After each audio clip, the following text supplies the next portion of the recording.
Lord of the Mysteries. Chapter 1351. Seizing the Opportunity.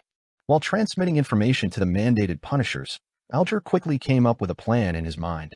He was to immediately pray to the Lord of Storms, hoping to obtain the Lord's blessings or help. Then, he would immediately rush underground and use his Beyonder powers to forcefully suppress the 3 Grade 1 sealed artifacts inside Azure Gate. During this process, if the Lord of Storms responded to his prayers, or if the abnormality regarding the seals ended in time, there was naturally no need for him to consider any other response. However, if neither of the two outcomes occurred, and he began to find it difficult to handle the situation, then he would seek Mr. Fool's help. To Alger, once he had to do so, no matter what method he used or how he concealed it, it would be difficult for him to escape the fate of being suspected.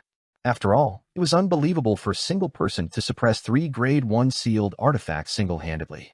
When the time came, his only option was to immediately abandon his post after the abnormality ended or the seal began working again. His departure would waste all his years of diligence and hard work, causing him to lose his post as cardinal, which he had painstakingly obtained. However, compared to his own life, this was a price he was willing to pay.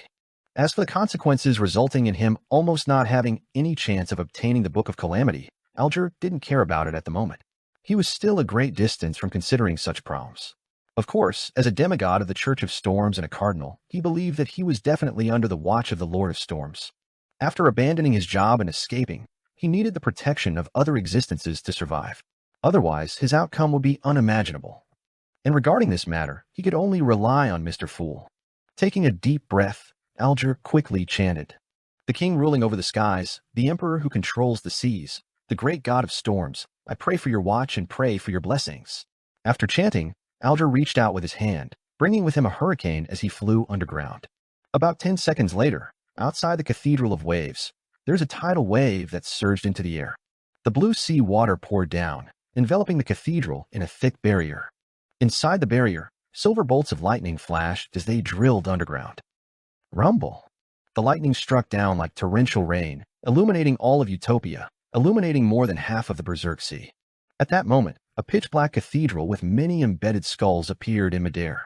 It was situated above Zeradol and drew all the surrounding lightning towards it, causing bolts of lightning to snake across the countless white skulls, causing the stained glass to reflect a bright light. Rumble. In the places Adam's Corpse Cathedral couldn't shelter, Zeradol's marionettes, Abomination Sua's historical projection, as well as Klein's marionettes, were instantly obliterated by the tempestuous lightning. Then they either vanished or were reduced to tiny marks. Even Roselle Gustav's historical projection that had turned into a flux of information wasn't spared.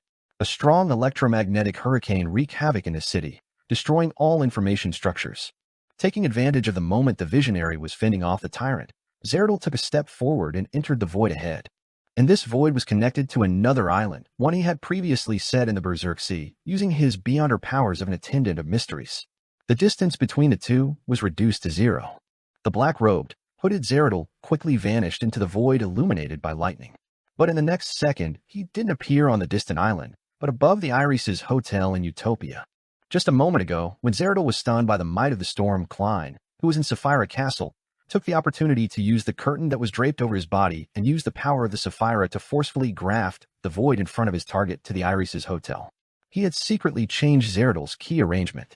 This was the suppression effect of a king of angels against a sequence one angel of the same pathway. Rumble. The ceaseless lightning smote down, enveloping Zeradol, who had long and white whiskers on his face. Zeradol's pitch-black eyes didn't show any change in expression. His body rapidly faded and disappeared in the bolts of lightning. He had only come in the form of a historical void projection.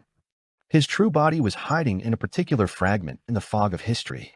Sitting in the fool's chair, Klein immediately cast his gaze at the grayish-white fog below him, as well as the countless spots of light in the fog.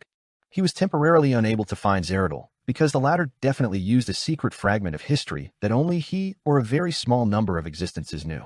However, being unable to find him didn't mean that Klein could only watch and patiently wait until Zeradol reached his limits and was unable to stay in the fog of history. As the owner of Sapphira Castle and an existence with the level of a king of angels, Klein's preliminary control of the Sapphira was already enough to complete many things. In the next second, Klein opened the box and summoned the Fool card, accommodating it inside his body. In the blink of an eye, he transformed into the Fool, who wore colorful clothes and a gorgeous headdress. He exuded a deep, terrifying aura, as well as a somewhat ridiculous feeling. The entire Sapphira castle began to shake gently. Tuck! The fool Klein held the end of the staff of the stars in his right hand and struck the edge of the long mottled table. In the real world, grayish-white fog appeared, one that had a faintly visible ancient palace situated high above. In the ancient and majestic palace, a strange light formed from countless spherical lights quickly outlined itself, emitting an invisible and terrifying suction force. The fog of history instantly boiled as Zeradol's figure quickly appeared in a spot where Klein hadn't lit up. He was hoisted up without being able to stop it. Law of Beyonder Characteristics Convergence. With the help of Sapphira Castle, Klein projected the convergence power of Beyonder characteristics into the fog of history.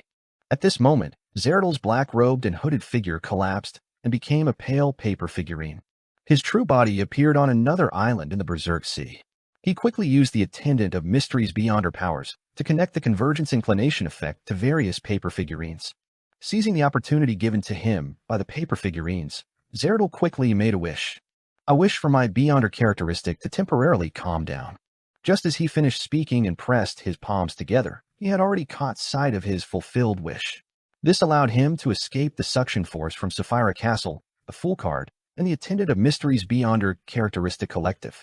At the same time, he took a step back and accurately stepped on a milky white rock. The stone had long been connected to somewhere else by him and had been solidified in some form. As Zeradol stepped down, his figure instantly vanished. It was unknown where he had gone, but the stone seemed to experience extreme weathering as it disintegrated. The Fool Klein cast his gaze down from an infinite height and scanned his surroundings, but he couldn't find Zeradol. This meant that the other party had left his line of sight. Without any hesitation, Klein immediately placed his focus on something else. He had already made all the gems on the Staff of the Stars light up as he simulated the Marauder Pathway's ability to deceive rules. He changed the location of his body's revival to a marionette that wasn't in Utopia. Previously, a few residents of Utopia had gone to other cities for various reasons. By going there, they would further deepen their relationship with the real world.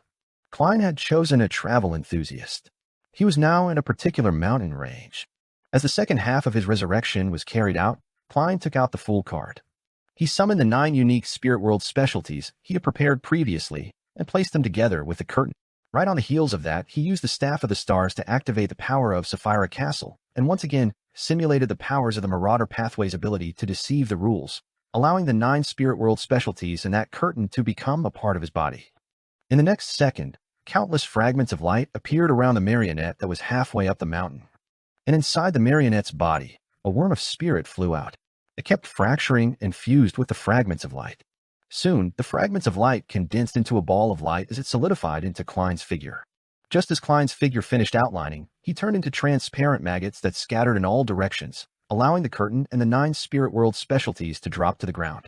Then the worms of spirit completed the reassembly process, and part of them turned into a half-top hat, a shirt, a vest, a formal suit, and trousers. Klein didn't waste any time. He immediately grabbed the curtain and the specialties of the spirit world and began to carefully concoct the potion. To him, this was the best time to advance to Attendant of Mysteries. On the one hand, the effects of the ritual had been completed with the help of the genie. This wouldn't last long, and it would gradually disappear.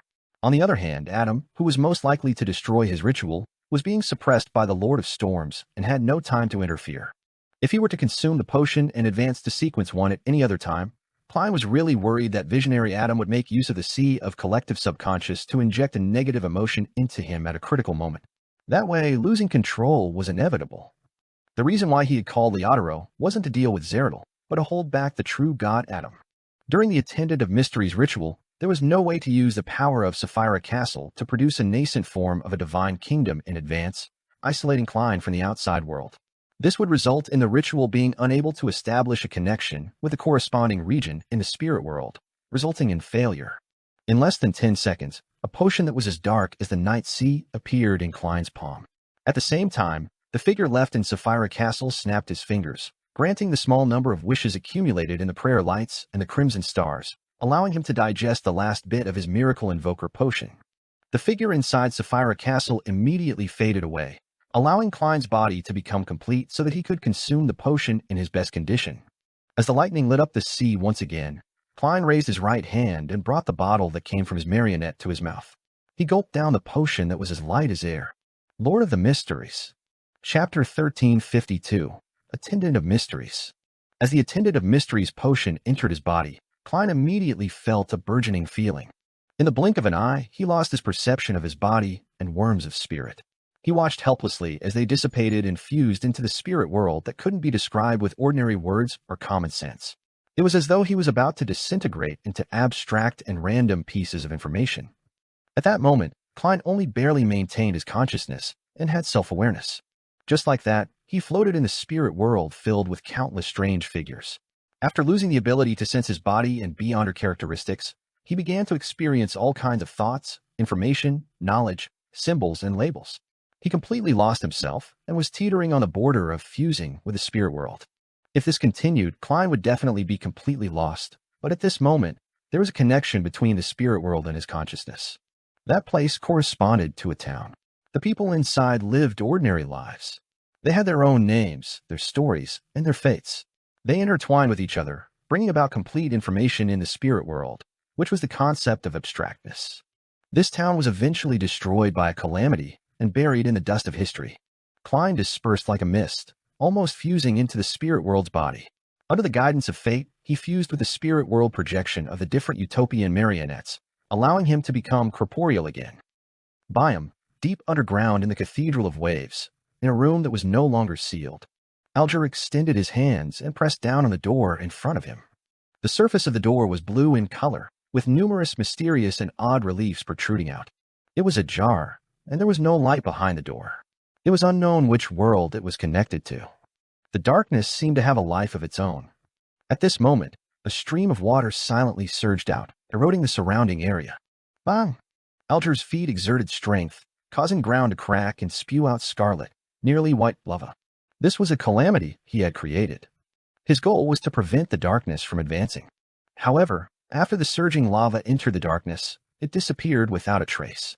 The darkness shrank back a little and paused for a second before continuing its corrosion. Boom! Alger continuously created hurricanes, torrential rain, and lightning calamities, blocking the darkness again and again. He held the azure gate firmly with both hands, not letting it open further. If he were to only face this Grade 1 sealed artifact, Alger would have been completely fine.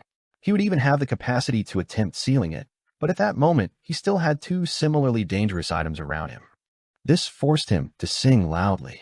He used the melody of death to influence his surroundings and disrupt the operations of the other sealed artifacts. Then he built a wall formed from blue seawater beside him. However, the wall was slowly being dyed grayish-white, as if it had been petrified. Yet the pandemonium didn't yield as it extended towards Alger's body. I can last for at most 30 seconds. The Lord of Storms hasn't responded the entire time. Thoughts raced through Alger's mind as he suppressed his unwillingness and reluctance. He quickly made a decision. Without any hesitation, he immediately accentuated a hexagonal crystalline snowflake on his palm. This was the mark left behind after he participated in the Tarot Club for the first time. It could substitute the reciting of an honorific name and allow Mr. Fool to cast his gaze over Blue Mountain Island within the primitive forest. At the door of flesh and blood, spherical lights collapsed and converged in an attempt to undergo a qualitative change. They seemed to form a body consisting of a series of doors. The body wore the blood-colored tidal wave as its robe as its body constantly warped and changed, reflecting different regions and planets. At this moment, a blinding ray of sunlight shone through the darkness. It descended from the astral world and melted everything it encountered along the way. Other than this ray of sunlight, an inscrutable darkness of the night surged over, attempting to devour Mr. Dor Bethel Abraham, who was seeking to advance to Sequence 0. The land where the altar was quaked violently, tearing open a huge hole in a bid to devour the door of flesh and blood in Bethel Abraham to fall deep into the core and face the chaos sea that contained all possible colors and possibilities. Following that, a blurry light seeped out from the void and enveloped the forest, attempting to restore the basic structure of the trees, mud, and altar. And at the only gap in the light, a pair of brass-colored eyes emerged. They stare at the door of flesh and blood in Bethel Abraham, hoping to reflect them into their eyes. Mr. Dor let out a low roar, causing his blood-colored robe to flare up. The robe connected to the evil tide that surged behind the door of flesh and blood, spreading out to the crimson moonlight. The moment it touched the moonlight, the inscrutable night that could not be seen gathered on its own. It stretched out its limbs and head, turning into a shadowy female human. It possessed its own life, and its consciousness was no longer controlled by its user. Without any exception, The blinding sunlight transformed into a young man wearing fiery armor. The shaking ground grew eyes and closed its mouth. The screen that was transformed from a faint light revealed terrifying facial features. Around the brass-colored eyes, eyelashes emerged, transforming into wings. These obstructions and interferences fell into chaos, giving Mr. Door a chance for a breather. Seizing this opportunity, he entered the final step of becoming a god. At that moment, the door of flesh and blood suddenly collapsed and covered Mr. Door's body, making him seem to turn into another person. Klein's body seemed to dissociate into countless people. They had their own preferences, their personalities, their determination, and their fates. They lived in a town known as Utopia. These people quickly lived their short lifespans, waking up under the heavy storm. They came to their senses and realized what their identity was in essence. It was Zhou Mingrue and also Klein Moretti. They were also Sherlock Moriarty, Gehrman Sparrow, Dwayne Dantes, and Merlin Hermes. One thing could have many names, but its nature wouldn't change. The people raised their heads and looked up into infinity from the illusory city in the spirit world. They saw the illusory and thin spirit body threads, and they saw a symbol made up of the pupilless eye and the partially contorted lines. With the symbol as a core, Klein's figure outlined itself, his eyes tightly shut. Worms of spirit, bits of Beyonder characteristics, and bits of his self-awareness flew out from the spirit world corresponding to the Utopia area and towards Klein's slightly illusory body, allowing it to slowly become corporeal. At this point, there was no clear boundary between Klein's spirit body and his physical body. They were both one and separate, and also in a rather delicate state. In other words, a spirit body could be equivalent to a body of flesh and blood. His physical body could also fuse with his spirit body. As long as Klein was willing, he could switch between two states. Of course, he could also separate his physical body from his spirit body. All of them had their individual traits, and they could be decided based on a mere thought. 2 seconds later, the reassembly process was completed. Klein, who was floating in the depths of the spirit world, opened his eyes. His pupils were dark, without any light. He had already advanced to Sequence 1 and became an attendant of mysteries. Without a sound, a grayish-white fog appeared behind him. Above the fog was an ancient palace. Inside the palace stood a door that was stained bluish-black, formed from countless spherical lights. The door of light appeared rather clearly in the spirit world. It separated out a rather blurry phantom and cast it at Klein's body. As the phantom turned into a complicated symbol, it imprinted itself between Klein's brows. The entire spirit world and the real world outside began to gently shake as though they had encountered an earthquake from afar. At that moment, Klein's surroundings turned dark as illusory stars appeared one after another. They surrounded the strange door of light as though they wanted to lump together. In these illusory stars, the largest two overlapped and corresponded to an area in the real world. The third, fourth, fifth, and sixth stars were located somewhere else. Through these illusory stars, Klein saw Mr. Door and Amon on a particular island. He saw Antigonus in the dilapidated palace inside the concealed world, and Zeradol, who was hiding somewhere unknown. He saw Pallas Zarost in Leonard's body and dark demonic Wolf Coder. With the help of the changes caused by further deepening his control over Sapphira Castle, Klein found the angels and kings of angels corresponding to the 3 pathways of mysteries. Of course, such a vision only lasted for a few seconds. Once Amon and Zeradol reacted and used the correct method to conceal themselves, Klein would no longer be able to lock onto their true bodies. Without any hesitation, Klein raised his right hand and snapped his fingers. The Staff of the Stars that was originally placed in Sapphira Castle had appeared in his palm. He also split a portion of the Worms of Spirit to let them enter Sapphira Castle to prevent any abnormalities and respond to his believers. After becoming an attendant of mysteries, Klein's control over Sapphira Castle deepened, allowing him to take out items from inside at any time. In the next second, the various gems on the Staff of the Stars lit up as Klein's figure vanished from the spirit world. He instantly wandered to a swamp and arrived in front of Zeradol. Dressed in a hood and a black robe, the white-bearded Zeradol didn't panic. He used his attendant of mysteries beyond her powers to make all kinds of connections as he extended his left hand and grabbed into the void ahead. Gradually, Alger's body turned grayish-white, almost about to petrify. Could it be that Mr. Fool doesn't favor me because of my failure to monitor Verdú? He frowned slightly, wanting to give up, but he stayed underground. At that moment, a grayish-white fog appeared in front of him. All the sealed artifacts fell silent. After Mr. Door, Bethel Abraham was enveloped by the door of flesh and blood. A familiar voice echoed in his ears. You wish to bring the disaster back to the real world? Bethel Abraham's actions instantly slowed down. Give up. I have a way to deal with it. I'll let you sleep and let you get the peace you want. That familiar voice sounded again. Lord of the Mysteries. Chapter 1353. Sacrificial Victim. Mr. Door's figure that had shrunk from the ball of light came to a halt as though he had fallen into an intense internal struggle. The layered doors in his body were just a little short of fully being reassembled. Amidst the illusory whooshing sounds, the crimson tide that barely squeezed through the gap in the door of flesh and blood became even more turbulent. The blood-colored robe landed heavily, about to envelop Bethel Abraham once again. However, as it descended, the brass-colored eyes, the young man in the fiery armor, the hazy barrier of light that accentuated terrifying facial features, the ground with opened eyes and closed mouth, and the shadowy woman vanished silently from the world. In that instant, a blazing sun appeared above the forest. Day replaced the night, causing all the shadows to rapidly disperse. This caused the blood-colored robe to rise once again, scattering even more crimson moonlight, causing all the disturbances to return to their mother's embrace. Seizing this opportunity, Mr. Door's illusory eyes closed as he lowered his head. All right. He painfully said the first word after his return to reality. His figure completely froze as he raised his right hand and pressed it to his face. The next second, Mr. Door lifted his head and wore a crystal monocle on his right eye. A beam of light erupted from the monocle, illuminating the entire world. At that moment, all the errors of the seals that had failed were fixed. Everything that seemed normal showed errors. All the clocks jumped several seconds forward. The Marauder Sequence Zero Errors ritual was to replace someone during their apotheosis ritual. And Mr. Door's return seemed to directly trigger his apotheosis ritual. The light converged immediately, and Mr. Door had turned into a Mon with his pointed hat and classic black robe.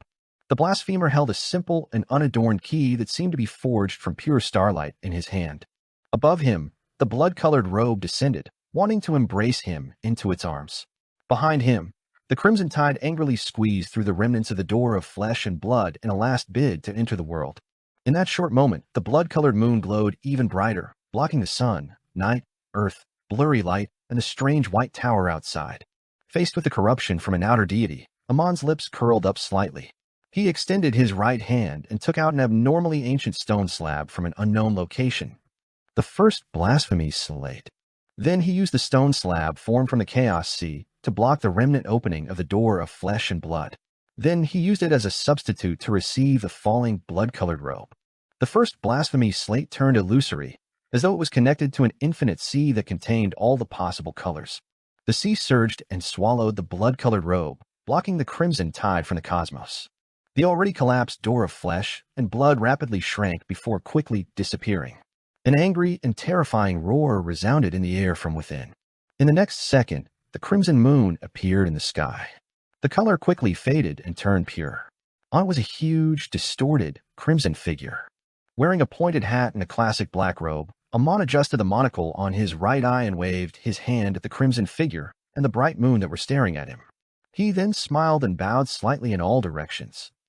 In the corpse cathedral that had an erected gigantic cross where countless skulls were watching with their hollow eyes, Adam, who was dressed in a simple white robe, took a look at the ceaseless lightning outside the stained glass.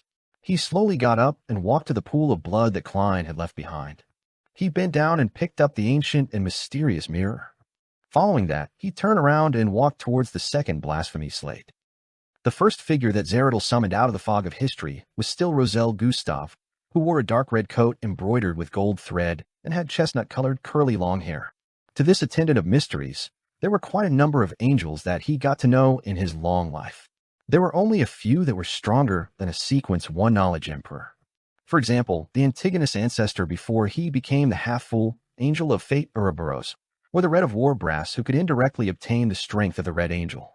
But under such circumstances, Zeradal believed that summoning Roselle Gustav's historical void projection first was safer. Before the Antigonus family's ancestor became the half-fool, he too was a Sequence One attendant of mysteries. Therefore, he would be suppressed by the enemy, who had deeper control of Sapphira Castle and a level that surpassed most kings of angels. After all, his enemy was the closest to a true god. After Zeradal chose to cooperate with the Rose School of Thought and Adam, the success rate of summoning the Angel of Fate Ouroboros would undoubtedly drop. It wasn't suitable for him to attempt it at a critical moment. The Red of War Brass that could borrow the Red Angel's powers didn't possess the strength directly, so the actual effects produced weren't any stronger than that of Knowledge Emperor Roselle Gustav. In comparison, Zeradol would definitely choose the historical projection that he was most familiar with and the easiest to successfully summon. His plan was to seize the opportunity that Gehrman Sparrow had directly wandered here without preparing any historical void projections in advance to use Knowledge Emperor Roselle Gustav, the Red of War Army Brass, and Abomination Sua to hold him back and leave him enough time to create a miracle for himself. As soon as Roselle's figure appeared, he immediately condensed into complicated and illusory symbols in his eyes in a bid to infuse large amounts of miscellaneous and useless knowledge into his target's mind, causing his brain to explode. At the same time, Zeradol used the various connections he had set up in advance to move himself. This swamp was his home ground. As he made slippery and transparent tentacles penetrate the hooded black robe and stretch into the fog of history, he summoned the Red of War Brass. At that moment, Roselle Gustav's historical projection suddenly turned his head and used a subtle connection to look towards Zeradol's true form. Zeradol's mind was instantly filled with information and useless knowledge. His brain nearly exploded as he was unable to process his thoughts for a short period of time. He froze on the spot, his gaze not even changing.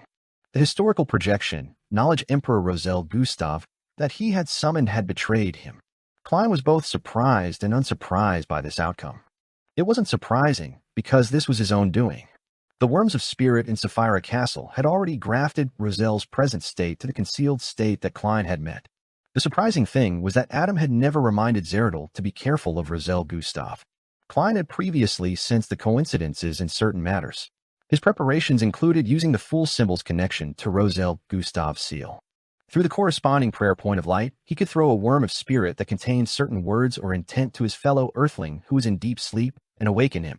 Then, using a miracle, he could temporarily suppress the corruptive powers of the Mother Goddess of Depravity. Back then, the worst-case scenario that Klein took precautions against was if something happened to him that prevented him from contacting Sapphira Castle. As such, the Worms of Spirit in Sapphira Castle and the Worms of Spirit that were scattered in different places would end up losing control and be unable to save him. Once the Worm of Spirit he gave Roselle mutated, Roselle would know that there was something wrong. He could then use the powers of a Black Emperor to distort order to maintain the Worm of Spirit's lucidity for a certain period of time. As for what plan the Worm of Spirit and Roselle would come up with to save himself, Klein didn't know either. This was the real reason why he could hide from Adam. With his experience in the Hall of Truth, Klein knew that he wouldn't have any secrets when facing the Visionary. Any rescue plans, be it figured out from the past or on the spot, would be seen and heard clearly by Adam.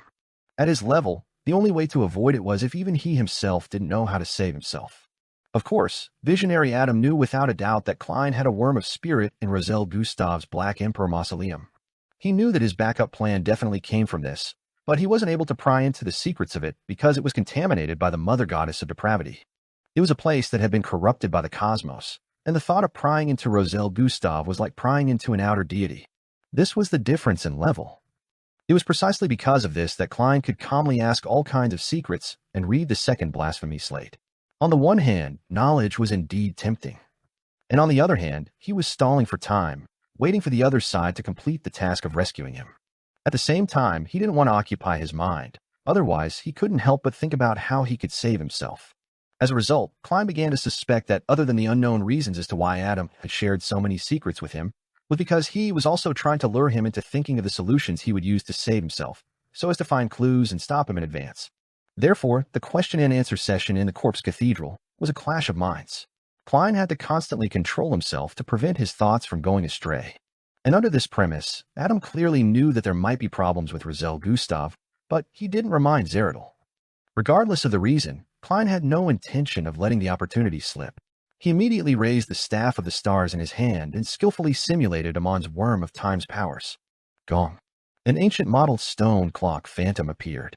Its face was separated into 12 different segments by grayish-white and bluish-black colors. Each segment represented a different symbol of time. Gong. One of the 3 needles in the middle of the stone clock jumped, and Zeradol's body froze on the spot. Klein immediately transformed into a maggot vortex that extended countless slippery tentacles. In the middle of the vortex was a strange door of light. The door of light didn't move as the vortex swirled around it. A terrifying suction force forcefully pulled out the Beyonder characteristics within Zeradol's body. This was the method Palaz Zerost had used to deal with Amon's avatar back then. He had relied on his position to forcibly gather characteristics. Bit by bit, the Beyonder characteristics flew out at an accelerating rate. By the time Zeradal escaped his frozen state and a mental explosion, he was already unable to extricate himself. He could only watch helplessly as he was completely carried into the dark and gloomy maggot whirlpool. A few seconds later, the vortex outlined its body again, and Klein landed his feet on the ground. In the fog of history, Zeradal's figure appeared again and again, but it was impossible for him to retrieve his Beyonder characteristics. In the end, it could only fade away silently, making it difficult for him to completely revive. Klein used the ritual's remnant effects that hadn't completely dissipated and directly swallowed Zeradal's characteristic. He wanted to use this to lower the influence of the celestial worthy of heaven and earth for blessings. As the corpse cathedral was still floating in the sea of lightning, Adam, who wore a simple white robe and had a faint blonde beard, suddenly appeared at the edge of the waters near the ruins of the Battle of Gods. The sea split apart, and a path appeared. It led straight to the spot which was stained with the ancient sun god's blood. It led straight to the giant king's court's projection, the forsaken land of the gods.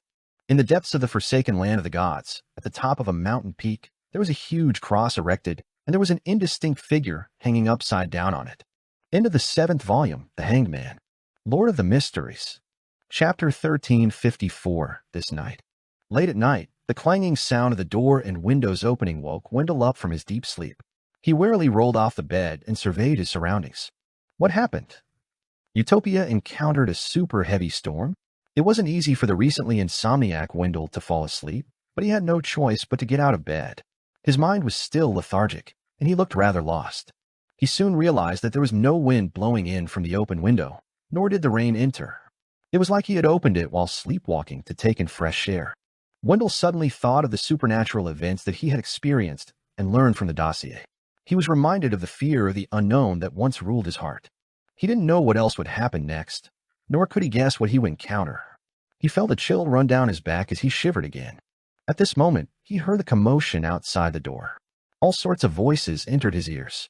There were the loud sounds of running, the sounds of judgment, the declarations of orders to be changed, and unconcealed shouts.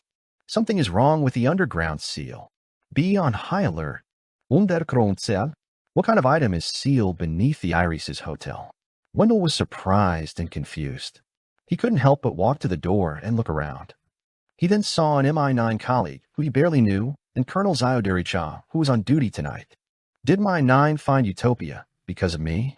They're here to handle the abnormality? Wendell instinctively frowned just as the thought flashed through his mind. He discovered that the corridor outside was completely different from the Iris' hotel. Not only were there gas lamps on both sides, but there were also classical candle stands. The floor was very bright, and the ceiling was more than 3 meters high. This isn't the Iris' hotel. Wendell suddenly turned around and sized up the room he was in. He quickly recognized that this was his sleeping quarters at MI9 headquarters. His luggage was placed quietly in a corner, without any signs of movement. Wendell clearly remembered that he had headed to Utopia through the washroom in his room. He wasn't too confident in the process, so he didn't bring his luggage and only held the subpoena from Utopia's courts. Top, top, top. He quickly ran to the window and looked outside. What greeted his eyes was the garden and lawn at MI9 headquarters. I am back in Backlund again. Or perhaps I didn't return to Utopia at all.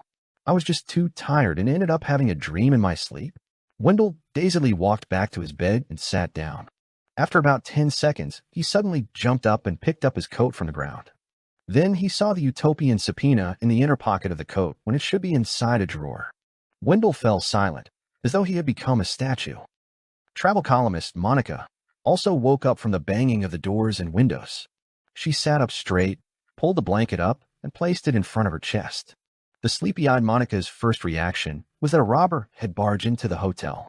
She was about to scream and call for the police. But in the next 10 to 20 seconds, Monica didn't hear any footsteps entering her room. However, there were more and more people gathered along the corridor. What happened?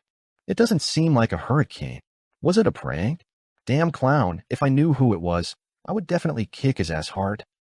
The voices of discussion were mixed with all kinds of curses. Monica didn't think much of it when she heard it.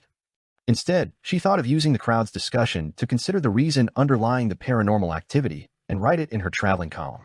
But as she listened, she gradually realized something was amiss. How could Iris's hotel have so many guests?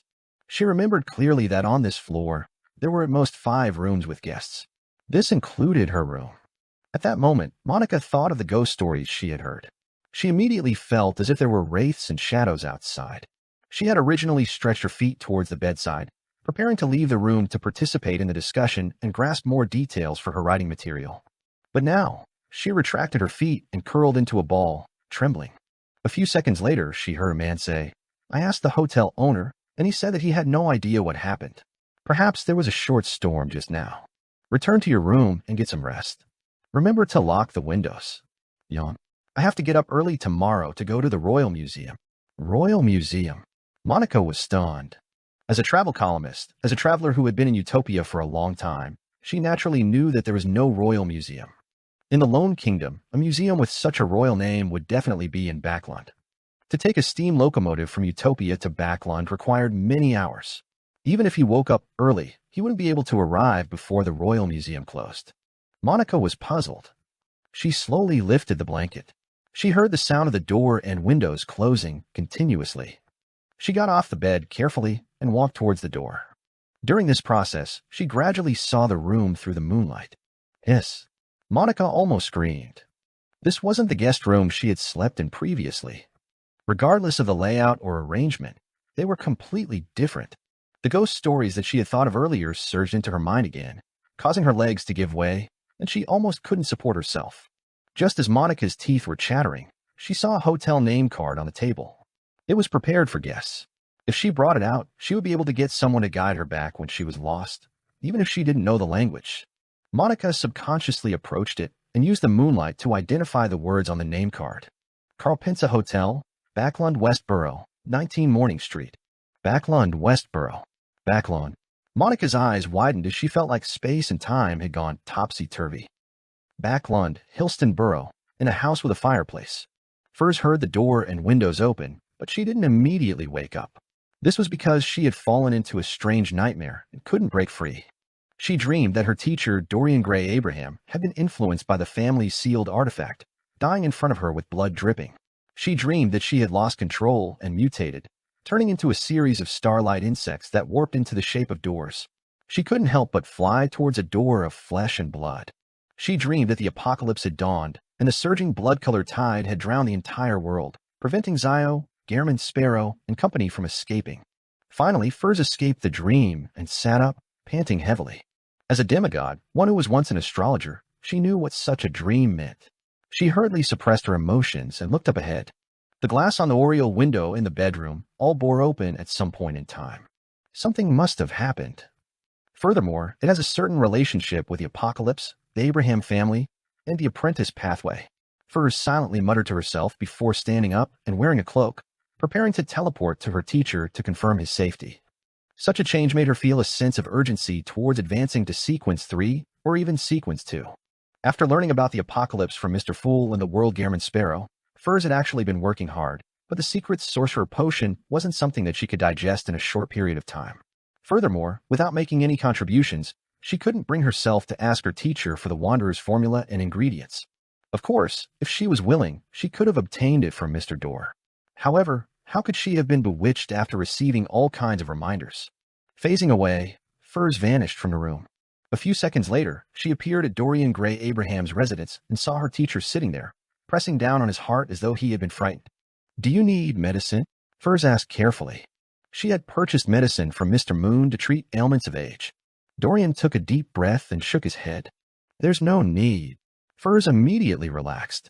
"Teacher, I dreamed that you were affected by the negative effects of the sealed artifact. The windows and doors around me had undergone unnecessary changes, so I came over to take a look." Dorian looked up at the window open and said with a serious expression, "Your dream wasn't wrong. I nearly died just now, but at the most critical moment, the seal came into effect."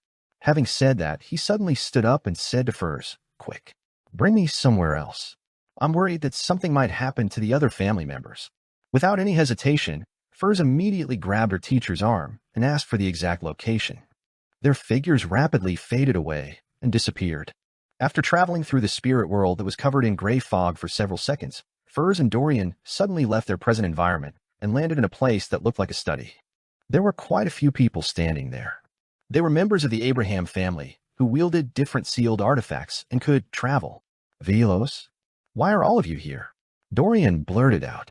Velos and the others shook their heads at the same time, both confused and terrified. In the next second, countless dazzling stars appeared out of the void. The starlight quickly gathered together, turning into objects that fell to the ground one after another. There was a miniature door of starlight, a crystal ball formed from insects. There was a translucent, strange-looking key, a resplendent torch that burned slightly. For some reason, names after names appeared in Dorian and company's minds. Sequence 3 Wanderer Beyonder Characteristic. Sequence 4 Secrets Sorcerer Beyonder Characteristic. Sequence 1 Key of Stars Beyonder Characteristic. Sequence 2 Planeswalker Beyonder Characteristic. Furthermore, there wasn't just one of each Beyonder characteristic. There were even 2 Sequence 1 Key of Stars Beyonder characteristics. In addition, there were 3 Planeswalker Beyonder characteristics, and even more of the rest. The key members of the Abraham family and Furs slowly turned agape, unable to close them for a long time. By the time all the Beyonder characteristics dropped to the ground, nothing abnormal happened again. There was silence. Lord of the Mysteries. Chapter 1355. Wrapping up the matter. The nearly frozen silence lasted for nearly 10 seconds before the Abraham family members uniformly cast their gaze at Furs. After sensing the mixed emotions of wariness, guardedness, and fear, Furs took the initiative to take a few steps to the side and warned, "Be careful of the negative effects." Even if the Beyonder characteristics hadn't fused with the surroundings and formed sealed artifacts, they contained certain negative effects. However, most of the time, it would only have effects from direct contact. Of course, the Beyonder characteristics here were all high-sequence Beyonder characteristics. No one could be certain if they would actively expand their area of influence. Seeing that Furs didn't show any obvious greed, Dorian nodded and said, "When you finish digesting the secret sorcerer potion, you can consider advancing to Sequence 3 Wanderer. I'll give you the potion formula and prepare the corresponding ingredients for you. Of course, at this level, the higher the sequence, the greater the danger you face. This is an objective situation. It doesn't change because of your personal will and arrangements. When the time comes, you can decide whether you wish to advance or not." He said these words because he cared for his student, and on the other hand, he wanted to assure her that whatever the Abraham family possessed was equivalent to her possessing it. No one would treat her as an outsider and deliberately make things difficult for her on the matter of raising her sequence. This could effectively eliminate the heat brought by greed. And after obtaining so many high-sequence Beyonder characteristics, Velos and the other members of the Abraham family weren't unwilling to part with a Wanderer Beyonder characteristic. They even believed that using it to exchange for peace was absolutely worth it. After all, there was only one demigod here first. Without the time to bring out their Grade 0 sealed artifacts, and because of the ineffectiveness of the seals, the Abraham family members didn't dare take out most of the Grade 1 sealed artifacts. Under such a situation, Furs had the ability to finish all of them off. Faced with her teacher's promise, Furs tersely acknowledged. Was the door to the concealed space open? She thought that the high-sequence Beyonder characteristics in front of her were all from the Abraham family's treasure vault, and had been thrown into the real world due to the recent abnormality. However, she did feel that there were too many of them. No. Dorian slowly shook his head, looking confused. The other Abraham family members remained silent, equally confused. No one would believe that treasure would fall from the skies unless it happened before their eyes. Should we pray to Mr. Fool? First tried giving a suggestion. Dorian, who had a vague guess, immediately looked at the other Abrahams. He saw the ones who had changed faiths to Mr. Fool nod in agreement. Those who hadn't changed faiths were clearly hesitant and eager to object.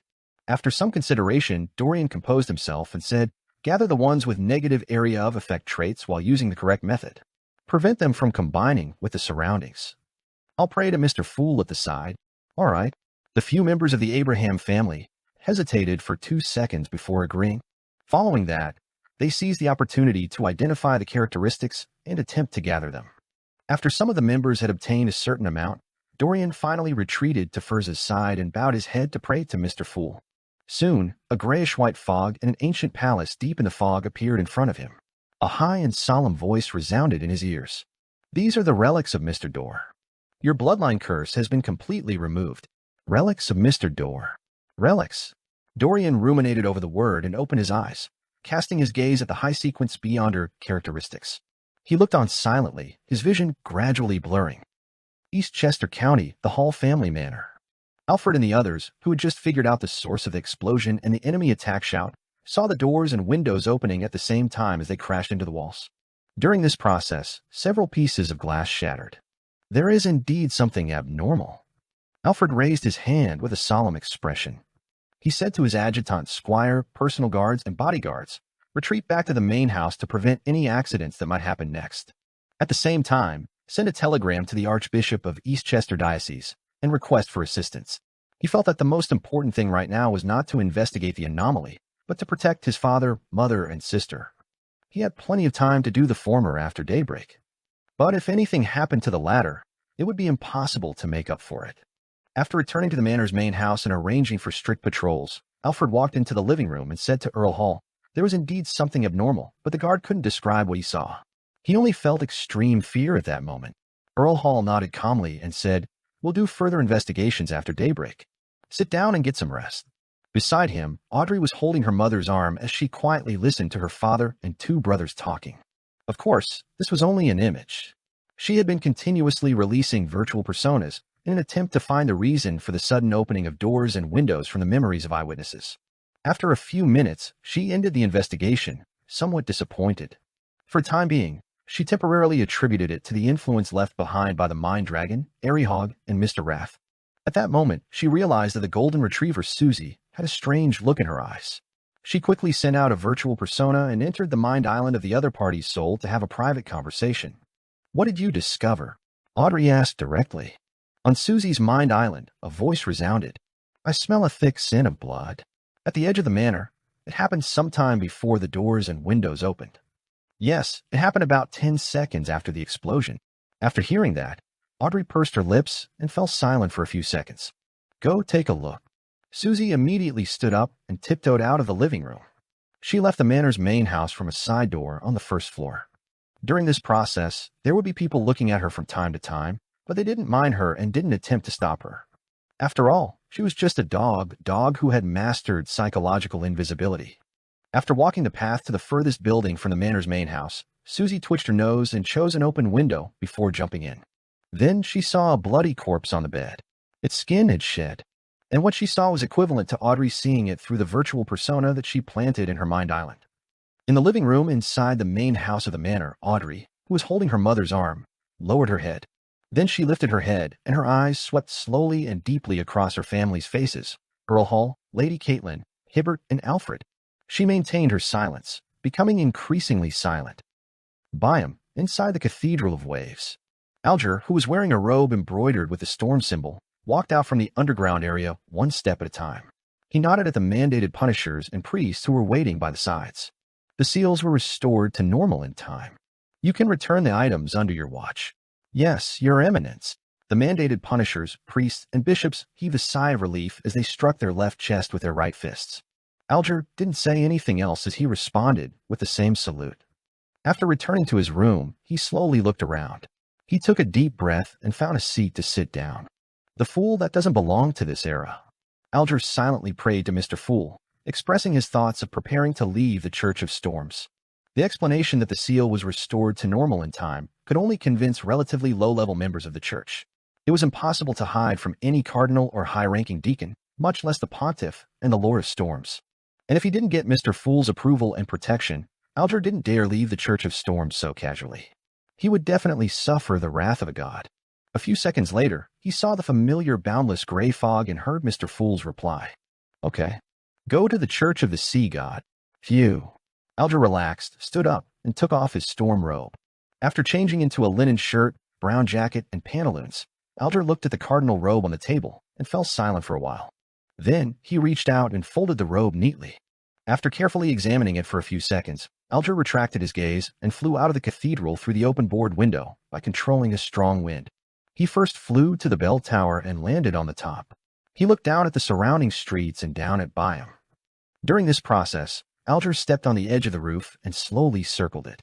Finally, he closed his eyes. A hurricane suddenly stirred as it swept Alger towards the Church of the Sea God. In the ancient palace above the fog, Klein silently sat on the high-back chair belonging to the fool. His figure would occasionally turn incorporeal, as though he was wearing a mysterious and classical black robe. During such instances, he wore a hood that made his face indiscernible. At other times, he would return to normal.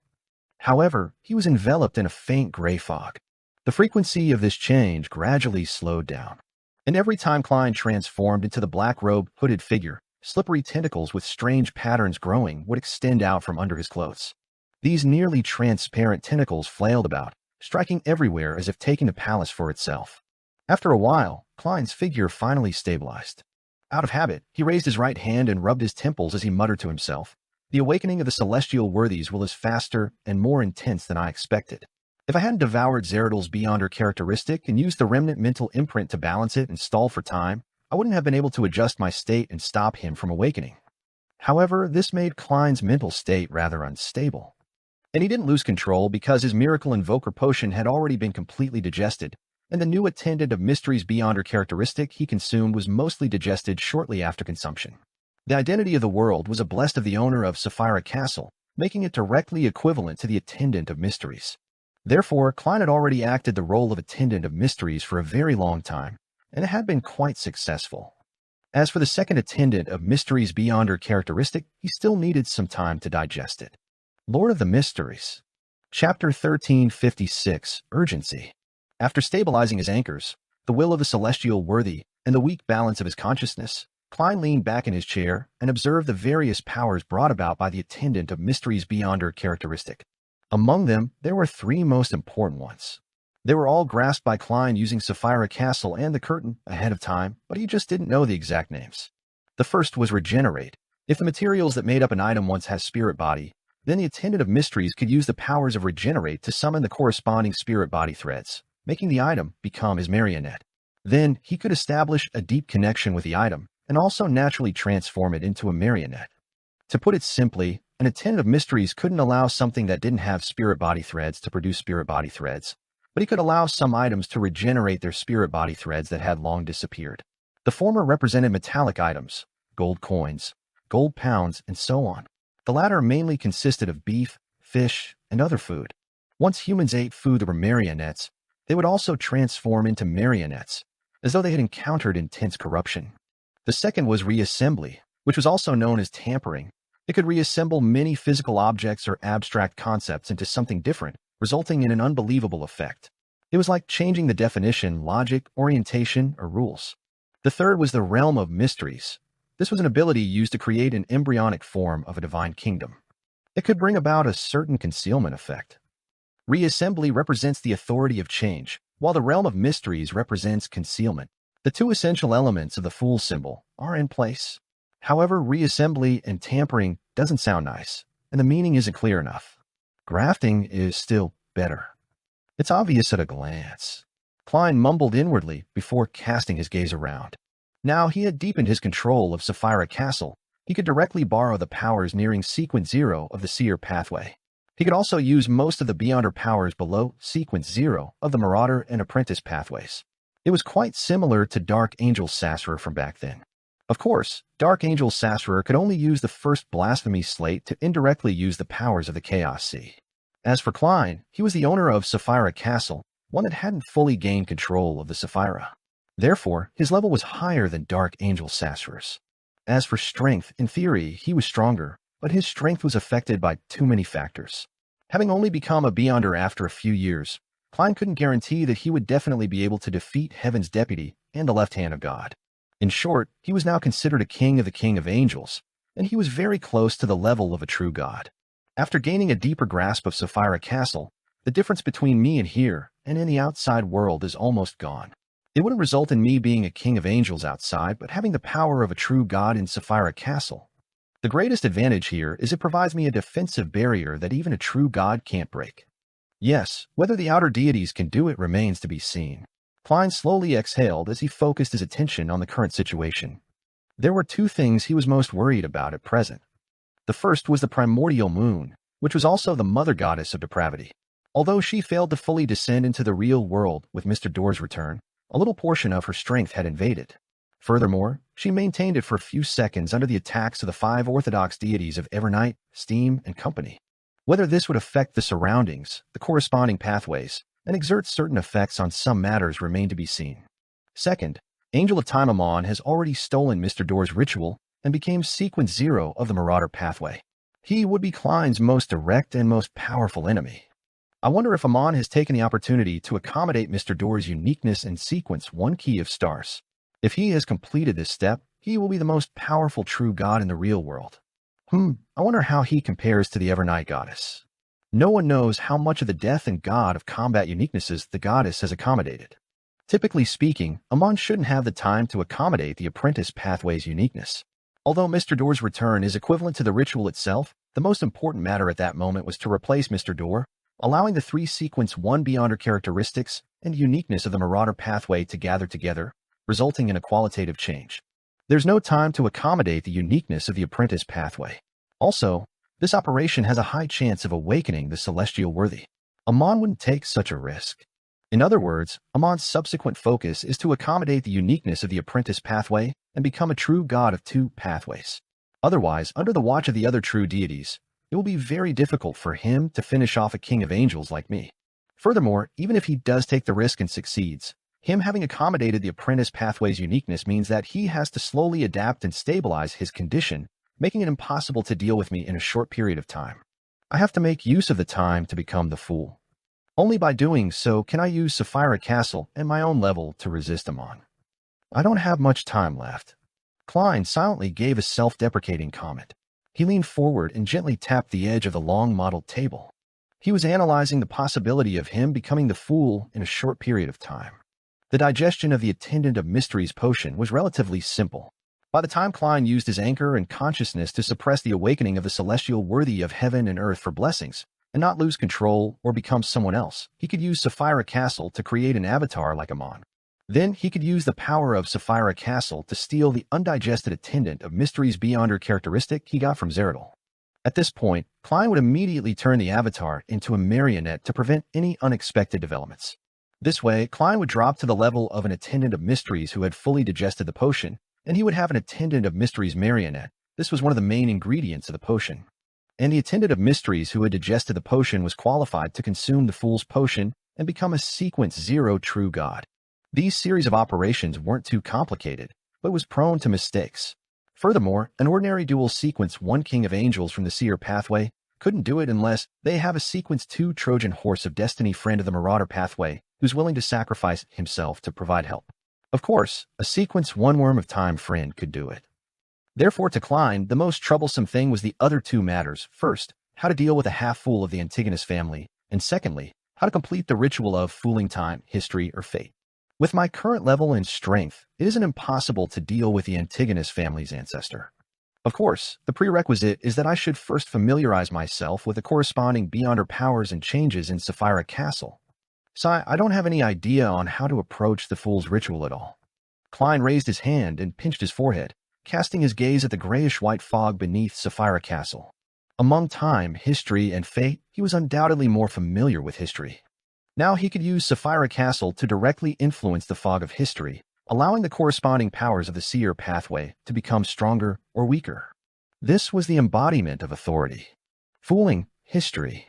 Fooling history. Klein tapped the edge of the long-modeled table again as various thoughts flashed through his mind, but he repeatedly wrote them off. In his opinion, all the possible solutions didn't satisfy the requirements of fooling history. This was because history objectively recorded what happened. Whatever happened was definitely reasonable. And the solutions that could satisfy the requirements, such as returning to the past, consuming the potion, and becoming the fool that came from history, wasn't able to achieve it. At the very least, Klein had never seen the ability to reverse time. As his gaze moved deep into the fog of history, Klein suddenly had a feasible idea. The present reality of history was this. The Tarot Club members believed that they were following the fool that didn't belong to this era, an awakened ancient god or an existence that surpassed an ancient god. In fact, Mr. Fool was originally just an ordinary person hanging above the gray fog. He used all sorts of resources to package himself and improve himself. Klein's thoughts were inspired by Amon. He could use Sapphira Castle to create an avatar, and let the avatar use Sapphira Castle to steal the fate, consciousness, anchors, and Zeradol's Sequence 1 Attendant of Mysteries Beyonder characteristic. Therefore, the main body's Beyonder characteristic was formed purely from the one inside the curtain, in which the celestial worthy of heaven and earth for blessings was slowly awakening in. This way, the understanding of the Tarot Club members was correct. Mr. Fool was a great existence that was awakening. This went against the true history, but it was a fact grounded in reality. It could fulfill the requirements of the ritual. Of course, the premise was that the act of stealing an avatar needed to happen in Sapphira Castle or other concealed areas. Otherwise, it would also be recorded in history, preventing it from achieving the effects of fooling. As for how he was to deal with the celestial worthy of heaven and earth for blessings when he awakened, and how his avatar was to kill his true form and make him a potion, Klein was temporarily out of a solution. The result of this attempt is equivalent to suicide. Before being killed by the celestial worthy, my avatar's attendant of mysteries beyond her characteristic would have been digested by then. After all, I successfully revived the Lord of Mysteries. Klein shook his head and threw the incomplete plan to the back of his mind. Under the circumstances where he couldn't think of a solution, he decided to seek advice from the existences that might know what to do. He had two targets. One was Snake of Fate Willa Septon, and the other was the Evernight Goddess. The former might have some thoughts about fooling fate, while the latter probably knew what kind of ritual the ancestor of the Antigonus family used to accommodate the fool's uniqueness. After stabilizing his mental state, Klein left Sapphira Castle and directly teleported to Backland. Lord of the Mysteries. Chapter 1357, Meeting. Deep in the forsaken land of the gods, on the peak of a mountain stood a gigantic cross that bordered the realm of reality and illusion. There was a blurry figure hanging there. Ancient wooden stakes dyed with fresh blood that didn't drip down past through his body, nailing him to the cross. At the bottom of the cross was the Angel of Fate Ouroboros, who was wearing a simple linen robe and had silver hair that reached his waist. He sat there cross-legged with a gentle and pious expression as he closed his eyes and prayed. Adam, whose face was half covered by a pale blonde beard, walked over and stopped in front of the huge cross. He raised his head and silently looked at the hanging figure. He held a rose in one hand and held a second blasphemy slate in the other. His eyes were limpid and his expression was calm. After an unknown period of time, the image of the hanged man on the huge cross suddenly faded away, connecting to the sky and to the land below with a shadow curtain. Behind the curtain, there seemed to be a pair of cold eyes watching over the world. In the next second, a rift appeared in the shadow curtain. It was dark inside, faintly reverberating with an illusory tidal wave. Adam raised his left hand and let the ancient and mysterious magic mirror emit a faint glow. In the light, a sticky but illusory black liquid surged out. A boundless sea that seemed to contain all colors appeared. It looked like it was at arm's length but couldn't affect reality. Following that, Adam placed the second blasphemy slate into the illusory scene. The illusory sea seen in the distance ebbed gently as it circled the second blasphemy slate, forming a certain connection with it. The second blasphemy slate was a manifestation of the corpse of the ancient sun god, one which was extremely close to being a great old one, and almost equivalent to the owner of the Chaos Sea. Upon seeing this scene, Adam's left hand moved slightly, allowing a rose to fly up and fall towards the Angel of Fate Ouroboros under the huge cross. The second blasphemy slate that he held underwent some subtle changes, and through the rift on the curtain, he walked inside. The shadow curtain closed and quickly faded away, leaving behind a huge empty cross. No one said a word throughout the entire process. Everything was carried out silently. Angel of Fate Ouroboros didn't even attempt to open his eyes. At the same time, Amon became a god and used the first blasphemy slate to block the tunnel that the mother goddess of depravity was trying to enter through. The Lord of Storms finally smote apart the corpse cathedral that Adam had envisioned out of nothing, and one of Adam's identities. After a while, Tail Devourer Ouroboros opened his eyes and cast his gaze at a rose, which had landed on his lap. On the surface of the mirror, silver words appeared in the swirling, illusory water. You should know the feeling of piously believing and following a great existence, right? Ouroboros nodded indifferently. So, can you send me back to my lord? On the surface of the mirror, silver words squirmed and formed a new sentence. Once you answer, you can ask me 2 questions. Ouroboros silently looked at the ancient mirror in silence for a long time. Finally, Rhodes couldn't help but produce a new question. Why aren't you answering? Ouroboros looked at himself in the mirror and replied calmly, I haven't thought through it yet. 3 questions. On the surface of the magic mirror, the silver light slowly outlined 2 words. In Backland, on a lawn that belonged to a bungalow, Willa Septon, who was already over 2 years old, was happily chasing a fat golden cat with glistening fur. Beside him was a nanny and a maid. Ever since this snake of fate was born, Aaron Series' career had improved by the day. Now he owned a private hospital that provided medical services to high society. As he ran, Willa Septon stepped on a spot that was slippery. With a slip, his body involuntarily leaned back. He took a few steps back and stepped on another rock. This provided an impetus to stop Willa Septon's fall, miraculously allowing him to maintain his balance.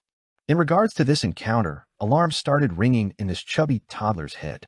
This was because with his luck, it was impossible for him to step on a spot that could make people slip. A familiar figure quickly appeared in his eyes. It was Sherlock Moriarty wearing a half-top hat and a black double-breasted coat. Will Septon turned his head abruptly and looked at his nanny and maid. He discovered that they hadn't noticed the appearance of the stranger on the lawn. I have a nagging feeling you would say, "Go ahead and scream. No one will hear you," the 2-year-old toddler mumbled as he turned around. Without waiting for Klein's reply, he spread his hands and said, "In short, I must congratulate you on becoming a king of angels. Bullying children doesn't suit your current status." Klein let out a soft chuckle. "Do you know how to fool fate?" Will Septon raised his head and looked warily at Klein. "Giving me fake ice cream isn't equivalent to fooling fate." With that said, he grumbled, "Why don't you squat down? At my age, it'll be bad for my next development if I have to keep raising my head like this." Klein didn't have the air of a newly advanced king of angels. He squatted down with a smile, allowing Will Septon to look him straight in the eye. Will Septon held his nanny's hand and said, "Unless I've advanced to sequence 0 and become a wheel of fortune, fooling me in any form doesn't count as fooling fate." Klein thought and asked, "You haven't found the opportunity to accommodate the die of probability?" "No." Will Septon shook his head before adding, "I have a premonition that it's coming soon." Klein carefully looked at the chubby 2-year-old toddler for a few seconds before suddenly smiling. "If I were to give you and the die of probability to Ouroboros, would he quickly advance to sequence 0? Will Septon glared at Klein and said, "He will also need to wait for an opportunity to accommodate it. Furthermore, the opportunity to become a wheel of fortune and the requirement to accommodate the die of probability isn't the same." As he spoke, Will Septon curled his lips. "If you wish to accommodate the fool's uniqueness, the corresponding ritual can be simplified. It won't be that difficult.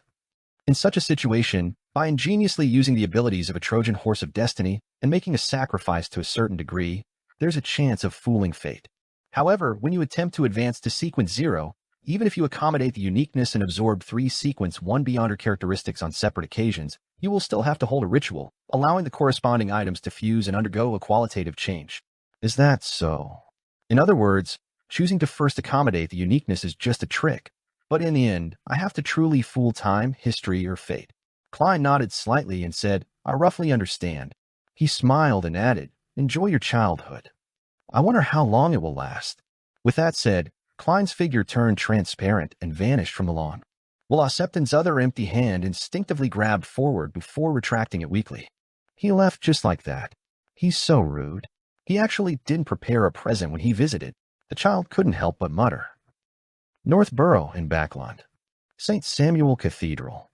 Klein, who had transformed into Dwayne Dantes, walked into the prayer hall and found a corner to sit down. He looked at the Evernight sacred emblem on the altar, lowered his head, clasped his hands, and began to pray. The Evernight goddess who stand higher than the cosmos and more eternal than eternity. You are also the mother of concealment, the empress of misfortune and horror. As he prayed, Klein's body and mind gradually settled down as though he had entered a half-awake state. After an unknown period of time, a boundless darkness appeared in front of him. Beside his feet was a clump of night vanilla and slumber flowers. This place was so quiet that even breathing seemed to disturb those in slumber around him. Before Klein could survey his surroundings, a figure suddenly descended from the depths of the darkness. There was clearly no sky or land here, but the figure seemed to come from the crimson moon or the stars in the sky. She was wearing a long, layered black dress that didn't seem complicated at all. It was adorned with countless resplendent lights, as though the starry night sky had been draped upon it. Her head was indistinct and difficult to discern. He could only confirm that it was a female. "Long time no see," the figure said gently before Klein spoke. Her voice was like a lullaby. Klein bowed in a gentlemanly manner and said, "Is this directed at the former Lord of Mysteries, or me who was previously hung above Sapphire Castle?" Klein was very certain that this was a dream, but a dream didn't mean that it was fake. The Evernight goddess's projection said with a smile, "I'm not sure where you were hanging above that door of light. After I left, I never went back again." "Indeed." Klein sighed inwardly. From the details, he confirmed the origins of the Evernight goddess Ammonizes. "The 3 cocoons of light that tore open were side by side," he replied simply. The Evernight goddess's projection was silently floating in the darkness, giving off a surreal feeling. She said softly, "The people that were all candidates meant for the Lord of Mysteries' revival, but due to some unknown incident, he lost control of many things. If it wasn't for that, I would have died long ago and lived with the identity of the Lord of Mysteries. then you and Roselle wouldn't have had the chance to return to reality. This means that the death of the celestial worthy is more thorough. He can only rely on the will left inside the Beyonder characteristic and the mechanical arrangements of Sapphira Castle to revive. Klein sighed and smiled. I can already hear him whispering into my ears. Lord of the Mysteries. Chapter 1358, Conversation. The Evernight Goddess's projection calmly said, for him or them, we are unable to defeat or stop them. All we can do is resist and suppress them. Perhaps, at certain times, a tiny oversight or relaxing, even the slightest, will turn us into him. On the path of being a Beyonder, danger is always accompanying us. No one knows when one will fall into the abyss. Klein silently added a few words for the Evernight Goddess. He thought for a moment and asked, did you cause some sort of disturbance when I was born? Seemingly fused with the surroundings, the Evernight Goddess nodded slightly. I used the uniqueness in Antigonus to indirectly affect Sapphira Castle to tamper the Beyonder characteristic that accompanied your birth to the forsaken land of the gods. Indeed. Klein sighed and frowned. The uniqueness of Antigonus can indirectly influence Sapphira Castle. The Evernight Goddess's projection replied gently like a lullaby. He has already lost control. This also means that his self-awareness is no longer able to suppress the Lord of Mysteries' will in him. The two psyches are stitched together, revealing the most primitive, most instinctual, and also most bloody and crazy side. And the Lord of Mysteries is the former owner of Sapphira Castle. The present Antigonus can indirectly influence Sapphira Castle by using this identity very naturally. It's no wonder the Evernight Goddess has a greater understanding of the strange door of light than Emperor Roselle. On the one hand, she was born from Sapphira Castle, and on the other hand, she had imprisoned the crazy Antigonus. Klein was enlightened as he continued asking, why didn't you have any Beyonder characteristics accompanying you and Roselle when both of you were born? In that case, be it the Evernight Goddess or Emperor Roselle, they definitely would have chosen one of the seer, apprentice, or marauder pathways. The Evernight Goddess's projection said indifferently, this is also why I said that something unknown had happened to the Lord of Mysteries, causing many of the prior arrangements to be out of control. After 2 consecutive failures, Sapphira Castle experienced a certain change. This is also a good thing for you.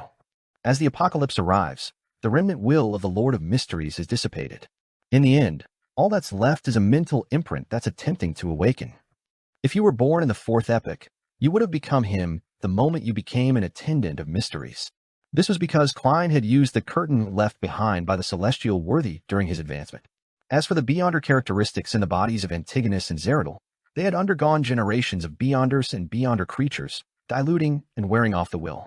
Klein had a nagging feeling that the Evernight Goddess had some guesses about what had happened to the celestial worthy of heaven and earth for blessings.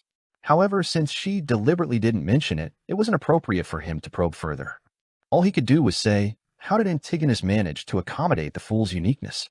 The Evernight Goddess's dream projection didn't hide anything as she replied gently, sought the help of Adam and Amon. They were supporting a listed tutor back then. Using the abilities of the Trojan horse of destiny, Klein acutely grasped the core reason based on Willas Septon's explanation and his inference. The Evernight Goddess's projection that was like the starry sky of the night quietly comforted her surroundings. They captured a demigod from the Solomon Empire and got Adam to do a deeper-level hypnotism act and a transplant of the corresponding memory, making him believe that he was Antigonus. Then, with Amon working with Antigonus, he stole Antigonus's identity and fate while Antigonus used the tampering authority to combine the identity and fate with the experimental subject. That demigod from the Solomon Empire began living in the state of Antigonus, and after some time, he took the initiative to accommodate the fool's uniqueness. He undoubtedly lost control. At this moment, the real Antigonus removed the tampering, allowing his identity and fate to return into Amon's hands. Amon ended the theft and returned them to the original owner. Klein listened attentively and added thoughtfully, if that's the case, it's equivalent to Antigonus failing to accommodate the uniqueness and turning into a monster and a perfectly well Antigonus with no problems at all. The two completely different fates existed in the real world at the same time. Therefore, fate has been fooled to a certain extent. Before he finished his sentence, Klein sensed some latent problems and hurriedly asked, aren't there problems with this? It's very risky, the Evernight Goddess's dream projection calmly replied. Fate isn't easy to bear. If one can't retrieve the fate from the target in that short period of time while he's losing control, things will undoubtedly fail. Retrieving it a second earlier will not achieve the effect of the ritual. Retrieving it a second later will lead to Antigonus shouldering the fate of losing control and inevitably end up with the same outcome. That's right. One has to naturally bear the burden of the troubles brought about by fate. If not for that, Amon would have long stolen my fate and swaggered into Sapphira Castle.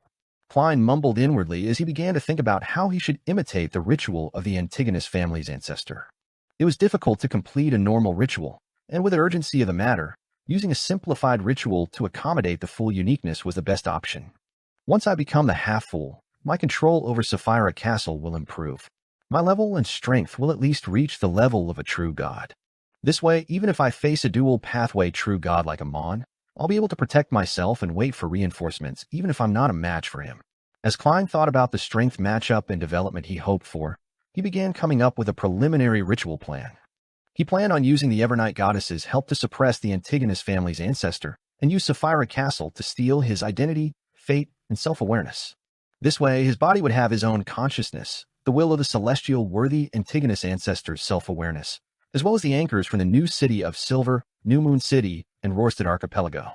He would also become Antigonus to a certain extent and accept his fate of losing control and going mad. The reason why Antigonus went crazy was that his self-awareness could no longer suppress the awakening celestial worthy. The two psyches were stitched together. When his self-awareness reached Klein's body, he would undoubtedly repeat the same process. This was because the celestial worthy's will in Klein's body was no less than the one in his actual body. In other words, the fate of losing control and madness was unavoidable.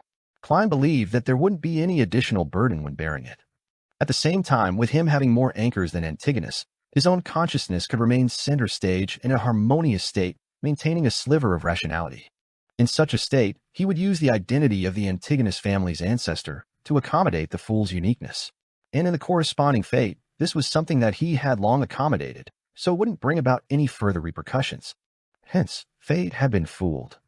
After the ritual ended, Klein would remove his theft and restore his original identity and fate, and no longer be affected by the madness, allowing him to become the half-fool.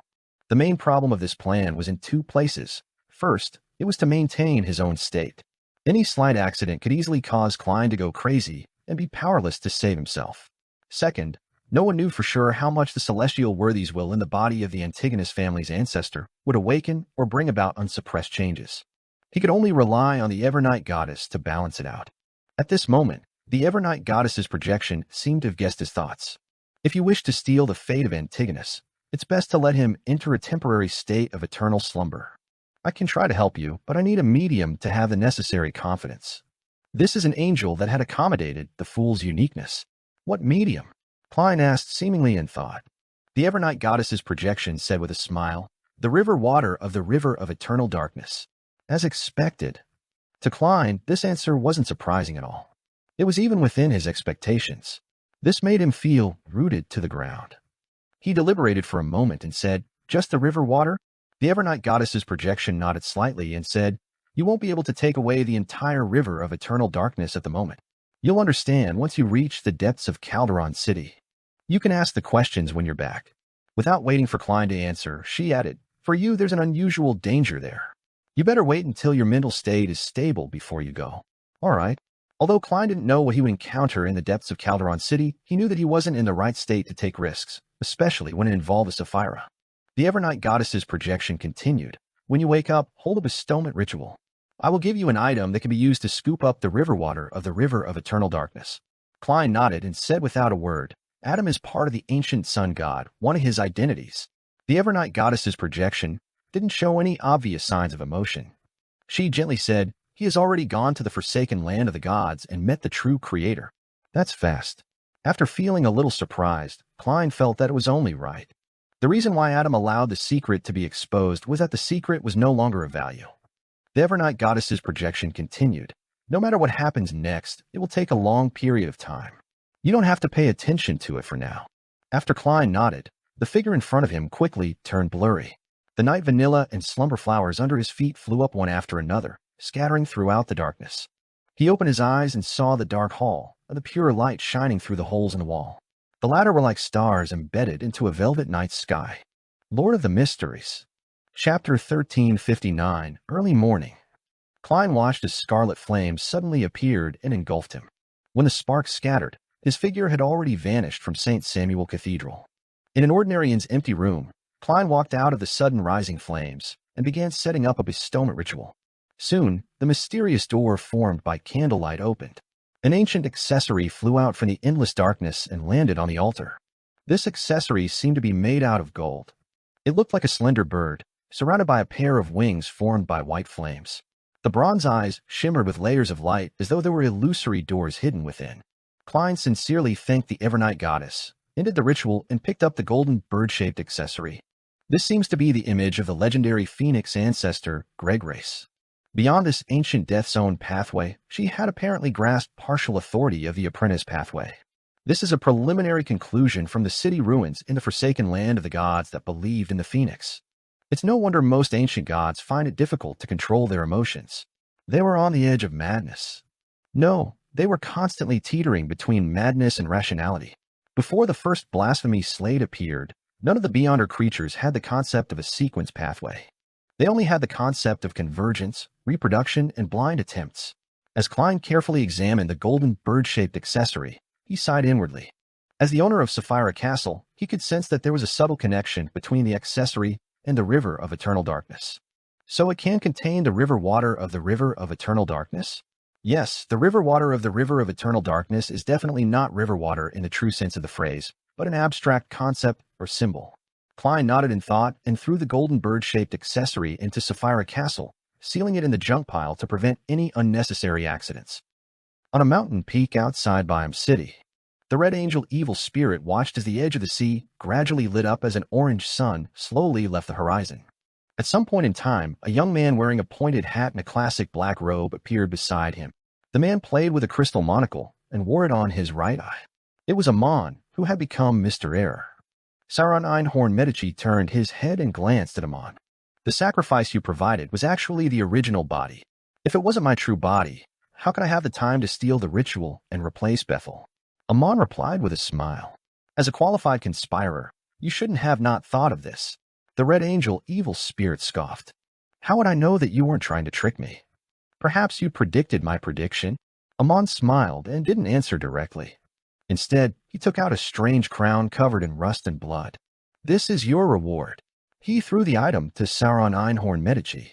After the Red Angel evil spirit caught the strange crown, he was somewhat surprised. Wow, you actually didn't try to go back on your word. Doing something that doesn't match your expectations is also a form of deception.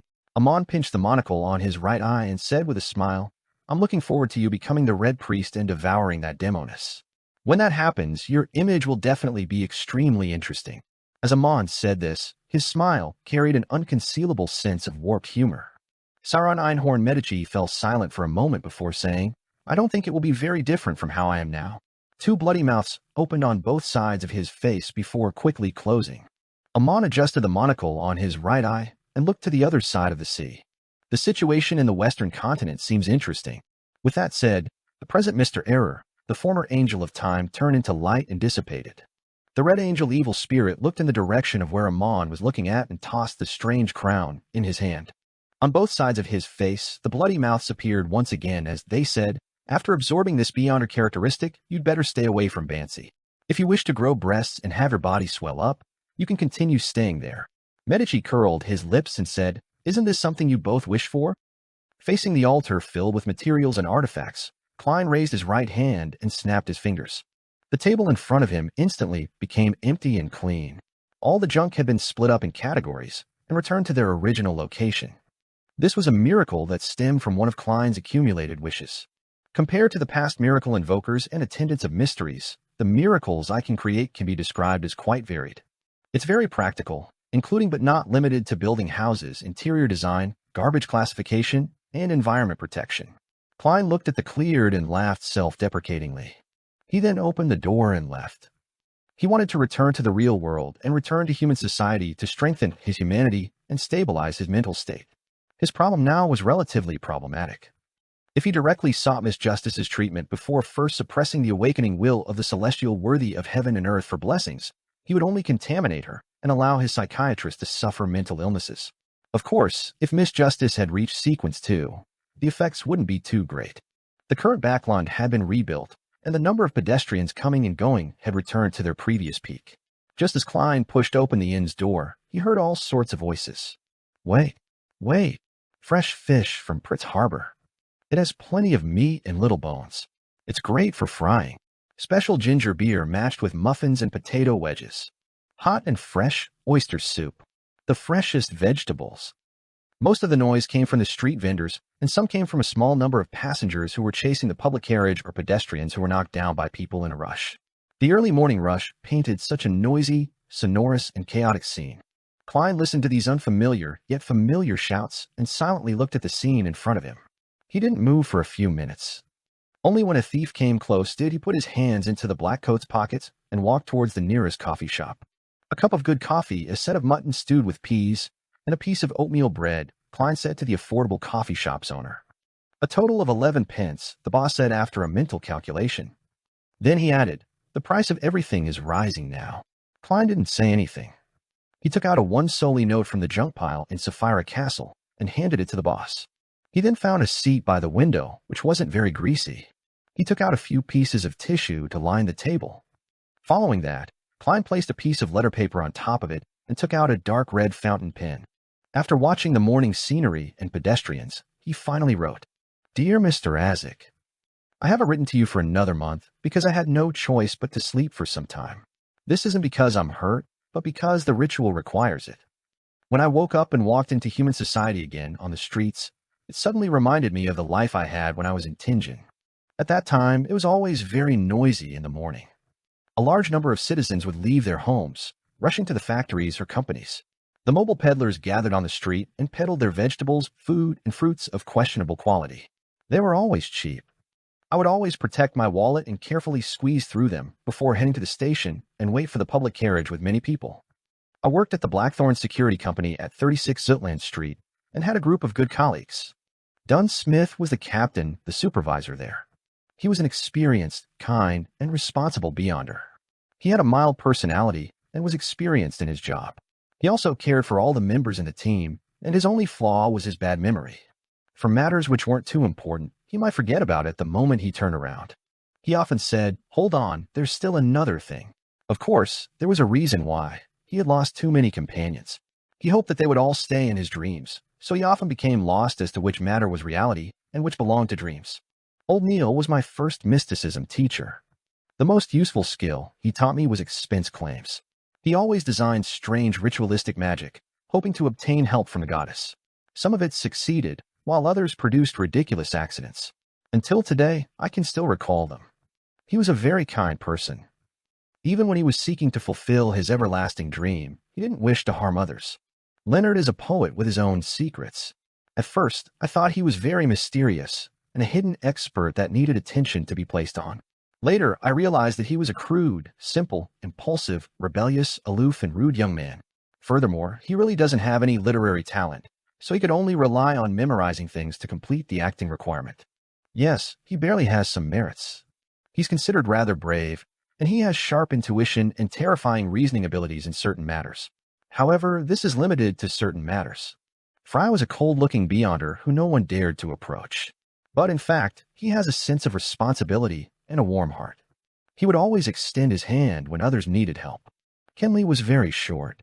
He used to be a civilian staff member, and he then took the initiative to apply to become an official member. He was quite smart, but he would never decline a case.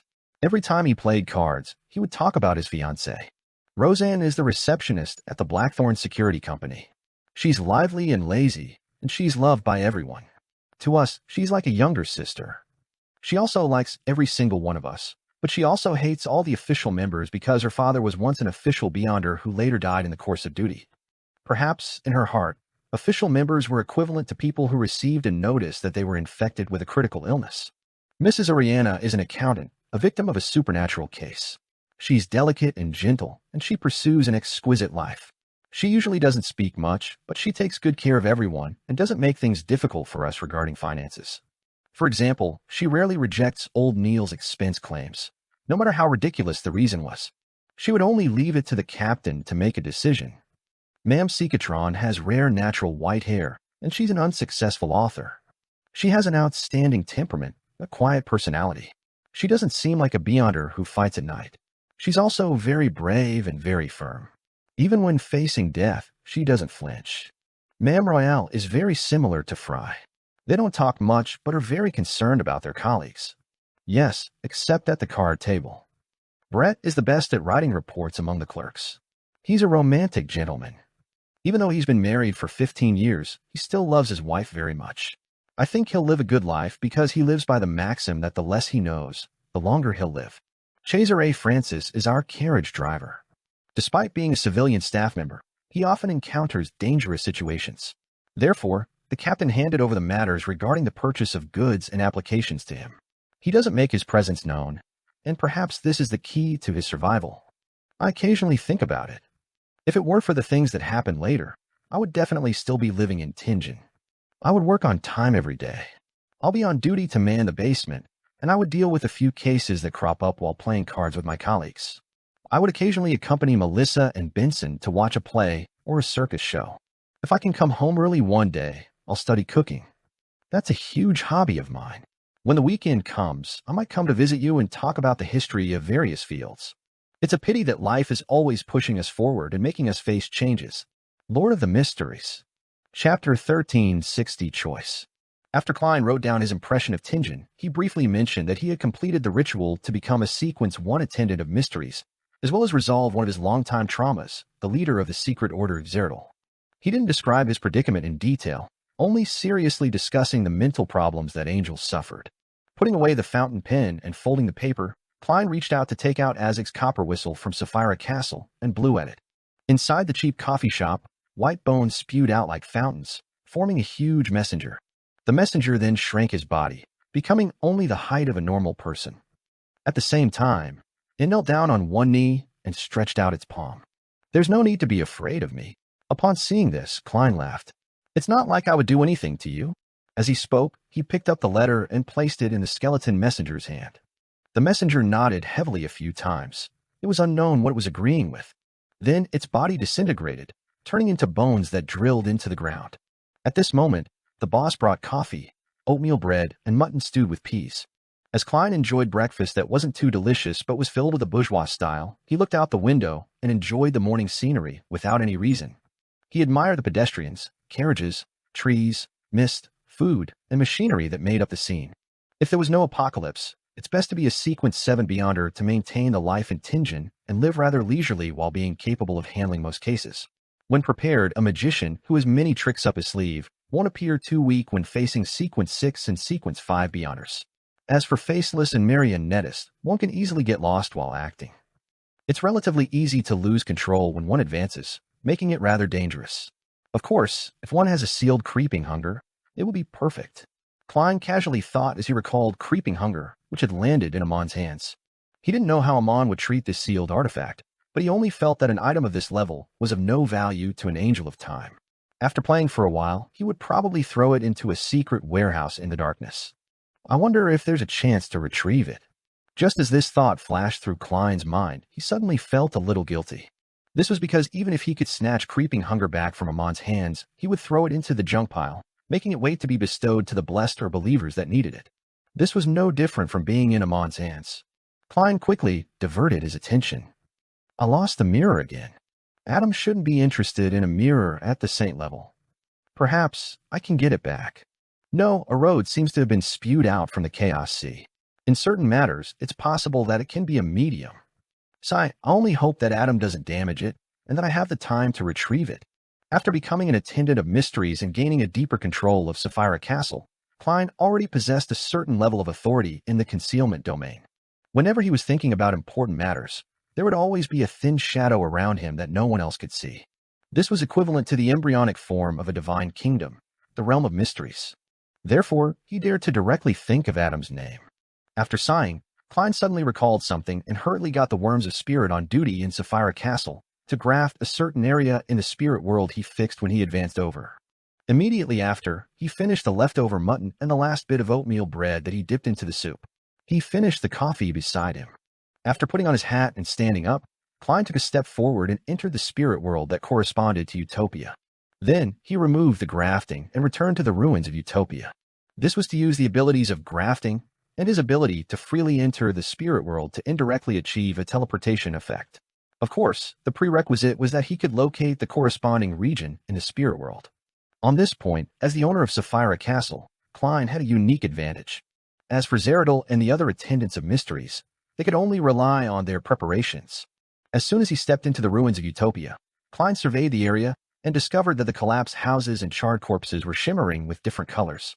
They were the Beyonder characteristics inside the monster marionettes, the wealth accumulated by Klein back in the forsaken land of the gods.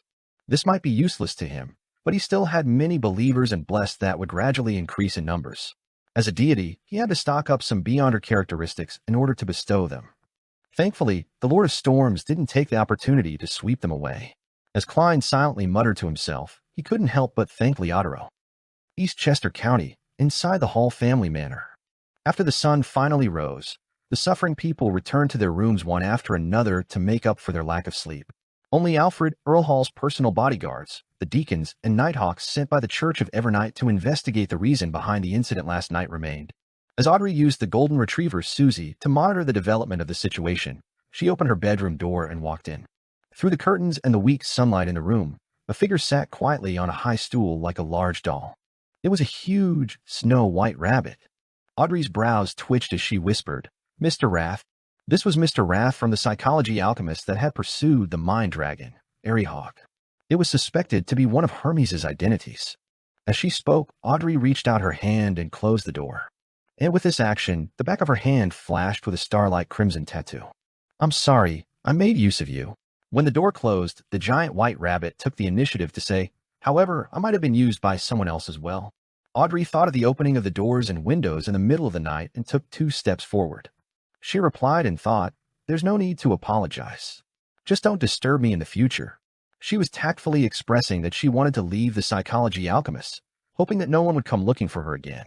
The huge white rabbit stared at her with its bright red eyes for a few seconds and said, "Your previous wish was to protect your parents and family, but don't you think that you've been embroiled in too much trouble? The danger that you've brought them is greater than the help you provide." Audrey fell silent. She didn't speak for a long time. Normally speaking, a saint can indeed ensure the safety of one's family and loved ones, but the premise is that they do not involve themselves in the struggle between angels or deities. Or perhaps they are part of a powerful organization that can be relied on in the true sense of the word. Upon saying this, the huge white rabbit slowly said, "I have 2 gifts to express my apology. You can choose one." "2?" Audrey asked in a low voice. The giant white rabbit nodded, its ears constantly wiggling. "One is to truly become Miss Pride of the psychology alchemists. We can ignore all your other secrets and tacitly allow your other operations, as long as you don't reveal our matters and bring danger to the psychology alchemists. Of course, there will be a certain disadvantage. You will shoulder the burden of certain matters and might be embroiled in quite a bit of trouble. The only difference is that you will receive a lot of help and be rescued in time." "What about the second one?" Audrey had no intention of getting compensation from the psychology alchemists.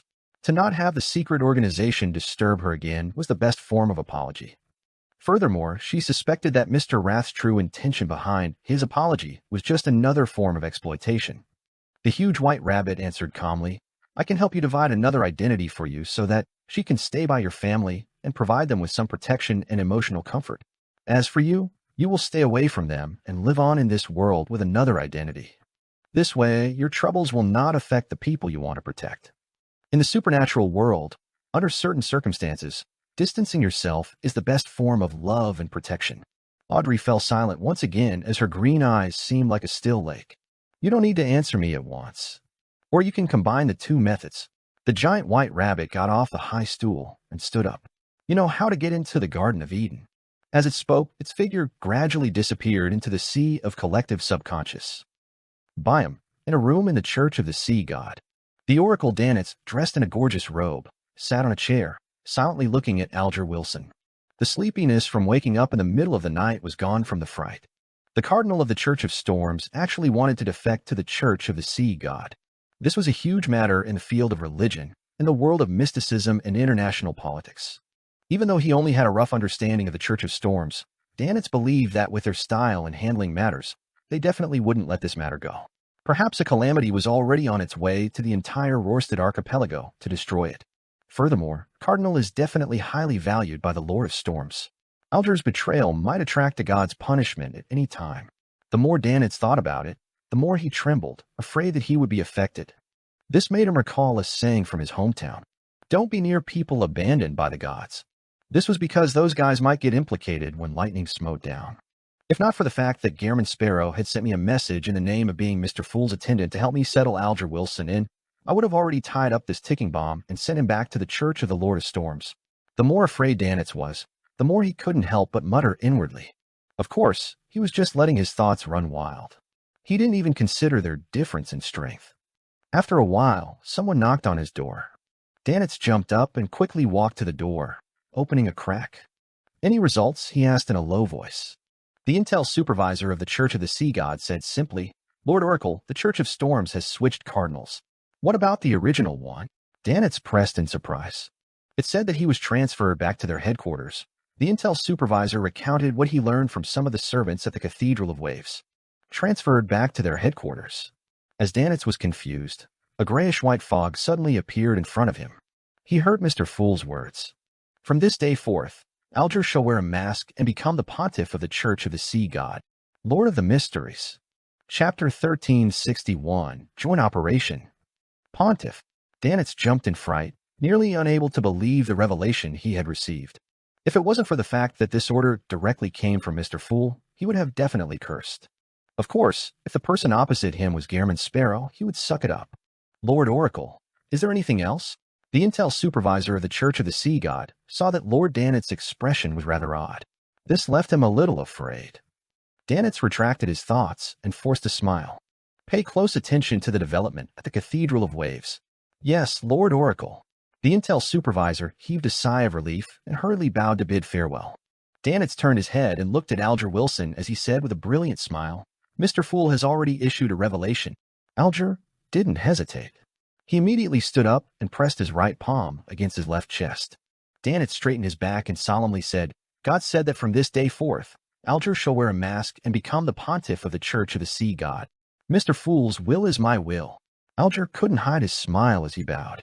Half of his smile was for Danitz to see, showing his humility, while the other half was from the bottom of his heart. This was because the revelation meant two things. Mr. Fool and the Lord of Storms had reached a certain agreement. With a tacit understanding, his betrayal would no longer be pursued. Of course, he had to wear masks and use a fake name to prevent humiliation to the Church of Storms. Becoming the pontiff of the Church of the Sea God was a critical step to reaching the throne of Sea God. From Alger's point of view, this meant that he had officially become Mr. Fool's subordinate. In the future, be it the exchange for the identity of Sea God or being the leader of the Church of the Fool, there would be plenty of opportunities. As for Mr. Fool, he was a great existence that was at the same level as a true god, or even higher. How could his proxy not be an angel? After the bow, Alger waited patiently for Oracle Danitz to bring him a silver-black mask. He received the mask and wore it solemnly. While wearing a red glove, Leonard strolled along the shores of Mid-Seashire, enjoying the R&R earned from closing a supernatural case. As for the mysterious opening of doors and windows last night, he had already received the orders from the Holy Cathedral not to pursue it through investigations or learn more about the matter. Regarding this order, Leonard couldn't do anything about it because he had long learned the general truth from Old Man Palaz Zarost. Mr. Dorr had returned to the real world. An Angel of Time Amon took the opportunity to steal his apotheosis ritual and advance to sequence 0 error. Almost at the same time, Mr. Fool awakened further. Through Sapphira Castle, he had briefly and weakly connected to Beyonders of the Seer, Apprentice, and Marauder pathways. As an angel of the Marauder pathway, Palaz Zarost was undoubtedly able to sense the changes in Amon's corresponding authority and his apotheosis. He also discovered that Sapphira Castle had established a connection with him. "Old man, Amon has already advanced to sequence 0. You shouldn't be of much use to him now. Why do you still want to parasitize my body?" Leonard took in the fresh morning air as he suppressed his voice and asked with a hint of concern and confusion. In his mind, Palaz Zarost scoffed. "Naive. Do you think that you don't need my guidance anymore after becoming a saint and having mastered a lot of mysticism knowledge? You can choose to teach me face to face," Leonard said after some deliberation. To him, having an angel parasitizing his body was both a boon and bane for him. The good thing was that even if he encountered a real mythical creature, he wouldn't be completely defenseless. As long as he softly shouted, "Old man," the problem might be resolved. In addition, history and various rare mysticism knowledge from the Fourth Epoch were also rather useful. The greatest disadvantage was that his life was in the hands of the parasite. If the other party had any evil intentions, he couldn't stop it. This question was once Leonard's greatest worry, but it wasn't too problematic now. This was because Mr. Fool's awakening was deepening, allowing him to completely suppress Palaz Zoroast. Furthermore, Leonard had also become a high-ranking deacon of the Church of Evernight. He would definitely be under the watch of the Evernight goddess, and he could even be specially marked by her. Under such circumstances, it was impossible for a deity with the concealment authority to not discover Palaz Zoroast. If Old Man had any nefarious thoughts, he would have been resolved long ago. What Leonard was most vexed about was that many things weren't too convenient as a result. Although he was already used to having an old man parasitizing his body, and he would even casually chat with him while on the toilet, he still preferred having that time to himself in such situations. Therefore, he felt that having Old Man leave his body and letting him live in his house like an elder would be a better way of getting along with him. When he needed to deal with more dangerous matters, he could get Old Man to temporarily parasitize him. Upon hearing Leonard's suggestion, Palaz Zoroast scoffed. "Are you still thinking about removing the parasitizing when you return home and parasitize when out? Do you think I'm your bodyguard?" Leonard laughed dryly before saying, "If you haven't fully recovered and wish to continue parasitizing, I have no objections." Palaz Zoroast fell silent for 2 seconds before his slightly aged voice resounded in Leonard's mind. Next up is actually the most dangerous period. For the position of the Lord of Mysteries, the Fool and Amon will definitely have a battle. When the time comes, under the influence of all kinds of beyonder characteristics, angels of the same pathway might be affected. It's better to be kept under the protection of Evernight's gaze. When the Lord of Mysteries is born, I won't even bother with you even if you were to beg me to be parasitized. Leonard was slightly taken aback as he subconsciously repeated the name. Lord of Mysteries. This isn't something you can fully understand. Of course, with me around, there's no need to worry, Palaz Zoroast sighed and said with pride. Leonard was just about to take the opportunity to ask when he suddenly saw a Red Gloves team member running over with a telegram. "Reverend, a telegram from the Holy Cathedral," the team member said respectfully. Leonard nodded slightly and received the telegram. He quickly scanned it. "Head to the Southern Continent and participate in the besieging of the Rose School of Thought." Southern Continent. Rose School of Thought. Leonard narrowed down to 2 keywords. He quickly returned to the largest cathedral in the city and used large-scale, ritualistic magic to establish a connection with the Holy Cathedral. In his dream, he met the Pope, Ma'am Ariana, and other high-ranking officials. After a simple exchange, Leonard roughly understood the essence of mission. The various Orthodox churches would delegate 3 to 4 demigods to head to the Southern Continent to besiege the Rose School of Thought, which had become very active after the World War. This was a long-term mission. As the Rose School of Thought's demigods knew how to hide their tracks, they did things in a rather secretive manner. They weren't easy to locate or lock onto. It wasn't easy to deal with them either. According to what the Pope had said, it was already considered quite good to see enough results within 3 years. During this process, the Holy Cathedral would observe the situation and rotate demigods to ensure that the archbishops and high-ranking deacons were in a relatively stable mental state. After leaving the dream, Leonard looked around and suppressed his voice. "Old man, things are a little strange. Why would the various churches suddenly target the Rose School of Thought? This wasn't an easy task. In the past few centuries, it wasn't as if the Orthodox churches hadn't made similar attempts, but they could only suppress and weaken them without being capable of eradicating the Rose School of Thought. On the one hand, it was because there were cracks in their alliances.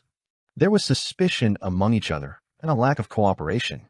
On the other hand, due to the Rose School of Thought's demigods' indulgence, their mental states might be abnormal, but when faced with danger, they knew how to avoid, hide, and conceal. They wouldn't throw themselves into danger for no reason.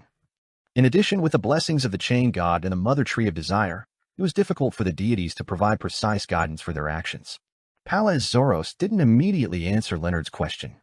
After about 10 seconds, he sighed and said with a slightly aged voice, "This is to eliminate potential threats and to prepare for the apocalypse." Prepare for the apocalypse. Leonard turned agape and wanted to say something, but he eventually fell silent. Backlund, Harvest Church. Emlyn White had just entered the hall, but before he could head to his room and change his clothes, he saw Father Yutravsky stand up in the front pew, like a mountain rising from the ground. "Earth Mother has instructed us to head to the Southern Continent and bury the evildoers." The blessed spoke in a low voice. His voice reverberated in the hall, like a slow clap of thunder, causing the praying sanguine believers to open their eyes. So the dream last night was real. Emlyn was enlightened. Last night, he dreamed of the ancestor, and he dreamed that she wanted him to work with Father Yutravsky and the Rose School of Thought's temperance faction to head to the Southern Continent to deal with the Rose School of Thought members who believe in the primordial moon. Of course, if there was a chance, the enemies who believed in the Mother Tree of Desire would not be spared. As he often had fake revelations, Emlyn didn't take this dream to heart. He planned on changing his clothes and completing his prayers before seeking confirmation with Father Utravsky. He tersely acknowledged before replying to Father Utravsky in a rather composed manner. There's no rush. I'll first contact the members of the Rose School of Thought's Temperance faction. Father Utravsky nodded nonchalantly and said, select some volunteers sanguine too. In the Intis Republic, in the capital Trier, a supervisor of an intelligence agency was assigning tasks to his subordinates. Suddenly, his vision blurred as he heard a distant voice ring in his ears. Orville. Dylan. Orville. Dylan. Lord of the Mysteries. Chapter 1362 Witness. As a Beyonder who joined the Intis Public Security Bureau as a member of the Secret Order, it wasn't the first time that Antoine encountered something like that. In the past, whenever he advanced, he would hear Hornacis, Phlegria, Hornacis, Phlegria. He nearly lost control of himself several times. Unlike before, the content of the whispers seemed to have changed. After the ravings died down, everything in front of him returned to normal. Antoine frowned and muttered to himself, my mental state has been very stable recently, and I haven't consumed the potion or attempted to advance. Why would I hear the whispers of a secret existence? This doesn't seem to be the same as before. What does Orville mean? I lack enough information. I can't understand it at all. Dylan, yes, the brass of the Order have mentioned that our mysterious and terrifying leader once hid an ancient castle called Dylan. Tiske, once I recall that existence, I can't help but shiver. Although he has returned to normal in the past 2 years, the terrifying legends and physical destruction that he left behind is enough to give people a lifetime of nightmares. Antoine calmed himself down and suppressed his puzzlement. He continued to assign missions to his subordinates. In front of a tombstone, Klein, who had just put down the white flowers, turned his head slightly, as though he was listening to something. Although he didn't hear anything, as a king of angels who wielded control over a portion of his pathway's authority, he could acutely sense that something was amiss. Some secret information was being transmitted to specific targets. Zeradal isn't completely dead yet. Klein retracted his gaze and muttered to himself. Back then, he had relied on his level, status, and authority to forcefully stop Zeradal's resurrection. He didn't sense anything abnormal, but after studying himself, he realized something problematic. The Beyonder characteristic he had absorbed from Zeradal was one that contained an entire set of sequence 9-to-1 Beyonder characteristics. That also meant that this only included a single Miracle Invoker Beyonder characteristic. In Snake of Fate, Septon had mentioned that Zeradal and the ancestor of the Antigonus family had both taken an additional Miracle Invoker Beyonder characteristic in them. Therefore, the reality of the situation was that there was no doubt that there was an additional Miracle Invoker Beyonder characteristic on Zeradal, which had vanished. As for whether there were any additional Beyonder characteristics like Scholar of Yore and Bizarro Sorcerer, Klein had no way of guessing due to his lack of understanding of Zeradal. Based on this situation, Klein had long suspected that Zeradal wasn't completely dead. Of course, if the other party wanted to revive, it wouldn't be that simple. This was because using too simple a method would result in a lack of concealment. It would definitely be discovered by the higher sequence Beyonders of the same pathway, and thus an effective prevention method would be set up. When Zeradal was able to separate a sequence 2 Beyonder characteristic from himself, he was undoubtedly a sequence 1 attendant of mysteries. There weren't many enemies that could restrain him, ones that had to be dealt with using the most cautious of attitudes. Therefore, Klein believed that he had used the portion of the Beyonder characteristics that he had dissociated from himself to seize an opportunity. However, it wasn't to directly use it to revive. Instead, it was a way to make plenty of preparations. He needed an opportunity or some mediums to make the preparations play out. From the looks of it, he hid that portion of the Beyonder characteristic that contained the Miracle Invoker Beyonder characteristic in a particular manner and concealed it carefully. Otherwise, when I advanced to Attendant of Mysteries, I should have been able to use Sapphira Castle to directly see it. Yes, the next step should be to use some concealed method to guide or entice a specific target to revive him. He hasn't accommodated a uniqueness, so he can't broadcast on all channels. Besides, he has to be sure that the advanced me or Amon doesn't hear the corresponding content and spoil his plans.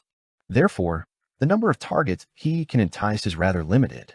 All members of the Secret Order, or a portion of the members. Klein, who was genuflecting, nodded in thought. He exhaled and grumbled without hiding anything. Why are high-sequence Beyonders of the Seer pathway so difficult to kill? There were all sorts of preparations and trump cards. This made him truly understand why the goddess didn't directly kill the ancestor of the Antigonus family. For the half-fool, death might mean a new lease of life. However, an intricate and complicated setup often means that the ability to take risks is inferior. Who knows if Zeradol's resurrection plan will benefit some lucky Secret Order member? The possibility of this happening might even be higher than him returning from the fog of history. Also, there's a chance of being interfered, influenced, or exploited by the outer deities. Klein sneered inwardly as he slowly stood up. He temporarily didn't have any thoughts of finding the miracle invoker beyonder characteristic. This was because, under the immense pressure brought by Araramon, he had no choice but to seize the opportunity to strengthen his humanity and stabilize his mental state. He had to head to Calderon City in the spirit world to retrieve the river water of the River of Eternal Darkness, so as to accommodate the fool's uniqueness. He had no time to waste on non-urgent matters. By the time he successfully advanced and restored a new balance for the situation he was in, he didn't mind heading to Intis and dealing with the members of the Secret Order in search of the hidden treasure vault that Zeradol had hidden. This would completely put the angel who had lived since the fourth epoch to eternal rest. He reined in his thoughts and lowered his head to look at the tombstone in front of him. Klein slowly retreated, inserted his hand into his pocket, and turned to the side to enter the spirit world. In recent times, he was like a tourist in mysticism. Occasionally, he would return to where he used to be, and occasionally, under the guidance of fate, he would casually travel around the spirit world, heading to different realities to witness different scenes. As a result, his self-awareness and self-consciousness gradually recovered and solidified. He was now able to use his anchors to suppress the awakening will of the celestial worthy to a certain extent. This made his mind a lot more stable than when he met the Evernight goddess. In the spirit world, the saturated layers that resembled an abstract oil painting, Klein wandered aimlessly as he walked a few steps in a direction that wasn't in the usual meaning of the word direction. Following the guidance of fate and spirituality, he left this place and returned to the real world. The first thing that appeared before him was a small square and a cathedral belonging to the Evernight goddess. At this moment, many people were entering the cathedral, looking delighted. "I'm back in Backland." Klein looked up at the sun that penetrated the thin clouds and followed the crowd to the cathedral's door. The moment he passed the entrance, his gaze suddenly froze. He saw Benson. Benson Moretti. The black-haired, brown-eyed man's face looked somewhat similar to Klein's. However, the slightly older-looking man had his hair combed neatly backward, revealing his broad forehead. He stood beside the altar, wearing a well-ironed suit, looking a little nervous. Klein stared for 2 seconds before quickly looking away. Following that, he swept his gaze across the front pew and saw Melissa in a white conservative dress. Compared to before, the young lady's face no longer had that adolescent look on it. There was more meat to her face, making her no longer look so skinny. She kept chatting with the people around her, skillfully handling all kinds of matters and socializing. She still dresses in such an old-fashioned manner. Thankfully, she didn't wear black. The corners of Klein's lips curled up as he mumbled. He walked to a corner of the cathedral and found a seat to sit down. About 10 minutes later, Melissa finished her work and sat in her seat. The joyous music started to play as it gradually turned solemn. A lady wearing a clean white wedding gown held her father's arm in one hand and held her mother's arm with her other. She walked down the aisle towards the altar. Benson, who was standing near the altar, gulped a mouthful of saliva and couldn't help but smile. This was his wedding. Klein, who was in the corner, saw this scene and leaned back a little. He lowered his head slightly and muttered, "He smiles like a curly-haired baboon." After the bride was brought to the front of the altar by her parents, she bowed to Benson before facing the sacred emblem and the priest. Benson bowed and turned around. After the bride's parents sat down, the priest said, "Dear friends and family, we are gathered here today to witness and celebrate the union of this couple in marriage under the auspices of the benevolent goddess." Praise the lady. All the guests present raised their right hands as long as they were believers of the Evernight goddess before drawing 4 points in a clockwise fashion, drawing out a star. This included Klein. When everyone settled down, the priest turned his head and said to the bride, "Do you, Lucy Brooke, take Benson Moretti to be your lawfully wedded husband, promising to love and cherish, through joy and sorrow, sickness and health, and whatever challenges you may face, for as long as you both shall live?" The lady named Lucy looked at the Evernight goddess's sacred emblem and nodded solemnly. "I do." Benson's smile reappeared. The priest turned to look at him and said, "Do you, Benson Moretti, take Lucy Brooke to be your lawfully wedded wife, promising to love and cherish, through joy and sorrow, sickness and health, and whatever challenges you may face, for as long as you both shall live?" Benson immediately nodded and said, "I do." Upon seeing this and hearing him, Melissa's vision turned blurry. Her heart winced along with joy. After going through all sorts of ups and downs, their family was finally welcoming a new member. Suddenly, she turned her head subconsciously to the corner and saw an empty seat. There was no one there. Melissa immediately pursed her lips and shook her head slightly. After scanning the area for several seconds, she slowly retracted her gaze and looked back at the altar. It wasn't until the priest announced that Benson and Lucy were man and wife did Melissa smile again. In the Hall family manor in Eastchester County, Klein walked out of the void. He had stabilized his mind and could now seek treatment from his psychiatrist. At the same time, he needed to solve a problem. Lord of the Mysteries. Chapter 1363, Treatment Plan. On the veranda covered by the autumn sun, Audrey wore a refreshing vacation straw hat and sat in a lawn chair as she leisurely flipped through a fashion magazine. There were exquisite pastries and a cup of black tea made from tea leaves from her family's manor on the round table beside her. Suddenly, she looked up to the edge of the veranda and saw Gairman Sparrow walking over in a black trench coat and silk top hat. Audrey turned her head and glanced at her maid, Annie, and realized that she, like the servants around her, ignored the stranger who had appeared out of nowhere. At the same time, Audrey noticed that the surroundings seemed to darken a little. She stood up, lifting the corners of her skirt as she curtsied. During this process, she had originally planned on seriously discussing the matter between the psychology alchemist and Mr. Rath, but on second thought, she smiled again and said in that infectious and brisk tone, "Mr. World, are you here to seek psychological counseling or to deal with Mr. Rath's problem?" If it was just the former, Audrey believed that the World Gairman Sparrow would let her meet him above the gray fog. That would be more convenient and faster.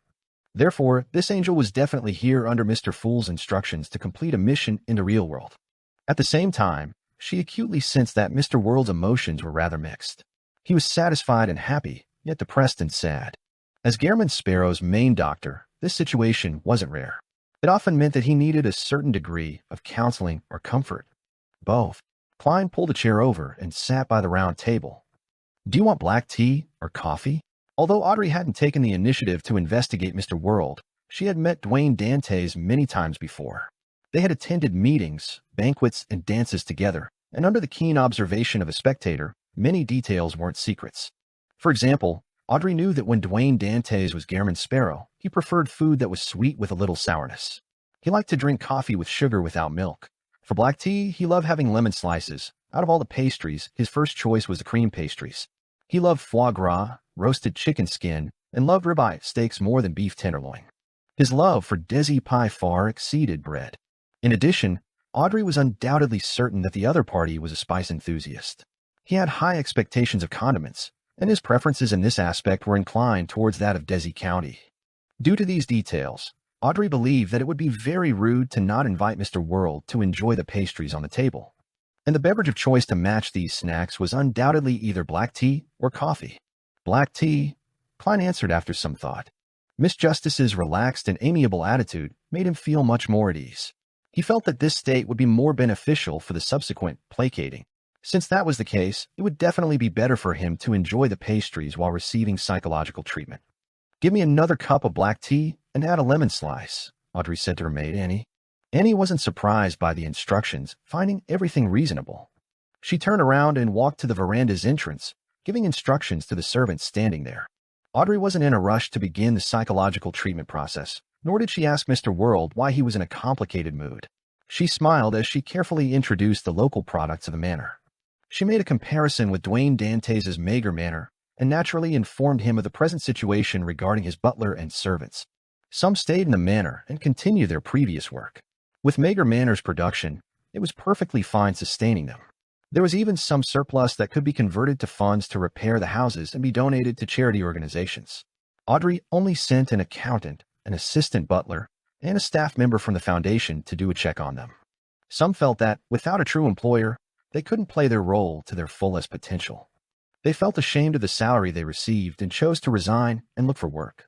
Some of them developed an interest in charity work and found a new calling to life and joined one of the foundations under Audrey's name. Klein listened silently, occasionally raising a question, as though he was chatting with a friend. When the tea was served, he took a sip and nodded in satisfaction. After watching him eat a piece of cream cake, Audrey's green eyes darted around as she said with a smile, "Food doesn't seem to be necessary for an angel, right?" "Yes, it's just a hobby," Klein answered simply before adding, "It can be used to maintain one's humanity." Maintain one's humanity. Audrey ruminated over the sentence. This is to resist the godhood within you? Your mental problems come under such a category. She gently guided the topic to his psychological treatment. Klein nodded slightly and said, "That's right. You should have experienced it. Every Beyonder who has obtained godhood will definitely experience it in some way. The difference is in the quantity." Audrey seriously recalled and said, "I occasionally dream of a ball of light that illuminated the entire world. Occasionally, I would hear an indescribable sound, and I would see a blurry, strange, illusory ocean that seemed to contain many conflicting thoughts. I'm certain that it was an illusion, but it was also so real. Well, I occasionally dream of a huge cross. I heard someone praying softly, but I couldn't tell the specifics no matter how I tried. The second is likely from the Sapphira, Chaos Sea, and the indirect corruption from within. The third is visionary Adam beginning to exert influence on the Beyonders of the same pathway. The first one is the primordial one awakening in the ancient sun god's body, the ancient God Almighty." Klein thought for a moment before saying in a deep voice, "The original creator created all living things and also split into various Beyonder characteristics. This is the source of being extraordinary.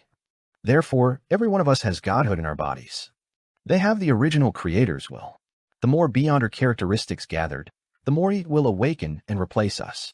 He used the most common and most ambiguous method to explain the root of the problem in a way that wouldn't lead to corruption.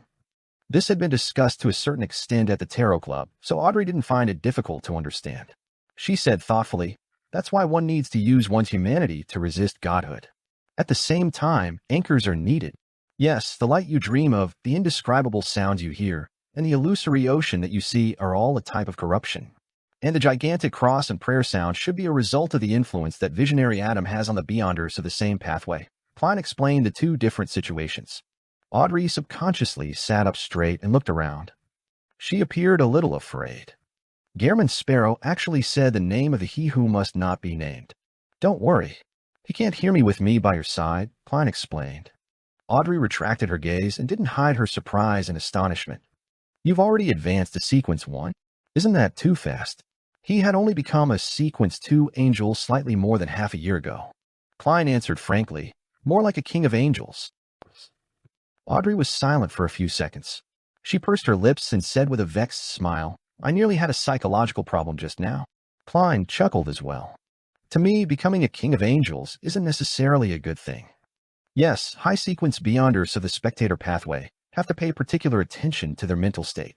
To other pathways, the enhancement of godhood and the worsening corruption is rather obvious. But this isn't the case for a spectator.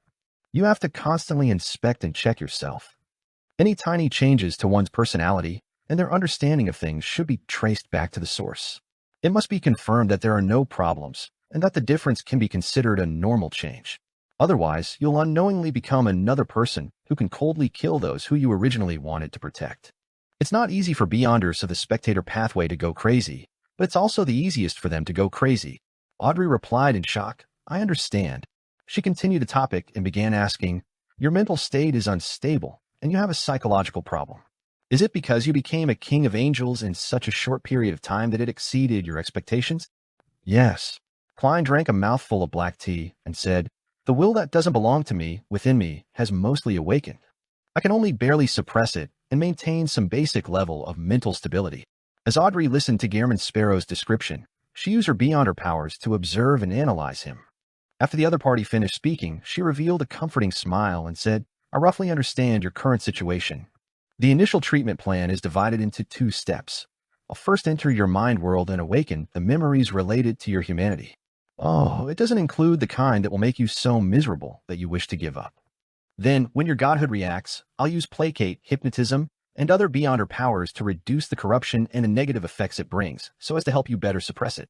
Klein was silent for a moment before saying, "Okay." He decided to use his unique trait of maintaining lucidity in the dream and the mind world, and first gather up the memories related to the Fool before grafting them to the worms of spirit above the gray fog. At that moment, Audrey got her maid, Annie, to bring over a white silk scarf. Then she used the thin scarf to cover her eyes and ears. Klein watched this scene in puzzlement as he waited for Miss Justice to explain.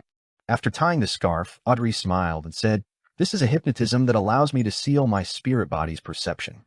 This way, even if I were to enter your mind world, I wouldn't be able to hear or see those awakened memories. Of course, I'll keep my spiritual intuition. Otherwise, I wouldn't be able to find your island of consciousness, and I wouldn't be able to sense the changes in your godhood. I could have just hypnotized you, but you're already a king of angels. I'm worried that I'll be affected by your consciousness, so I'm using this symbolic ritual to achieve the state of being hypnotized and strengthen the effects. She calmly explained, calming Klein's mood without him realizing it. He nodded gently and said, "All right, let's begin. Lord of the Mysteries." Chapter 1364, Proactive Klein. After opening the door to the body of heart and mind, Klein carefully extracted the memories related to the fool. He gathered them together and grafted them above the gray fog. Following that, he saw the blonde-haired Audrey, who had a light white silk scarf covering her eyes, appear on the ancient stone steps. Step by step, she landed onto his mind island via the sea of collective subconscious. After some hesitation, Klein no longer allowed his consciousness to stay high in the sky. He gave up the corresponding control and allowed them to return and fuse together. If he didn't do that, he would maintain absolute rationality in the subsequent treatment, making him unable to be moved by all kinds of memories and lose the possibility of strengthening his humanity. This meant that Audrey's treatment was destined to fail right from the start. After arriving at the mind island that resembled a dream world using her spiritual intuition, Audrey stopped and spread her arms slightly. She recalled her parents' love for her, the excitement she felt when she first became a Beyonder, and the joy she felt after helping others to change her emotions and emit corresponding fluctuations. This was a method of awakening Gehrman Sparrow's memories related to his humanity. It was a Beyonder manifestation of the effects of empathy. Scenes that were worth cherishing, or those hiding deep within, flashed across Audrey's mind one after another. Beneath her feet, from the surface of the island that represented Klein's mind, firefly-like light points seeped out of the soil and floated up. Every point of light presented a different scene. A kid taking a stride forward with his short legs, receiving an ice cream. A student secretly reading novels and comics under the cover of a textbook. A teenager sitting in front of his computer and playing games with full focus. Hearing the sound of a key suddenly being inserted into a keyhole, he jumped up and performed a forced shutdown on his computer. Rushing back to his room, happy that his actions weren't discovered, he had a bounce in his step. Going to the living room, he asked his mother for pocket money, before appearing beside his father to casually ask questions about his studies. A young adult and his companions pushing a bashful friend to the corridor, right up to the person he had a crush on. Then, turning around, he laughed loudly. A young adult with some hint of adolescence to him stealing a glance downstairs, watching a figure leave, but unable to open his mouth no matter what. An employee with a slightly protruding belly waving his hand impatiently when he returned home for the holidays. After telling his parents not to serve him food or set up blind dates for him, he sees his parents' white hair and loses himself in thought when he calmed down. A scholarly-looking man and his brother and sister moving out. When they saw the dirt and dust on each other's faces, they laughed. Klein sat at the round table at the veranda, one hand holding his top hat and the other hanging in midair, as though he wanted to cover his face. Two transparent drops of water slowly slid past the two sides of his nose bridge and dripped into the void. Klein closed his eyes, his expression soft and pained. In his mind island, Audrey seemed to have transformed into a whirlpool of emotions as she pulled together similar memories. After the entire island was covered in firefly-like points of light, a faint gray fog emerged. In the fog, there was a door of light that was dyed bluish-black. It was formed from illusory and brilliant spherical light. The main body of each spherical light was composed of transparent, ringed, or starlight-like worms and insects. They embraced each other and intertwined like mythical creatures. The door of light looked a little odd at first glance, but if one looked closely, they would discover that its surroundings were dark. It was as though it was wearing a hooded black robe. Thus, on a whole, it looked like an unknown mysterious person hiding under a robe. In the next second, a slippery, illusory tentacle appeared under the deep black robe of the mysterious person.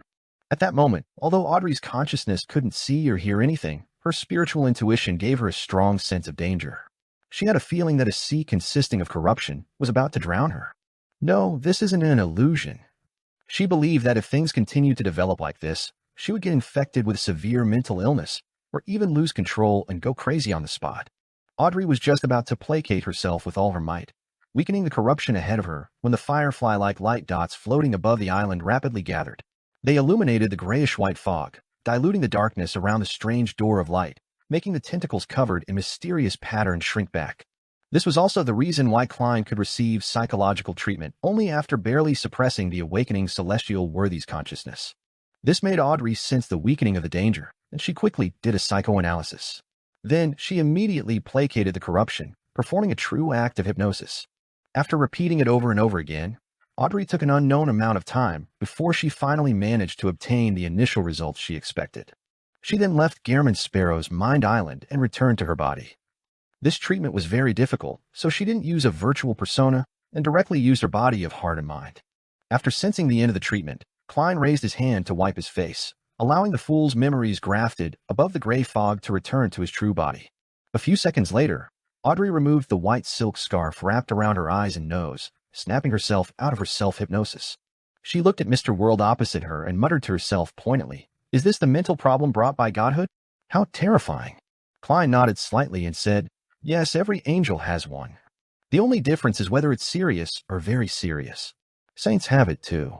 Even low and mid-sequence beyonders who aren't demigods will have it, too," Audrey added with Gehrman Sparrow's former explanation.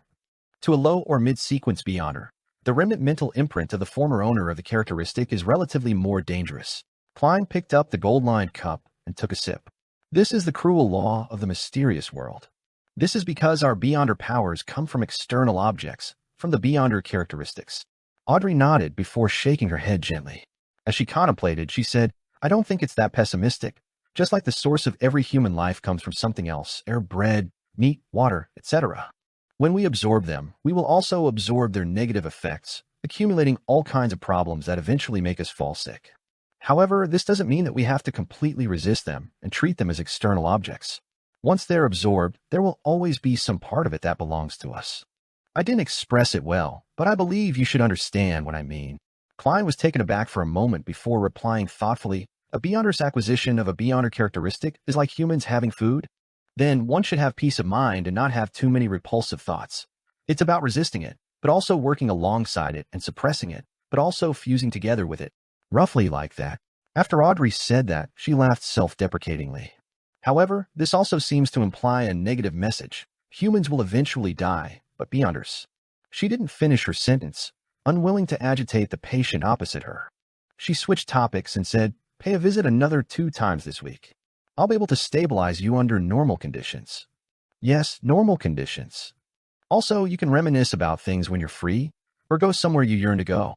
Klein nodded and said, "What do you have in mind about Rath's suggestion?" The smile on Audrey's face slowly disappeared as her expression gradually turned serious. "Do you have any suggestions?" Klein put down his teacup and calmly said, "Strictly speaking, the danger you bring is divided into 2 categories. One is when you actively or passively involve yourself in certain matters, attracting powerful enemies to your side, implicating your family, relatives, friends, and the innocent. The other is that your very existence allows some factions to target the people you value the most, doing so to threaten you. For the latter, unless you're dead, there's no way for you to ever avoid them. Of course, most of these things are a result of the former. If you give up on all your current identities in the mysticism world and only be Mr. Fool's believer and Miss Audrey Hall from now on, no longer taking the initiative to participate in matters related to beyonder or other matters with unpredictable elements, you can avoid most of the risks of the former and drastically reduce the latter. Under such circumstances, with the Evernight goddess favoring the Hall family, and Mr. Fool's protection provided to you is enough to deal with the rare instances of dangers, ensuring your family's safety. That's why there's no need to split off another identity."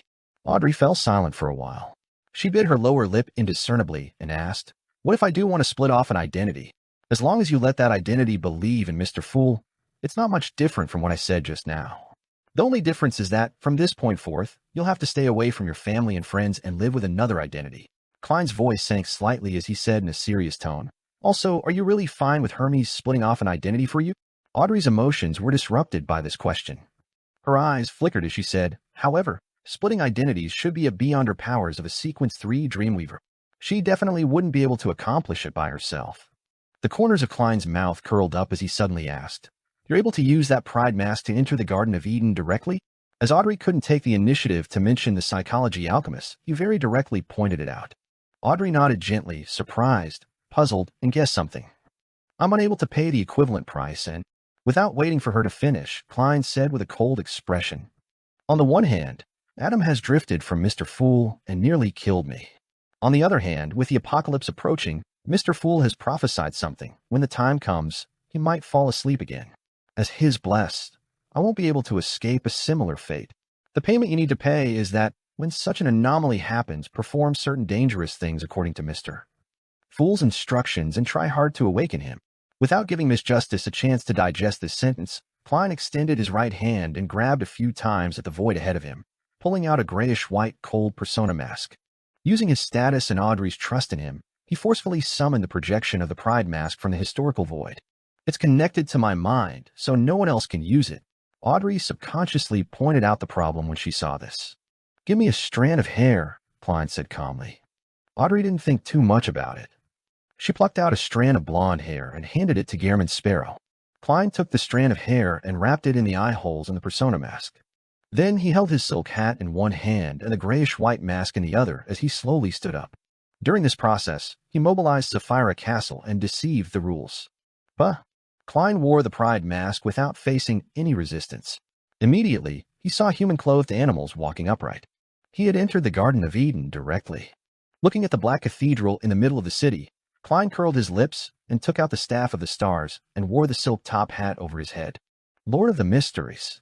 Chapter 1365, Destruction. The moment they sensed the intrusion of a stranger, the animals wearing cloaks or exquisite long skirts stirred as they looked at Klein with a desire to attack. At that instant, Klein, who was wearing the Pride mask, felt as though he was an enemy of the entire city. He wasn't unfamiliar with the situation in the Garden of Eden. He knew that the upright animals dressed as humans were in different aspects of bestial desires. They were more like conceptual and abstract entities instead of being physical. In other words, they didn't have spirit body threads, so they wouldn't suffer any physical harm. Otherwise, Klein could have hoisted these animals up, allowing them to sway with the wind.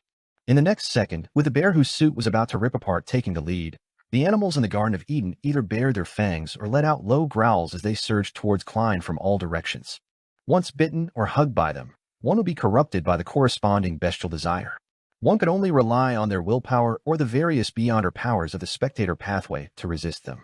Faced with such a situation, Klein, who was wearing a half-top hat, tapped the Staff of the Stars. Without panicking in the slightest, he raised his left hand, spread his fingers, and suddenly closed them. The Garden of Eden, formed from Gothic-style architecture, was suddenly covered in a layer of gloom, as if a giant curtain had draped over it. Realm of the Mysteries, the embryonic form of a divine kingdom. Klein sealed off the Garden of Eden to prevent the powerhouses inside from escaping. Following that, he walked forward one step at a time, like a gentleman taking an after-meal stroll. The animals who mimic humans by wearing human clothes rushed to his side when they naturally changed directions and embraced each other. The python with its flicking tongue devoured a canine creature filled with a desire to mate. The strange person with a colorful spider as a face bound a huge, red-eyed rat up with a web. A violent werewolf bit the languid cat. The brown bear walking upright gave the fox with shiny fur a bear hug. These animals that represented bestial desire fused together as they canceled each other out in pairs.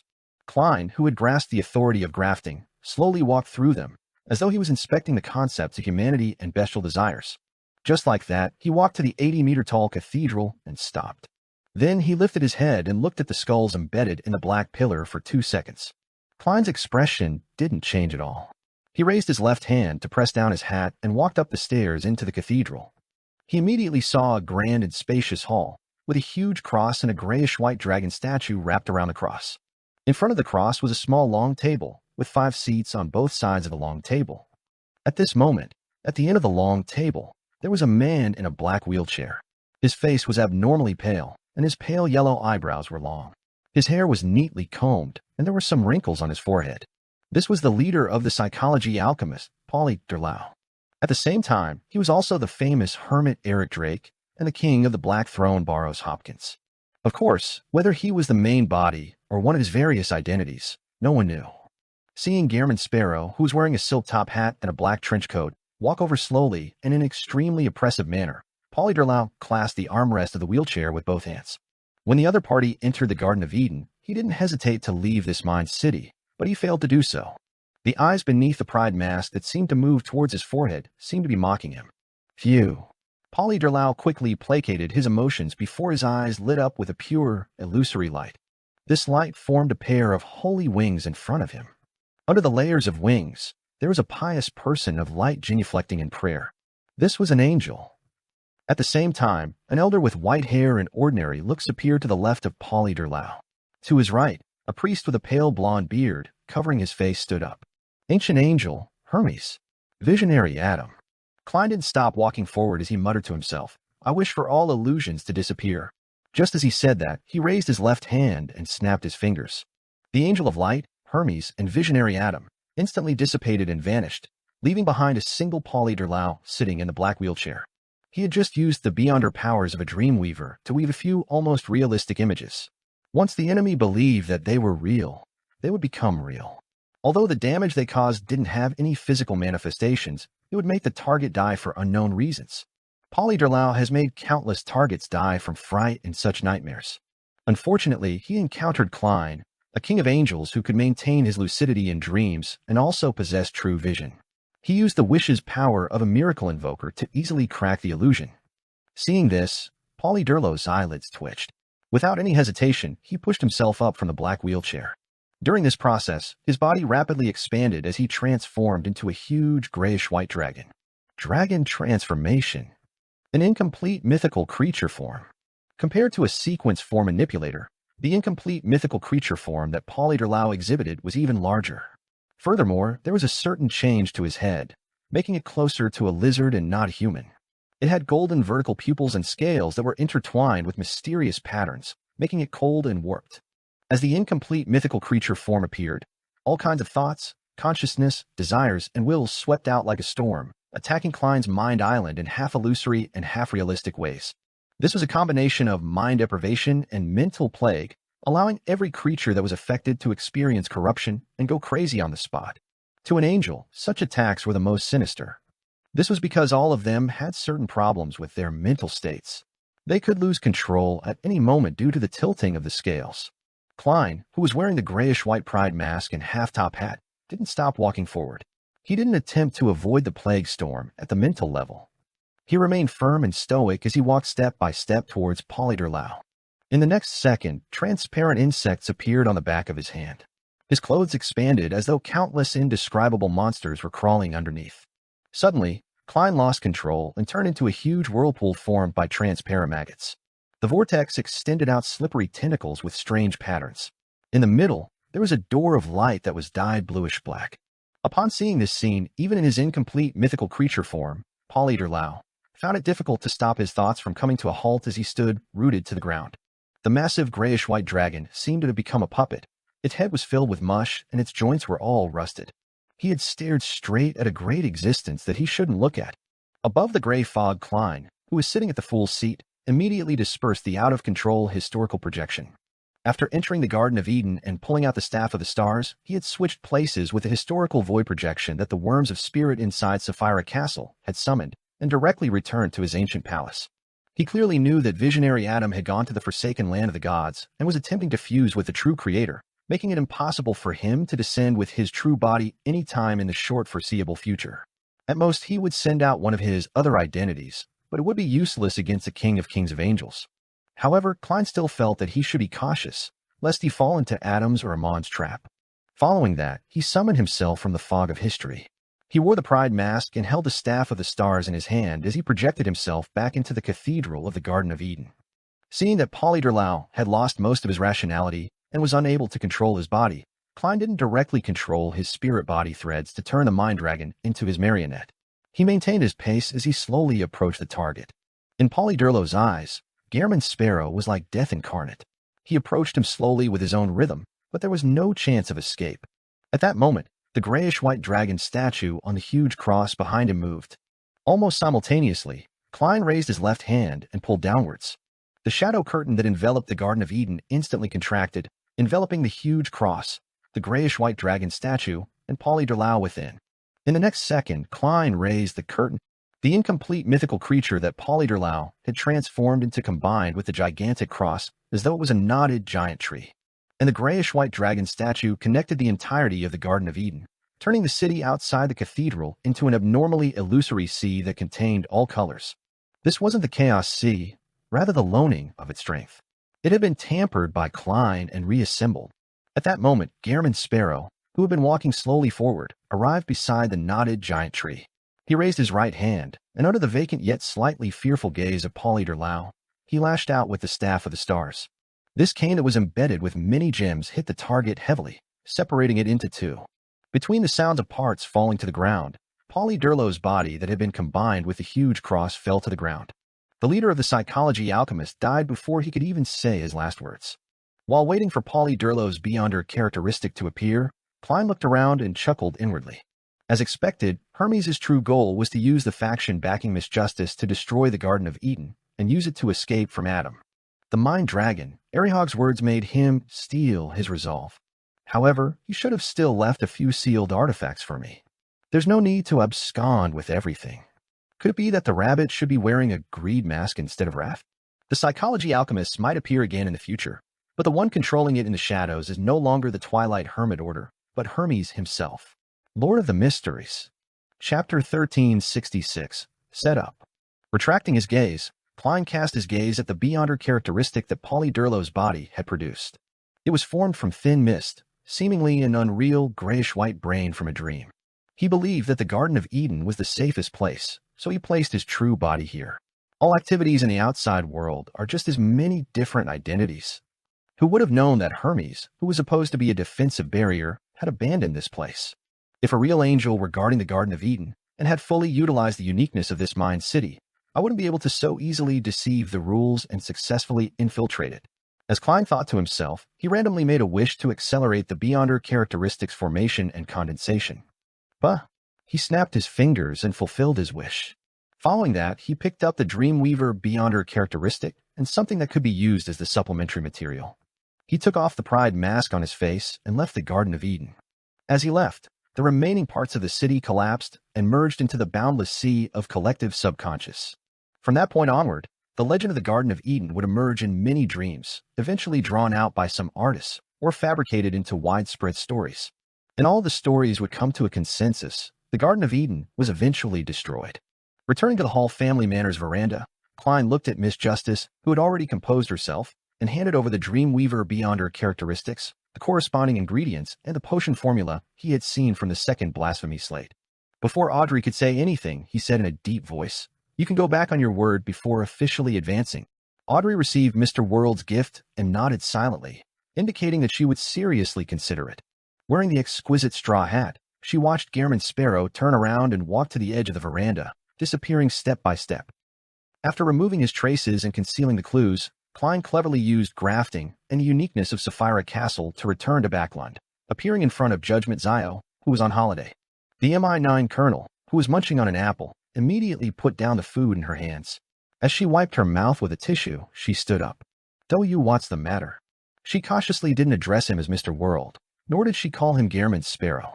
Klein nodded slightly and said, "Mr. Fool got me to ask you if you wish to obtain the potion formula, Beyonder characteristic, and supplementary ingredients for sequence for Imperative Mage." Zio frowned slightly, not feeling any joy. She asked solemnly, "Then what's the price?" Klein nodded approvingly. "The apocalypse is coming. Many changes are beginning to happen, and Mr. Fool has prophesied some matters. When the time comes, it's very likely that he will enter a period of slumber again. And as his blessed, his left-hand man, I'm unable to escape the same fate. The price you need to pay is that when such a situation really appears, follow the revelation left behind by Mr. Fool, doing something that might be dangerous or simple. It might be an attempt that will take a long while, or just a short moment, so as to awaken Mr. Fool. As a King of Angels seer, the owner of Sapphira Castle, Klein had long been able to make certain levels of prophecies. Recently, he had seen some blurry visions and inspiration. Therefore, without any solid plan, he consciously started putting in place various arrangements. Right now, I'm a real charlatan, he lampooned himself and thought. Before Zio could speak, he added, "You can choose to decline. You are not the only person chosen." Zio believed that Mr. World wouldn't use sarcasm when it came to such matters. She didn't immediately answer as she seriously considered the matter. Without the pending apocalypse, she felt that she would have rejected the offer. Although a demigod was powerful and terrifying, being able to rule a battlefield and control the fates of others, and was a creature that truly possessed godhood, becoming a sequence for wasn't a matter that was urgent for her. As a Sequence 5 disciplinary paladin, she was able to ensure that she completed most of the missions as a colonel of MI9 with her own capabilities. With her salary and additional income, she could maintain a very decent life for her family. Even if she were to encounter danger, she could obtain sufficient aid from the official factions. Furthermore, she could make preparations by getting Lamino's travels in advance and ask her friend Furs to protect her in secret. In addition, she had investigated the cause of her father's death and fulfilled her wish to restore his honor. Therefore, no matter what, she didn't have to pay the huge price to become a Sequence 4 Beyonder. Besides, it wasn't impossible for her to get an opportunity from MI9. Of course, Zio had no idea how much longer until this would happen in the future. Be it Mr. Fool's warning or the various prophecies I deliberately gathered using my job, it clearly or vaguely points out that the apocalypse is coming. There are only 16 years left. Zio subconsciously turned her body to look at the second floor. Under my present living conditions, Mom will definitely be able to live for another 16 years. At that time, she wouldn't be too old. Furthermore, Mr. Moon has provided all kinds of medicine to maintain her health. 16 years later, Rio will be a young man in his prime, at the peak of his career. Furs might already become a Sequence 3 Beyonder, and in order to deal with the apocalypse and seek hope, she would be busy running around, but I wouldn't be of much help. Zio slowly retracted her gaze as she fell silent. Then she looked at the World Gearman Sparrow and nodded solemnly. Okay. You can set up a ritual at any time and make a wish to Mr. Fool. He will fulfill your wish. Klein didn't waste any time and gave a simple explanation. His imperative mage Beyonder characteristic and potion formula were all obtained from the New Moon City's sacrifice. Of course, he had also bestowed his believers with the sealed artifact, General of the Pupilless Eye, in exchange. After Zio made her decision, she stopped worrying about the matter and said, Wendell apparently went to Utopia, but strangely, he returned that very night and didn't go to court to testify. That makes him puzzled and worried. Tell him that there's no need to worry about this matter anymore. All the people of Utopia were buried in a natural disaster. With that said, Klein turned and walked into the spirit world. In the outskirts of Backlund East Borough, in a cemetery, Klein silently looked at the niches filled with urns of ashes and didn't look away for a long time. After a while, he slowly walked under a tree's shade. He took out the historical projection of the adventurer's harmonica and blew it. With 4 blonde, red-eyed heads and dressed in a dark and complicated long dress, Rionette Tinker immediately walked out of the void. Without waiting for Miss Messenger to speak, Klein asked, The various churches are preparing to besiege the Rose School of Thought and plan on joining forces with you. Is there anything I can help you with? He had learned of the matter from Leonard and Emlyn. Rionette Tinker's 4 blonde, red-eyed heads said, There's nothing for now. Talk. After. Locking on. Target. That is to say that, with the interference in divination and prophecies, and the protection from outer deities like the Mother Tree of Desire, Primordial Moon, as well as kings of angels like the Chain God, the Rose School of Thought demigods aren't that easy to find. They need a certain amount of time to employ various strategies. That's right. Even a Rhodes wouldn't dare spy on them under such circumstances. Perhaps I can summon its historical void projection. Klein thought for a moment and said, if there are items directly related to them, using them as a medium I can lock onto the corresponding target. When the time came, he could use Sapphira Castle's power to penetrate the shield. All right. Rionette Tinker's 4 beautiful heads bobbed up and down at the same time. With nothing left to discuss, he planned on letting Miss Messenger return. He had originally intended to jokingly ask, Do I need to pay for the summoning this time? His spiritual perception suddenly stirred as he fell silent. A few seconds later, he took out a gold coin from Sapphira Castle. This was one of the 5 gold coins that had been tainted by Sapphira Castle's aura. The payment this time, Klein handed over the gold coin with a smile. No need. This time, after Rionette Tinker's 2 blonde, red-eyed heads said that, the remaining 2 didn't say anything. She had powerful spiritual perception capabilities and appeared as though she had sensed something. In the next second, one of the 2 blonde, red-eyed heads that didn't open its mouth rose up and bit the gold coin at Klein's fingertip. All right, Klein retracted his hand and said with a smile. Then he casually asked, Is Miss Sharon and Merrick still in Backlund? Yes. Miss Messenger informed Klein about her student's address. In a house, Merrick sat at a long table and skillfully played cards with his zombies. Suddenly, Sherlock Moriarty appeared on an empty chair. He put down his hat and took the covered cards from a zombie without any hesitation. Merrick looked up at him. His lips moved, but he didn't open them in the end. He let the zombie in charge of croupier duties continue to hand out the cards. Just like that, Klein joined them. He played a few rounds, winning and losing at times. In the corner, Sharon, who was wearing a black regal dress and a small and delicate bonnet, appeared at some point in time. She held her face with one hand and quietly watched the game. After playing for about 2 hours, Klein stood up and formally bowed to Miss Sharon and Merrick. Then he chuckled, put on his hat, walked towards the door, and disappeared. Deep in the spirit world, Klein, who had finished a course of 3 treatments, appeared outside Calderon City. Lord of the Mysteries. Chapter 1367, Distributary. As he didn't know what state Amon was in right now, Klein didn't dare delay. After his mental problems were resolved, he immediately came to Calderon City and prepared to obtain the river water of the River of Eternal Darkness. And because it involved a Sapphira, he could only vaguely see some visions when using divination or making a prophecy. He couldn't accurately make a judgment. After surveying the area, Klein raised his hand to summon the historical void projection from a few minutes ago, allowing his true body to return to Sapphira Castle. His consciousness then shifted to the projection, making it corporeal. Following that, Klein grabbed at the void again and pulled out the Staff of the Stars' historical projection. To be honest, after being able to use most of the Beyonder powers below Sequence 0 of the Apprentice pathway through Sapphira Castle, Klein no longer needed a Grade 0 sealed artifact like the Staff of the Stars. He could basically replicate whatever mystical effects it had without the negative effects.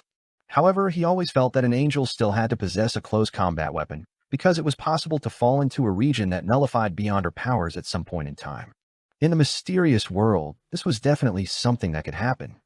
Be it the law restrictions from the Arbiter pathway, or the Beyonder effects of a particular outer deity, it was possible to achieve similar effects. Under such circumstances, if you picked up a hard staff that came with passive effects and directly smashed it in the enemy's head, it would prove to be rather effective. As a king of angels of the seer pathway, making preparations in all aspects was an instinct. After weighing the Staff of the Stars and pressing down on his top hat, Klein took out the golden bird-shaped accessory from Sapphira Castle and placed it in his left breast pocket. Then he took a step and entered Calderon City, the divine kingdom of ancient death, Phoenix ancestor Greg Race. The first thing that entered his vision was a huge bottomless pit. All sorts of strange buildings circled the deep pit and extended downwards in circles, forming a grand city that was beyond the understanding of ordinary people. Some of the buildings were standalone houses that stood atop pale white stone pillars, while others were huge rectangular coffins. There were no windows, and the doors were on the roofs. Some of them were just tombs with gravestones at the entrance, while others were constructed from all kinds of bones, making them seem rather messy. The closer to the bottom of the pit, the more intact the buildings were. The closer they got to the top, the more they collapsed, filled with the decay and ruin of time. With just a glance, Klein made a faint grayish-white fog appear around him. He directly used Sapphira Castle status to resist the laws of Calderon City, which turned all living beings into the dead. To him, becoming a dead person wasn't a negative effect, but he didn't like that cold and indifferent feeling. The grayish-white tide that rose previously has receded. Klein, who was wearing a top hat and trench coat while carrying the staff, nodded in thought. With one step, he stepped deep into Calderon City, which could be seen with the naked eye. This time, he used the Marauder Pathway's Beyonder powers to steal the distance of his perception so as to avoid being entangled with the various dangerous monsters that were active in this mysterious city. This wasn't something he was afraid of. The ones who should be afraid were the monsters. If it wasn't for the fact that he didn't wish to waste time, he wouldn't have minded taking the opportunity to gather a batch of marionettes to make up for the losses caused by the destruction of Utopia. Apart from this reason, Klein was still cautious about something else. Calderon City was a city of the dead. It was very likely that in the deepest depths of the city flowed the River of Eternal Darkness. And in essence, marionettes were already dead, so once they approached anywhere close to the bottom, there was a possibility of a mutation. Venturing deeper one step at a time, Klein realized that he had thought too much. None of the monsters hidden in this strange city dared to appear. The aura of Sapphira Castle allowed their instinctual desire to live to overcome their inclinations of madness and their habits of hunting. The deeper he went, the quieter his surroundings became. The strange buildings remained intact, but they seemed to be dead for years. Even their auras were cold, gloomy, and decadent. It's the same as looking at a black and white film. If I didn't hear my breathing and heartbeat, I would have suspected that I was deaf. Klein coughed lightly and used his grumbling to resist the silence of death. His intuition told him that once he got used to this environment, his body and mind would become still and silent. Then he would truly die in the full meaning of the word. The closer he got to the ground, the stronger this feeling became. As he kept stealing the distance, Klein proceeded forward for a long time before finally seeing the bottom of the pit. No, this wasn't the true base of the pit. It was just a huge, black palace that stood in the way. The palace was propped up by columns. There were all kinds of bones and different corpse pieces embedded in them. Some parts of the palace were even covered in blood. They belonged to different races. Klein stared at it for a few seconds, Without any hesitation, he carried the staff of the stars and entered the palace through the open door. On both sides of the hall were different types of coffins in different colors. They sat there silently, as if they had already been weathered by death. As Klein entered, there was a sudden noise coming from inside the coffins. It sounded like a rusted joint opening. The grayish-white fog around Klein thickened again as all the coffins suddenly quietened down. Ignoring them, Klein walked to the depths of the hall. There was a grayish-white stone staircase descending with a huge stone monument erected at the entrance. At the top of the stone monument stood a long and slender statue that resembled a giant bird made of bronze. Its wings had all kinds of pale white symbols. Under the bronze bird-shaped statue, the surface of the stone monument was written in text that originated from the language of the dead. Their shapes were all different, looking like simplified birds or coiled snakes that looked different. They formed a few indistinct words. Even deities cannot escape. Imprisonment, even in death. Is this a warning to all living beings who come to Calderon City to not go down the stairs? It directly leads to the river of eternal darkness? Klein's thoughts raced as he carefully read the words on the stone monument. From his point of view, this meant that even if a sequence zero true deity were to approach the river of eternal darkness, they would be trapped there and unable to escape. And even if they were to die, they would still be imprisoned by this abstract river, this Sapphira. Although they wouldn't dissipate, they wouldn't be able to escape. From the looks of it, it's just like the Chaos Sea. Without any sphero protection, merely approaching the river of eternal darkness will result in a terrifying mutation. Klein retracted his gaze and tidied up the golden bird-shaped accessory attached to his breast pocket.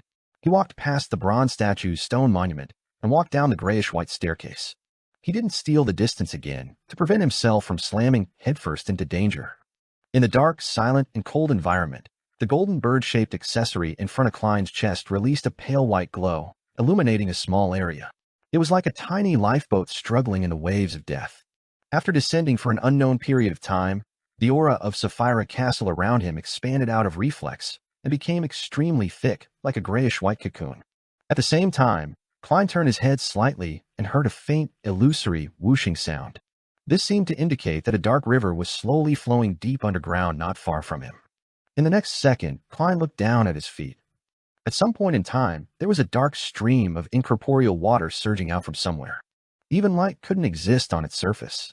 This is different from what I saw last time. Klein frowned slightly. Back when he came to Calderon City to hunt the Spirit World Plunderer, he had caused a certain change, causing large amounts of grayish-white illusory tidal water to surge up the bottom of the pit. The colors that he saw the two times were completely different.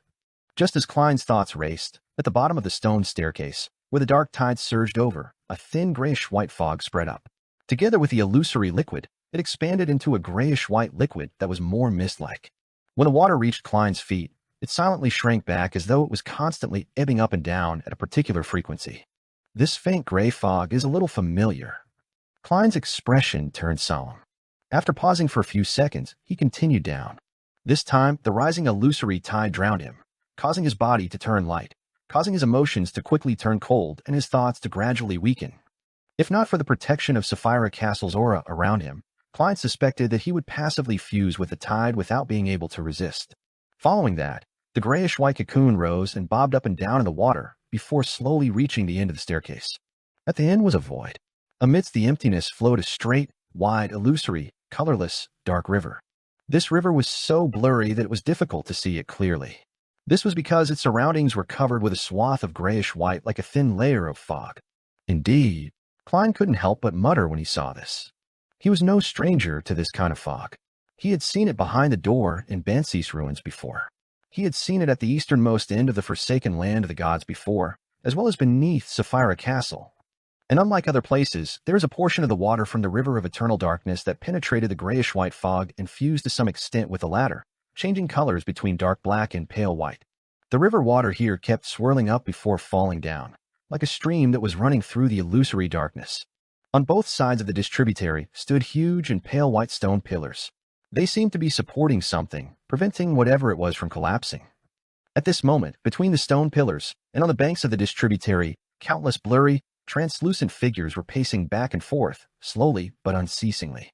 Among them, the most eye-catching one was a seemingly lost figure that would occasionally enter into the depths of the distributary before turning around. Yet, it didn't seem like it could leave the river. It was huge, similar to the stone pillars around it. It had a heavy black robe draped over it, and from its side profile, it looked very old. Suddenly, it turned its head and looked at Klein. Its face had obvious southern continent characteristics, but had already rotted while white feathers stained with pale yellow oil grew out. Klein knew him, and he was Mr. Azek's father, the death of the fourth epoch. Emperor of the Underworld Salinger. Lord of the Mysteries. Chapter 1368, Death Imprint. Death Salinger, who was pacing around the river of eternal darkness, looked at Klein, who was enveloped in a grayish-white cocoon. His eyes that had pale white flames that were about to be extinguished instantly reflected the golden bird-shaped accessory on Klein's chest.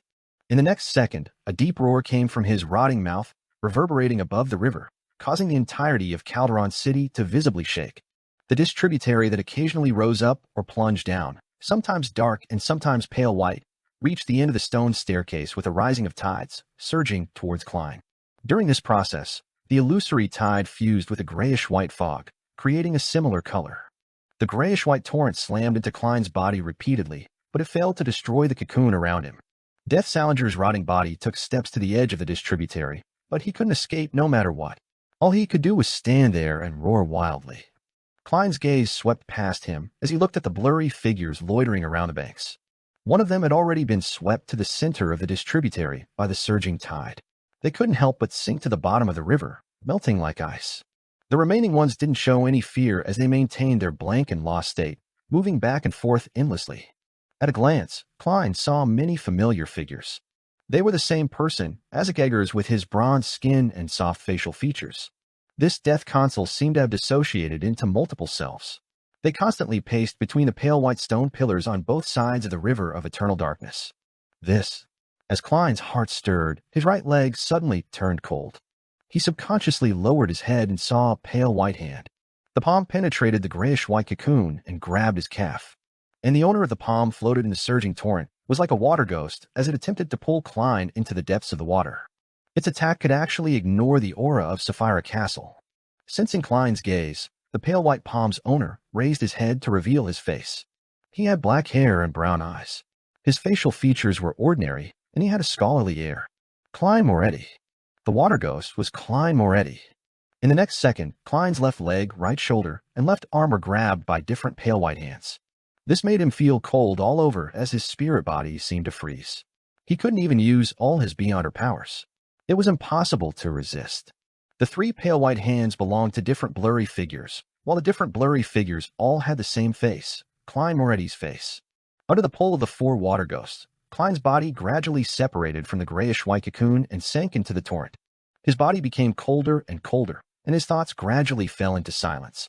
His vision gradually darkened, and eventually, there were only dark, ebbing waves. Above the gray fog in the ancient palace, Klein's consciousness returned to his original body. Then, without any hesitation, he extended his palm and used the power of Sapphira Castle to steal an item from the ladder through his connection with a historical projection. A golden beam of light flashed as Klein held the golden bird-shaped accessory. At the same time, he stopped maintaining the historical void projection. The drowning figure disappeared from the eternal night flood. It can ignore the aura of Sapphira Castle, which means that those four figures truly are me. But why would I be trapped in the stream of the river of eternal darkness, pacing about endlessly? Four figures, four figures. Klein's expression was solemn as he gently tapped the edge of the long mottled table. He gained some inspiration amidst the tapping. The words "four souls" and "death" corresponded to the reality that he had died 4 times and had revived 4 times. Of course, after becoming an attendant of mysteries, the 4 resurrection opportunities had been reset again. Every time I die, regardless of whether I successfully revive or not, I will leave an imprint in the river of eternal darkness. I died 4 times, so there are 4 figures wandering the banks of the river of eternal darkness? Klein roughly grasped the crux of it before he sighed inwardly. The river of eternal darkness is indeed a Sapphira. As expected of the symbol of death, repose, destination, endpoint, and darkness. This is what the goddess meant when she pointed out that I'll encounter a different kind of danger. When the historical projection was drowned, I suffered some mental damage. If my mental state was unstable, I might have suffered some terrible consequences by now. Based on this deduction, Klein had a brand new understanding of the many Azek figures and the wandering Death Salinger. They were the corresponding imprints of death. Mr. Azek has indeed died many times in the process of searching for his memories, but he comes back to life every time. According to the present situation, although an undying doesn't die, it leaves behind a lot of hidden dangers. Once the number of deaths reaches a certain level, their true bodies might be attracted to the river of eternal darkness one day, ending up as one of the figures that wander around there for an eternity. Only Salinger's figure is there. This means that, after accommodating the uniqueness, his death imprint also becomes unique. As Klein's thoughts raced through his mind, he became worried about Mr. Isaac's state of survival. And there were two solutions to resolving this problem. One was to make Isaac's soul whole and make him stop repeating his resurrection process. And second, to help the Evernight goddess become a great old one and gain control of the river of eternal darkness. Perhaps this is another binary choice. When the goddess becomes a great old one, there's no need for her to make use of half of Mr. Isaac's soul again. Klein reined in his thoughts and focused his attention on his goal. He had entered the depths of Calderon City, not to resolve the death imprint of Death Salinger and destroy any chances of him reviving. Instead, he was here to retrieve the river water from the river of eternal darkness. Clearly, the illusory tide's water that flows out of the river doesn't work. It's only an aura that flows out, not the river water itself. Also, water that is fused with a grayish-white fog won't do either. It's not pure enough, so it wouldn't be able to accomplish the desired effect. From the looks of it, only when the distributary turns back into its deep and dark state can I get the water. There's definitely no way to get it from the main river. That grayish-white fog is definitely a solid barrier. Klein quickly formulated a plan based on his analysis. That was to avoid going close to the river of eternal darkness and not attract the attention of Death Salinger. He would wait for the distributary's water to recede and turn dark before he headed over, before allowing his 4 death imprints to drag his historical projection to the bottom of the river. During this process, the historical projection would seize the opportunity and use the golden, bird-shaped accessory to scoop the river water. Then, he would return his consciousness back to Sapphira Castle. Using the powers of theft, as well as the close connection between the two items, he could take away the golden, bird-shaped accessory. After considering the finer details to the procedure, Klein returned to Calderon City and summoned his historical void projection. He repeated the previous process and soon returned to the stone tablet next to the giant bronze bird statue. He walked down the grayish-white stone steps, step by step. The aura of Sapphira Castle around him gradually thickened, turning into a thin cocoon. It didn't take long before Klein arrived at the end of the staircase. He saw the river of eternal darkness flowing in the void, the pale white columns on both banks, and the countless blurry figures that lingered at the banks of the distributary. This time, he wasn't in a hurry to go forward. He left the staircase and waited patiently at the same spot for the distributary's water to recede. The grayish-white colors faded and the water darkened. Right now, Klein's figure flashed as he stole the distance and appeared in Death Salinger's blind spot. Without any surprise, as his body sank into the river of eternal darkness, the pale white hands immediately penetrated the aura of Sapphira Castle and grabbed his limbs. His 4 death imprints appeared around him, eager to drag him to the bottom of the river. Klein's head submerged under the dark river water, making his body turn cold as his thoughts turned still. Before he completely lost his senses, transparent and distorted maggots crawled out from Klein's neck. They quickly crawled to the side of the golden, bird-shaped accessory, clustered around it, and lifted it up, preparing to scoop the water of the river of eternal darkness. At that moment, a massive shadow appeared in the swirling, illusory river in front of Klein.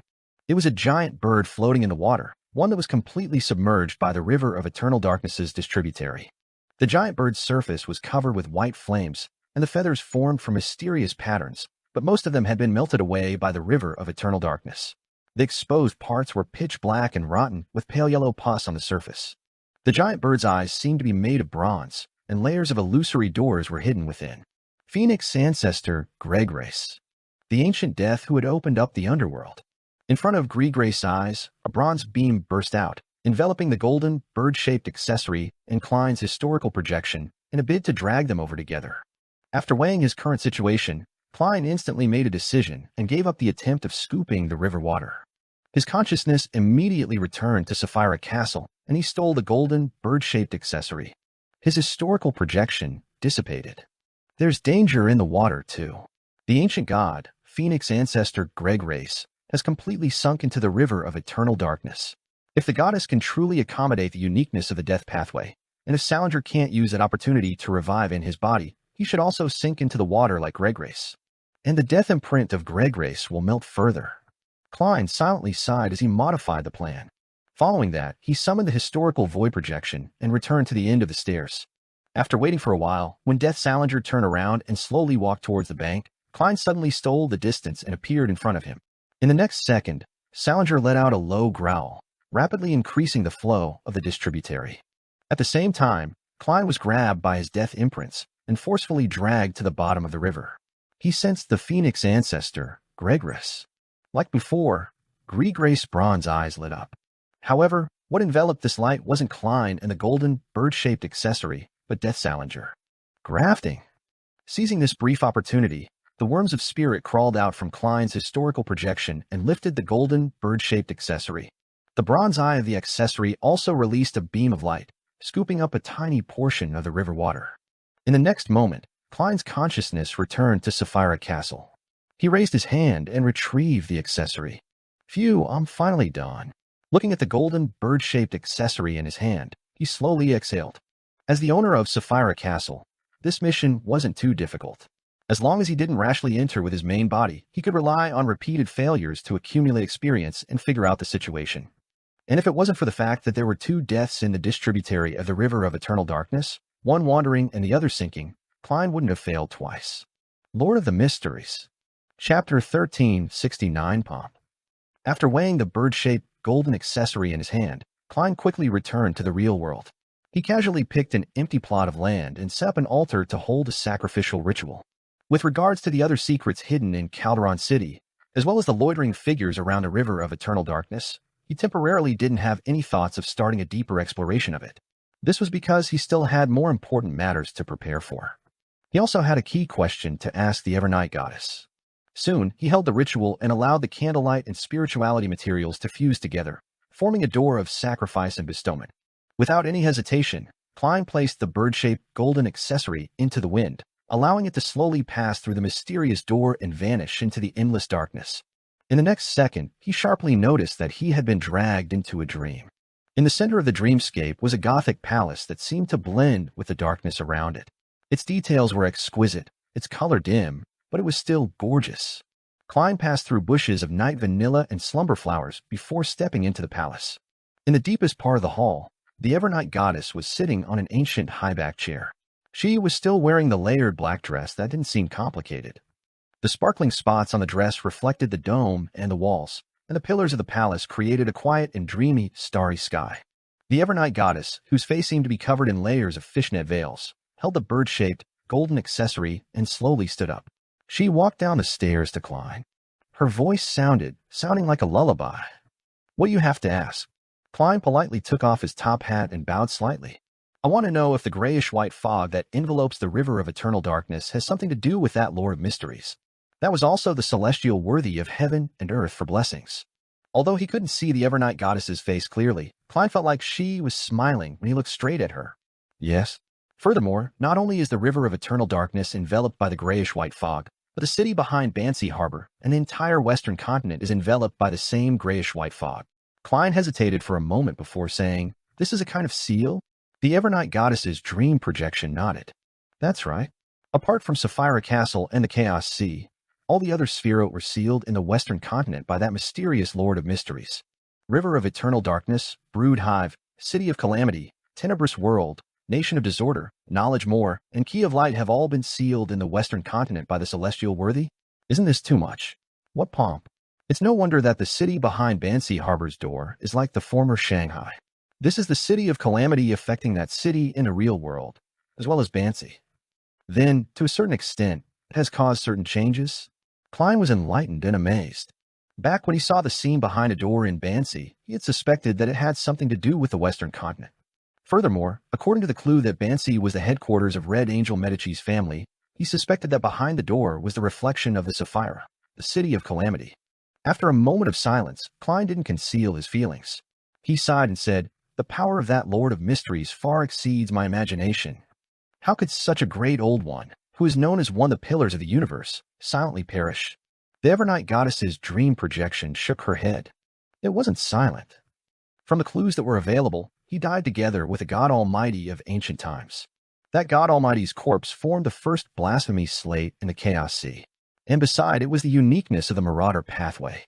In other words, in the middle of the first epoch, the Lord of Mysteries and God Almighty had a battle that was abnormally intense but didn't cause much of a stir. In the end, both perished. This can explain why the ancient sun god had the uniqueness or a gray's uniqueness of the Marauder pathway when he walked out of the Chaos Sea. It was ripped off by the ancient god Almighty from the Lord of Mysteries. Amidst his thoughts, Klein asked in puzzlement, why would they want to kill each other? They are both pillars and aren't from similar pathways. There shouldn't be any life and death conflicts that cannot be resolved. The Evernight goddess's dream projection said gently, convergence is an instinct. The higher the level, the stronger the instinct. That Lord of Mysteries and God Almighty of ancient times were unable to hold back from converging that results in becoming the embodiment of the entire universe, which is also the innate instinct of the original creator.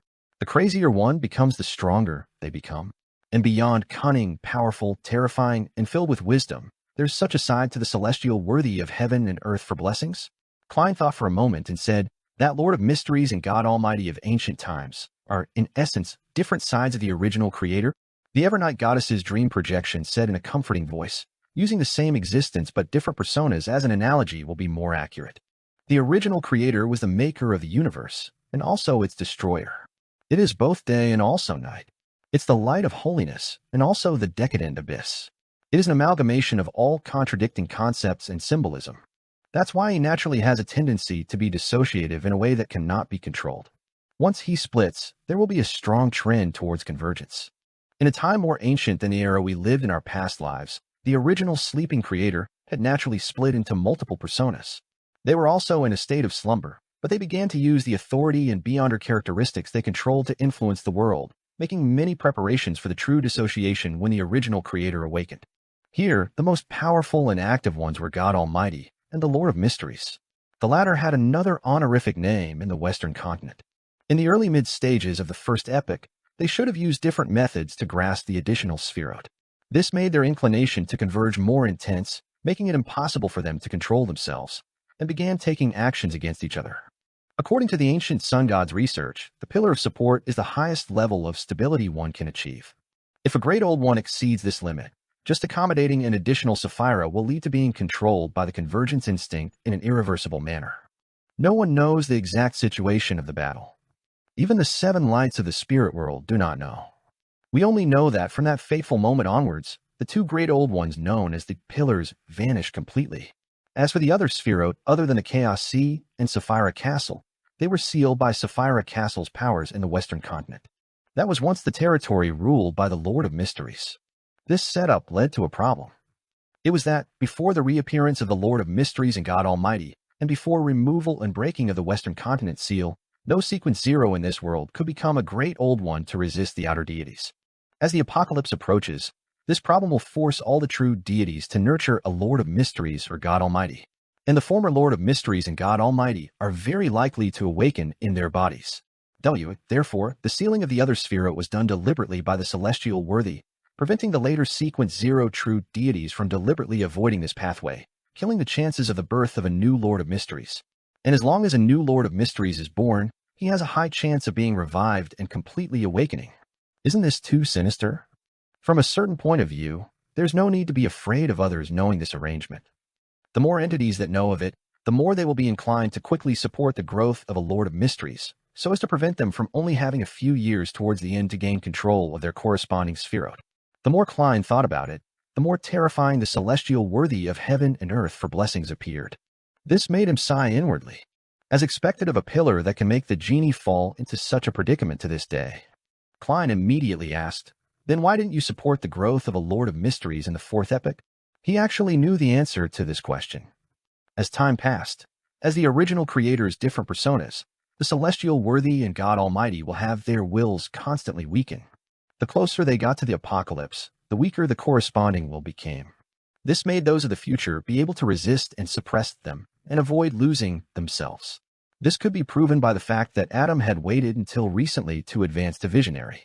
The Evernight goddess's dream projection revealed a smile. Back then, Amon and Bethel were unwilling. All of them wished to make all sorts of preparations, hoping to make the attempt when the apocalypse was approaching. As for Salinger, he planned to use the River of Eternal Darkness to fuse with the Red Priest's uniqueness to create a brand new Great Old One path. Then he went mad. He wasn't able to resist the desire for converging the Twilight and Evernight pathway. Death was also forced into such circumstances. On the one hand, the apocalypse was only 1,000 years or so away, and on the other hand, the river of eternal darkness had been sealed by the celestial worthy a pillar. This prevented him from attempting to control it.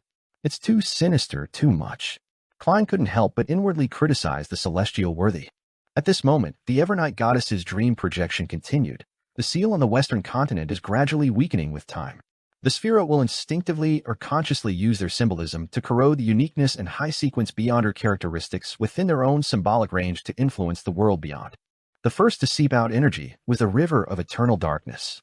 In the second epoch, it formed a distributary through Greg race. After that, in the fourth epoch, traces of more Sphirot began to appear on the northern and southern continents and the islands over the five seas. This is an important factor hidden behind many of the anomalies in the fourth epoch. The Sphirot had indirectly exacted their influence through the seal in the fourth epoch. It's no wonder Adam said that my understanding of the fourth epoch's history isn't deep enough. From the looks of it, Banshee Harbor retained the elven customs not because it was an elven settlement, but also because of other factors. Klein thought for a few seconds before smiling. I roughly understand. Is that why you've been helping me all this while? Lord of the Mysteries. Chapter 1370, Decisive. The Evernight goddess's dream projection replied with a smile. If it's just to nurture a Lord of Mysteries, I should be betting on him on. At the very least, the chances of him succeeding is much higher than yours. Without waiting for Klein to ask any further, she continued with a voice as ethereal as a dream. The era that was buried in the past is a memory shared between us, and also the critical period in which our humanity was born, sprouted, and nourished. Even if I've had a long life, it still remains my fondest of memories.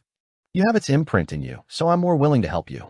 The love for the house extends even to the crows perching on its roof. Klein made a conclusion in the form of an idiom. At that moment, he recalled the words Emperor Roselle had written in his diary. Home. In his wistful silence, the dream projection of the Evernight goddess switched to saying, when you're ready, you can go to the main peak of the Hornacis mountain range anytime. Of course, it's your freedom to choose. No one will force you, and no one can force you either. You can choose to stop at a certain stage and not become a great old one, nor allow the Lord of Mysteries to awaken in your body. Then, at the last moment of the apocalypse, you can bring the people and objects you want to protect and wander to other planets and other solar systems to avoid the attention of the outer deities and create another civilization. Klein had long thought of this problem. After a moment of silence, he said, I'm not sure if Roselle had said one thing, you can hide for a moment, but you can't hide forever. He was speaking in Jotun with the Evernight goddess, so it was a little odd when translating the proverb. Escaping was just a temporary strategy. It couldn't be used as a long-term plan. After a pause, Klein continued, although the universe is vast and without an end, the outer deities are clearly more familiar with it than we are. They're also stronger, directly representing a certain aspect of the universe. It's very difficult to avoid their pursuit. Besides, even if we succeed, peace will only last for some time. The recreated civilization will be destroyed in less than 1,000 years. When that happens, we won't even have the chance to become great old ones, never capable of any form of self-redemption. This was because if one wanted to successfully escape during the invasion of the outer deities, they had to give up all the Sphirot. Otherwise, they would definitely become the focus of their attention. Let alone wandering the cosmos, even withstanding the first wave of attacks was an unknown. The Evernight goddess's dream projection spoke slowly. Apart from the items ripped from the outer deities, only taking away the uniquenesses and high-sequence beyonder characteristics of the other pathways might not necessarily garner the attention of the outer deities. They wouldn't spend too much time searching. You also said that it's not necessarily the case. The outer deities should still have a certain desire for the uniqueness and high-sequence beyonder characteristics of similar pathways. This can help them approach the level of a pillar, Klein replied calmly. We can't place our hopes on their feelings. They aren't benevolent. The Evernight goddess's dream projection nodded and said, in this aspect, you're more aware than Roselle. Of course, it's because he had learned of the great old ones and the outer deities a little too late. She continued, you have another choice. Use Pal's method to personally lower your level and let him on steal Sapphira Castle. This way, you can live well as a Sequence 1 angel. You don't have to constantly worry that the Lord of Mysteries will awaken in you. It won't be that exhausting. In the Church of Evernight's Bible, there was the division of angels and archangels. Klein had always guessed that the latter referred to Sequence 1, and today he had finally obtained confirmation. Of course, this was only the standard of one church, not necessarily the rest. After hearing the Evernight goddess's words, Klein fell silent for a long time before asking, can Amon be trusted? The Evernight goddess's dream projection said frankly, I can't give you a definite answer. Klein asked again. If the Lord of Mysteries awakens in Amon's body, will it take back all the high-sequence Beyonder characteristics of the Seer, Marauder, and Apprentice pathways? I don't know, the Evernight Goddess's dream projection replied in the same tone. Klein fell silent again. After a while, he said, Personally, I don't wish to become a great old one, but I can't let down and betray those existences who have placed their bets on me. They have more or less helped me. Once Amon becomes the Lord of Mysteries, it will definitely help the ancient sun god retrieve uniqueness and sequence one Beyonder characteristic from the Lord of Storms and the god of knowledge and wisdom, causing their deaths. Besides, Amon is a reckless god. The Evernight Goddess's dream projection nodded slightly and said, Your humanity has been maintained well. After making up his mind, Klein freed himself from his low spirit state. He smiled and said, If I hadn't maintained my humanity and allowed the godhood to gain an advantage, I would have also made a similar choice. That's because a godhood's instinct is convergence upon oneself. The Evernight Goddess's dream projection gently chuckled. Make your preparations. Meet Antigonus as soon as possible. Klein nodded and suddenly recalled something. He hurriedly asked, Has Amon already used Mr. Door's ritual to accommodate the uniqueness of the apprentice pathway? The Evernight Goddess's dream projection slowly replied, If it were another existence, then definitely not. But if it's Amon, there's a 50% chance. He likes to take risks and seek thrills. Klein didn't say another word as he watched the Evernight Goddess's projection vanish before him as the dream gently collapsed.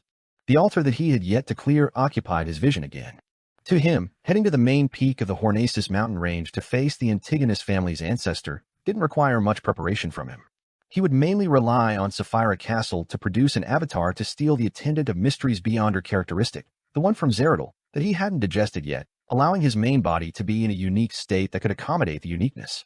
As his mental state stabilized, even without Zeradal's remnant mental imprint, Klein could still rely on his humanity, consciousness, and anchors to barely suppress the partial consciousness of the celestial worthy. However, before that, Klein's spiritual intuition told him that he needed to do something. After looking around, he tidied up the altar and dragged Dwayne Dantes out of the fog of history. Sitting at the table, Klein spread out a piece of paper and wrote a letter to Mr. Azek.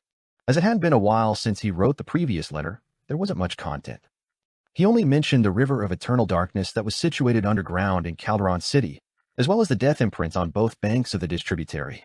He emphasized the numerous Azek eggers he had seen and his guesses. After folding the letter, Klein took out Azek's copper whistle and blew at it. The skeleton messenger appeared at the size of a normal human. It knelt down on one knee and opened its palm. After Klein handed the letter to it, he took out a gold coin from Sapphira Castle. This is to thank you for all the work you've done. If you can't accept it, hand it to your master and let him decide. This gold coin was one of the transformed gold coins that had been tainted by the aura of Sapphira Castle.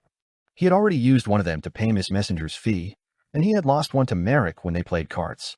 The skeleton messenger was stunned for nearly 5 seconds, but he didn't dare disobey Klein's words. He clasped the letter and the gold coin with his bony fingers. It disintegrated and fell to the ground like a waterfall before drilling into the ground. Following that, Klein took out another gold coin and placed it in his pocket. At the same time, he made the Worms of Spirit on duty in Sapphira Castle to take a look at a certain crimson star, East Balam, and a cathedral belonging to the Evernight Goddess. As the first batch of demigods participating in the besieging of the Rose School of Thought, Leonard Mitchell had already used a sealed artifact to reach the southern continent. However, he had no progress for the time being. This was because the Rose School of Thought demigods seemed to sense the danger in the air as they simultaneously hid themselves. This made Leonard have no choice but to wait patiently, ready to answer the call of any dispatches. While he had nothing to do, he wore his red glove and entered the cathedral's prayer hall. He did his daily prayer in a rather devout manner. In the dark and serene environment, he seemed to fall asleep. After an unknown period of time, Leonard opened his eyes and stood up. He walked down the aisle towards the door. At that moment, he saw a familiar figure. It was Klein Moretti, wearing a top hat and formal suit with black hair and brown eyes. Leonard's pupils dilated as his brows pricked up. Klein, who was also praying, lowered his hands and stood up. He walked past him and slowly approached the altar. During this process, neither of them spoke, as if the other party was just a stranger. After reaching the donation box near the altar, Klein took out a gold coin from his pocket and threw it in with a serious expression. Then he changed direction and left the cathedral from another door. Leonard stood in the middle of the aisle and watched this scene with a puzzled look. He frowned slightly. At this moment, in his mind, Palazzuro's slightly aged voice echoed. Find a chance to get that gold coin. Backlund, in a particular house. Will Septon held a silver spoon and focused on digging at the pale green ice cream in front of him. Suddenly, he extended his left hand to block the side of the food. On the chair beside him, Dwayne Dantes' figure instantly appeared. I seem to have missed your birthday twice, Klein said with a smile. This is a belated present.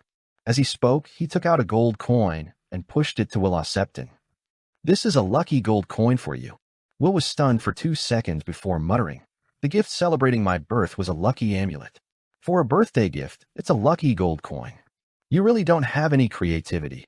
As he spoke, he reached out his chubby hand and quickly took the gold coin. Klein smiled, stood up, and vanished. Lord of the Mysteries. Chapter 1371. Who are allies and who are foes? Byam, inside the Church of the Sea God. After the Mass, Alger Wilson returned to his room and saw a figure appear by the window. It was Gairman Sparrow in a top hat and trench coat. Without waiting for Alger to speak, Klein took 2 steps forward and solemnly said, I have come under Mr. Fool's orders.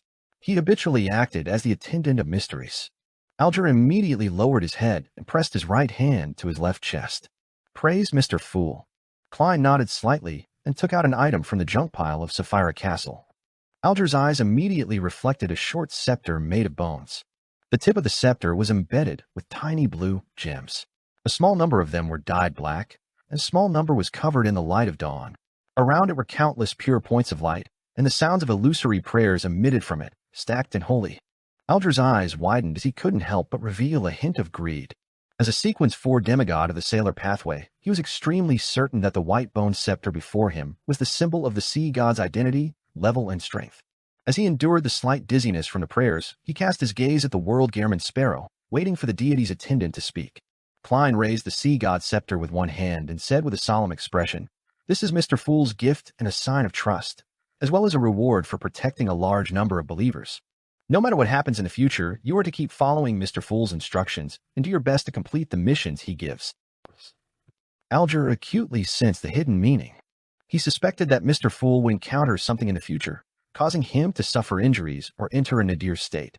At the thought that he had already left the Church of Storms and had no way out, Alger pressed his right hand to his left chest and replied loudly, My faith lies only with Mr. Fool. Upon seeing this, Klein secretly nodded before repeating what he had said to Miss Justice and Misjudgment. This made Alger heave a sigh of relief. After all, knowing what might happen in the future was better than not knowing anything. Without hesitation, he repeated his words in a serious tone. Klein handed the sea god's scepter to him. You should get used to this sealed artifact and the daily life as a sea god. Once you finish digesting the cataclysmic Interror potion, use it to concoct the potion. The prior acting will reduce the difficulty of advancing. In fact, Klein could now remove the grafting and transfer the concept of sea god, which was directed at him and Sapphira Castle, to Alger, allowing him to directly become half a sea god. It would allow him to better adapt to his identity and better act in advance. However, considering how he was about to accommodate the Fool's uniqueness, he needed sufficient anchors to balance the consciousness of the celestial worthy's awakening. He couldn't be missing the sea god's believers. Klein decided to wait until his condition had stabilized before completely transferring everything that was related to sea god. Currently, Alger was an attendant more suitable to wield the authority, helping the deity listen and respond to prayer without enjoying the corresponding anchors and identity. The sea god scepter's owner was still Klein, as everything still pointed at him. This was the miraculous use of grafting. Alger suppressed his excitement and joy as he answered Gairman Sparrow sincerely and received the sea god's scepter. Then he deliberated and asked, What negative effects does this sealed artifact have? Mr. Fool has already applied certain seals to it. The negative effects of the sea god's scepter have been greatly reduced, Klein said simply. It will only make the wielder more irritable and cause the spirit to be in a certain state of chaos. In addition, it will drain the blood of the surrounding creatures every month. You can fly to the sea or an uninhabited island ahead of time. That's still manageable. Alger secretly heaved a sigh of relief before asking what beyond her powers the scepter had. After Klein briefly described it, he vanished. In the ancient palace above the fog. After finishing the additional preparations, Klein sat on the fool's chair and conjured a piece of goatskin and a dark red fountain pen. He began analyzing the possible developments at the main peak of the Hornacis mountain range when he faced the Antigonus family's ancestor. If everything goes smoothly, and I enter the final stage of accommodating the fool's uniqueness, the goddess will definitely have to remove the concealment. This is because this is the only way to allow the region to interact with reality, allowing fate to connect, thus achieving the effect of fooling fate. From Mr. Door's apotheosis ritual, the commotion caused by accommodating a uniqueness is definitely not trivial. Once it's not concealed, this matter will definitely be detected by the other deities. Furthermore, those who are concerned about this matter must have been watching the main peak of the Hornaces mountain range recently. Once there are any changes there, they will immediately know. In such a situation, there's no doubt that there will be interference, destruction, assistance, and support. It's very important to find out who the foes and allies are. Otherwise, there's no way to make targeted preparations. The goddess is definitely on my side. If she were an enemy, I would have been concealed countless times. It's impossible for me to grow to this level. To put it simply, she had many opportunities to sell me out. Furthermore, she could sell it at a very good price previously. Furthermore, to her, it wouldn't affect her ability to support who becomes the Lord of Mysteries. That's why she can make a decision based on her preferences. Adam is currently unable to bypass the seal and obtain the river of eternal darkness. The ones who do not wish for Amon to become the Lord of Mysteries the most are the eternal blazing sun, the Lord of Storms, and the God of Knowledge and Wisdom. Once someone attempts to destroy my ritual to accommodate the fool's uniqueness, they would definitely help me and directly provide help. Apart from these four true deities, the remaining sequence zeros are Visionary Adam and the true creator are Amon's father. The probability of helping him is definitely higher than them being on the sidelines. Earth Mother has placed a bet on me through Emlyn, but it's not necessarily the case that she would definitely help me at the critical moment. To her, waiting patiently for the outcome when there are no interests at play is the best choice. The primordial demoness condition is odd. It's possible for her to make any choice. The attitude of the god of steam and machinery is ambiguous. It's more likely for him to remain neutral or privately make a deal with Amon and Adam. I don't have any chips to move him. Other than these true deities, there are some uncommon sequence zeros, or the consciousnesses in existence that are nearly at sequence zero. The Lord of the Abyss, also known as the dark side of the universe, is suspected to have been invaded by the Mother Tree of Desire. He would occasionally respond to the prayers of the Blood Sanctify sect. It has been a long time since he exerted any influence on the real world. Likewise, the Chain God is in a similar situation. What they will do will only depend on the Mother Tree of Desire's thoughts. And to the outer deities, delaying the birth of a Lord of Mysteries should be a consensus. Under such circumstances, stopping me from being able to accommodate the fool's uniqueness will only cause me to be at an absolute disadvantage in the competition with Amon, allowing the competition to quickly determine a winner. The most plausible strategy of the Mother Tree of Desire is tacit consent. She might even help me to accommodate the fool's uniqueness, preventing the scale between me and Amon from tilting. After that, she will repeatedly destroy our inclinations and attempts to converge, delaying the birth of the Lord of Mysteries to the apocalypse. The Red Angel Evil Spirit definitely hasn't recovered to the level where he can be involved in such matters. The Hidden Sage is very mysterious, making it difficult to guess his thoughts, but he should know that I am hostile towards him. At this point in the analysis, Klein made a conclusion. Allies, the Evernight Goddess, Lord of Storms, Eternal Blazing Sun, and the God of Knowledge and Wisdom. Foes, Visionary Adam, True Creator, and Mr. Araramon. Neutral with tendencies to support me, Earth Mother, Dark Side of the Universe, and Chained God. Neutral with tendencies to support Amon, Hidden Sage. Neutral and ambiguous attitudes, Primordial Demoness, God of Steam and Machinery. Yes, I'll ignore how far Adam and the True Creator have fused. I'll consider the worst-case scenario. I'll treat them as the Ancient Sun God and treat them as a dual pathway sequence zero true God. The goddess has the uniqueness of the Twilight Giant in Death. Although she hasn't accommodated them, she has some level of control of them using that bird-shaped golden accessory as a medium. Even if she can't compare to the Ancient Sun God, she can definitely stall him. I'll also consider Amon as a dual pathway sequence zero true God. At least two of the Lord of Storms trio have to be diverted to have a chance to fend him off. From the surface, I still hold a certain advantage. Klein looked at the content listed on the piece of paper as he thought silently. However, this advantage didn't consider the neutral factions. Klein tapped the edge of the long modeled table and considered the worst situation.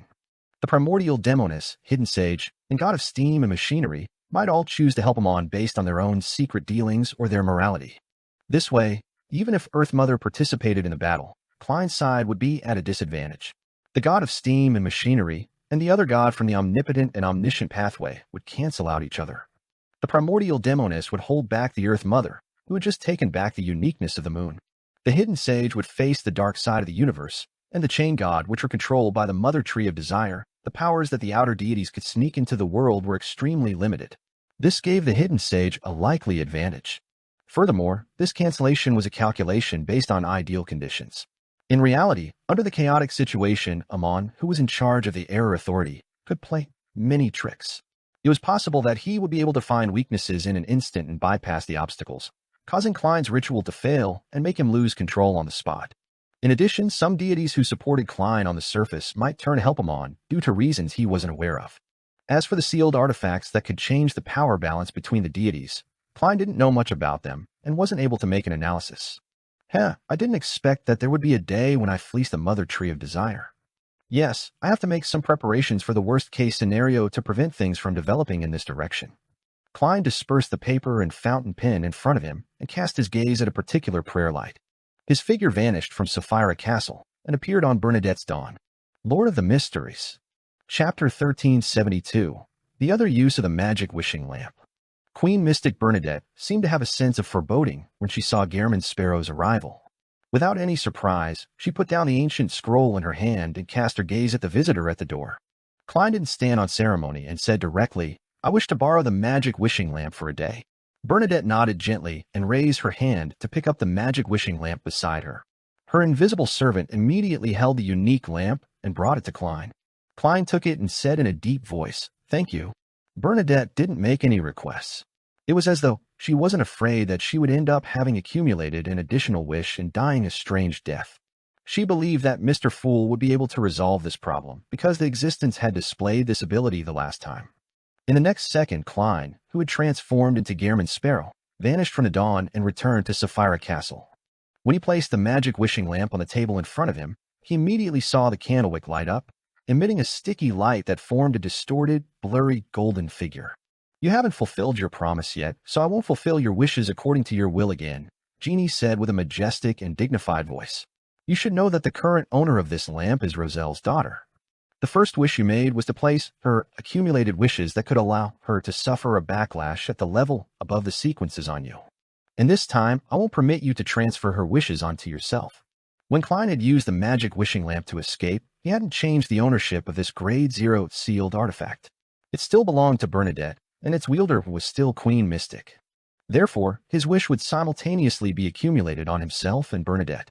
At that time, his first wish was to transfer the 2 wishes that Bernadette had previously made under his name. This cleared Bernadette's accumulated wishes, and he was burdened with 2 wishes.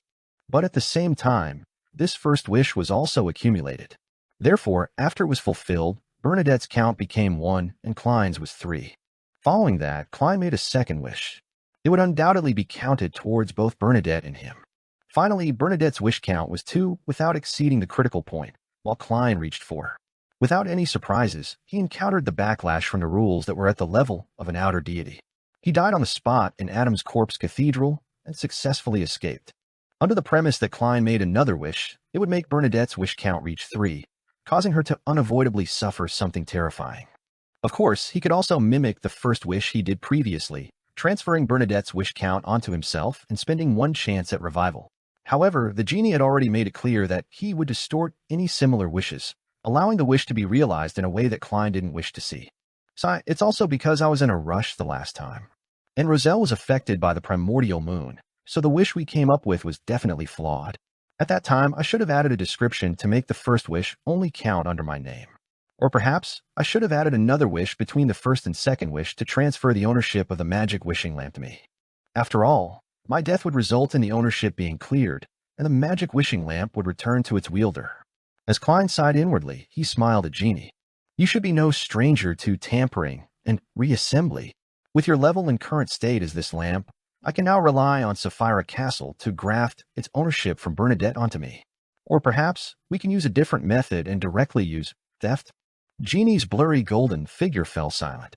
After a few seconds, he said, "Although you aren't as cunning as him, you're just as shameless. However, this is of no use. After you accumulate your wishes and die, the ownership of this lamp will still return to Roselle's daughter, and I will distort the rules and place your wish count onto her. Also, I said earlier that before you fulfill your promise, I won't fulfill your wish normally again. Klein maintained his smile. I once heard a story regarding investors. When a company is in trouble, the ones who are more willing to provide aid will definitely be the original investors. Although they have already paid a lot, if they don't continue investing, they might not be able to recoup their investment and end up losing all their money. Of course, if they could use other means to retrieve their own share or exchange their investment for greater benefits, it would be another story. Which type do you think you are? Jeannie stared at Klein, who was sitting in the fool's seat, and laughed. After you gain a deeper grasp of Sapphira Castle, you also seem to have obtained the eloquence of swindler. However, unless you help me remove the seal now, it will be difficult for me to affect matters at the level of Sequence 0. At most, you will encounter a backlash from above the sequence's laws and die again. However, this won't be of any help to what you wish to do now. Death means failure. Furthermore, you should know very well that losing control during your advancement will affect all your avatars. It's not something that can be avoided by cutting off all connections. Klein smiled and nodded. Indeed, I haven't thought of a wish yet. I'm just making preparations. With that said, he looked at the magic wishing lamp. Actually, this lamp has another use that can affect matters at Sequence 0. I heard that a true god once attempted to destroy this lamp, but failed in the end. Indeed, how can a lamp that can seal an outer deity be so easily damaged? It definitely has the power of the Lord of Mysteries or Sapphira Castle. As he spoke, the smile on Klein's face gradually became obvious. It's such a waste not to use something as sturdy as this as a shield. Jeannie fell silent for a long time. After such a friendly exchange, Klein and Jeannie exchanged their views. The fact that both of them were connected by fate had allowed them to come up with a preliminary agreement. Then Klein placed the magic wishing lamp into his pocket, prepared to use it at any time. After completing all of this, he cast his gaze at the fragments of light related to the Hornacis mountain range in the fog of history. He was almost done with his preparations. Next, he would create another avatar and steal the undigested attendant of Mysteries Beyonder characteristic from himself. Then he could face the ancestor of the Antigonus family. And this might very well trigger a divine battle. To be frank, Klein didn't wish for that to happen. This was because a war of deities would likely have a negative impact on the real world. Back when the Rose Redemption stopped the resurrection of the Primordial One, in the divine battle to assassinate the ancient sun god, which involved the help of Dark Angel Sassurer, it directly brought about a disaster that affected the entire eastern continent. This caused more than 99% of the living creatures there to die, making large swaths of the terrain to resemble the abyss. The War of the Four Emperors and the Pale Disaster had nearly destroyed the northern continent, causing countless people to die and mutate. This caused the mountains to turn into lakes, valleys into peaks, rivers changing paths, the land to collapse, and the ocean to go berserk. The battle between the Evernight Goddess and the God of Combat happened in the astral world. It happened in the Evernight Goddess's divine kingdom, and it was relatively brief. Therefore, it had the least impact on the real world. However, before that, the world war that exceeded a year had drained the blood and tears of countless people. If it was possible, Klein was actually willing to give up on Sapphira Castle and live on as a Sequence 1 or even a Sequence 2 angel. The matter would then develop in the most peaceful way. However, along the way, there were already too many existences who provided him with kindness, help, and faith. At this moment, if Klein were to give up, he would put them into danger. This wasn't being kind, but selfish. From time immemorial, which successful person didn't bear the fates of many people? If he gave up, what about the rest? The members of the Tarot Club, the full believers of the City of Silver and Moon City, Azek Eggers, Rionette Tinker, Willaseptin. Various faces quickly flashed across Klein's mind. Finally, he let out a long sigh. If Amon could be trusted, it wasn't that Klein couldn't hand over all of this to him. However, this god of deceit had always been reckless. Even his believers were all himself. If Klein were to give up just like that, notwithstanding his own safety, the people or demigods he had just thought of might be caught by his enemies or directly end up wearing a monocle on their right eye. Among them, Willaseptin and the Fool's believers were in the most danger. Believe in the might of deities, but do not trust their benevolence. This was Klein's decision. When facing the Evernight Goddess, he had used the Lord of Storms and company as an example. This was telling her that he wouldn't let her down after all the help she had given. This was the existence that had bet the most on him. If Klein were to give up, the Evernight Goddess might have to pay a greater price to obtain the River of Eternal Darkness. She might even not be able to obtain it forever. This was because after the appearance of the two pillars, Lord of Mysteries and God Almighty, It meant that the threat from the outer deities would be reduced to its lowest level. There wouldn't be any need for additional great old ones to appear. Phew. I'll later use Sapphira Castle to graft the main peak of the Hornacis mountain range to the astral world. This can prevent the war of deities from bringing any harm to the real world to the greatest extent. It can also allow the deities who are guarding the cracking barrier to unleash their full strength. After all, most of my supporters are orthodox deities. Klein's mind raced as he came up with a solution. He then snapped his fingers and used Sapphira Castle to create an avatar to stand beside him. Lord of the Mysteries. Chapter 1373, Facing. The avatar Klein created was a blueprint of his present state, and not Dwayne Dante's, Sherlock Moriarty, or Merlin Hermes, so as to avoid any obstacles in his self-awareness. After experiencing the mutation brought by Adam, he became more careful in such aspects. Glancing at his avatar, Klein's thoughts made his face turn blank. The avatar extended its right hand and stirred Sapphira Castle's strength to grab at the main body. Again and again, it failed more than 10 times. Finally, it managed to extract bits of dark light from the main body. Finally, Klein sighed and extinguished the thought of trying to execute this attempt during the actual battle. Despite not resisting at all, with his body and mind at ease, his avatar had still spent so much time failing while using Sapphira Castle's level and strength. It was easy to imagine its value in actual combat. As more and more Beyonder characteristics left his body, Klein felt relaxed. He felt like he had finally abandoned a heavy burden after a long walk. Of course, there was a certain fluctuation in his mental state. After losing the lingering mental imprint from Zeradal, the awakening of the celestial worthy's consciousness began to invade his mind. This was within Klein's expectations, therefore he wasn't flustered at all. With his self-awareness that had long stabilized, his tenacious willpower, and his ample anchors, he gradually resisted the corruption of the celestial worthy's will and found a new balance. At the same time, when the attendant of mysteries Beyonder characteristic that Klein hadn't fully digested entered his avatar's body, its blank face suddenly twisted, growing out dark, lusterless eyes and an indistinct white long beard. At this moment, it greatly resembled Zeradal. However, it was unable to withstand the madness brought about by the attendant of mysteries Beyonder characteristic. Its body rapidly developed towards collapse as transparent. Distorted maggots crawled out and slippery and sinister tentacles extended out. It lost control on the spot. Klein didn't stay idle. Without any hesitation, he moved his finger, making the avatar turn into his marionette. This terminated the process of losing control. At this point, he had already made all preparations. His main body had completely digested the potion, allowing him to be in a state to accommodate the fool's uniqueness. He also had a sequence 1 marionette. Following that, Klein leaned back into his chair and replayed what he was about to do in his mind to see if there were any fatal flaws. This is the most I can do for the battle of the deities. I can only do my best afterwards. Am I being too optimistic about the first stage because of the goddess's help and the supplementary river of eternal darkness's water? That's why I'm not worried that the Antigonus family's ancestor won't cause any accidents. After a round of scrutiny, Klein felt that he was still not cautious enough. There was a little arrogance and carelessness in the matter. After some thought, he created another avatar which still had a blank face. After completing this, Klein stood up, took out creeping hunger from the fog of history, and wore it on his left hand. This was a preparation for any possible small-scale battles. Under such a scene, Blink was faster and more convenient than grafting. After adjusting his collar, Klein slowly surveyed the area and made his gaze fall on the strange door of light that was stained with bluish black. It landed on the humans who were hanging there, wrapped in transparent cocoons. As he scanned each and every one of them, his gaze landed on the 3 shattered transparent cocoons. In the next second, Klein's figure vanished and appeared in the grayish-white fog of history. He walked to the time before the first epoch, and he arrived at the stacked metropolis of old. He stood at the top of a dilapidated skyscraper that barely stood erect. He looked down at the pile of wreckage, the public transportation vehicles that had turned into metal pancakes, and numerous overlapping sedans. Amidst the silence, he swept his gaze across the remaining buildings. It seemed to pass through the barriers of history, allowing him to see the electric lamps lit up inside them. The light from the lamps spread out gently, illuminating the glass and skyscrapers, streets, and every corner of metropolis ruins.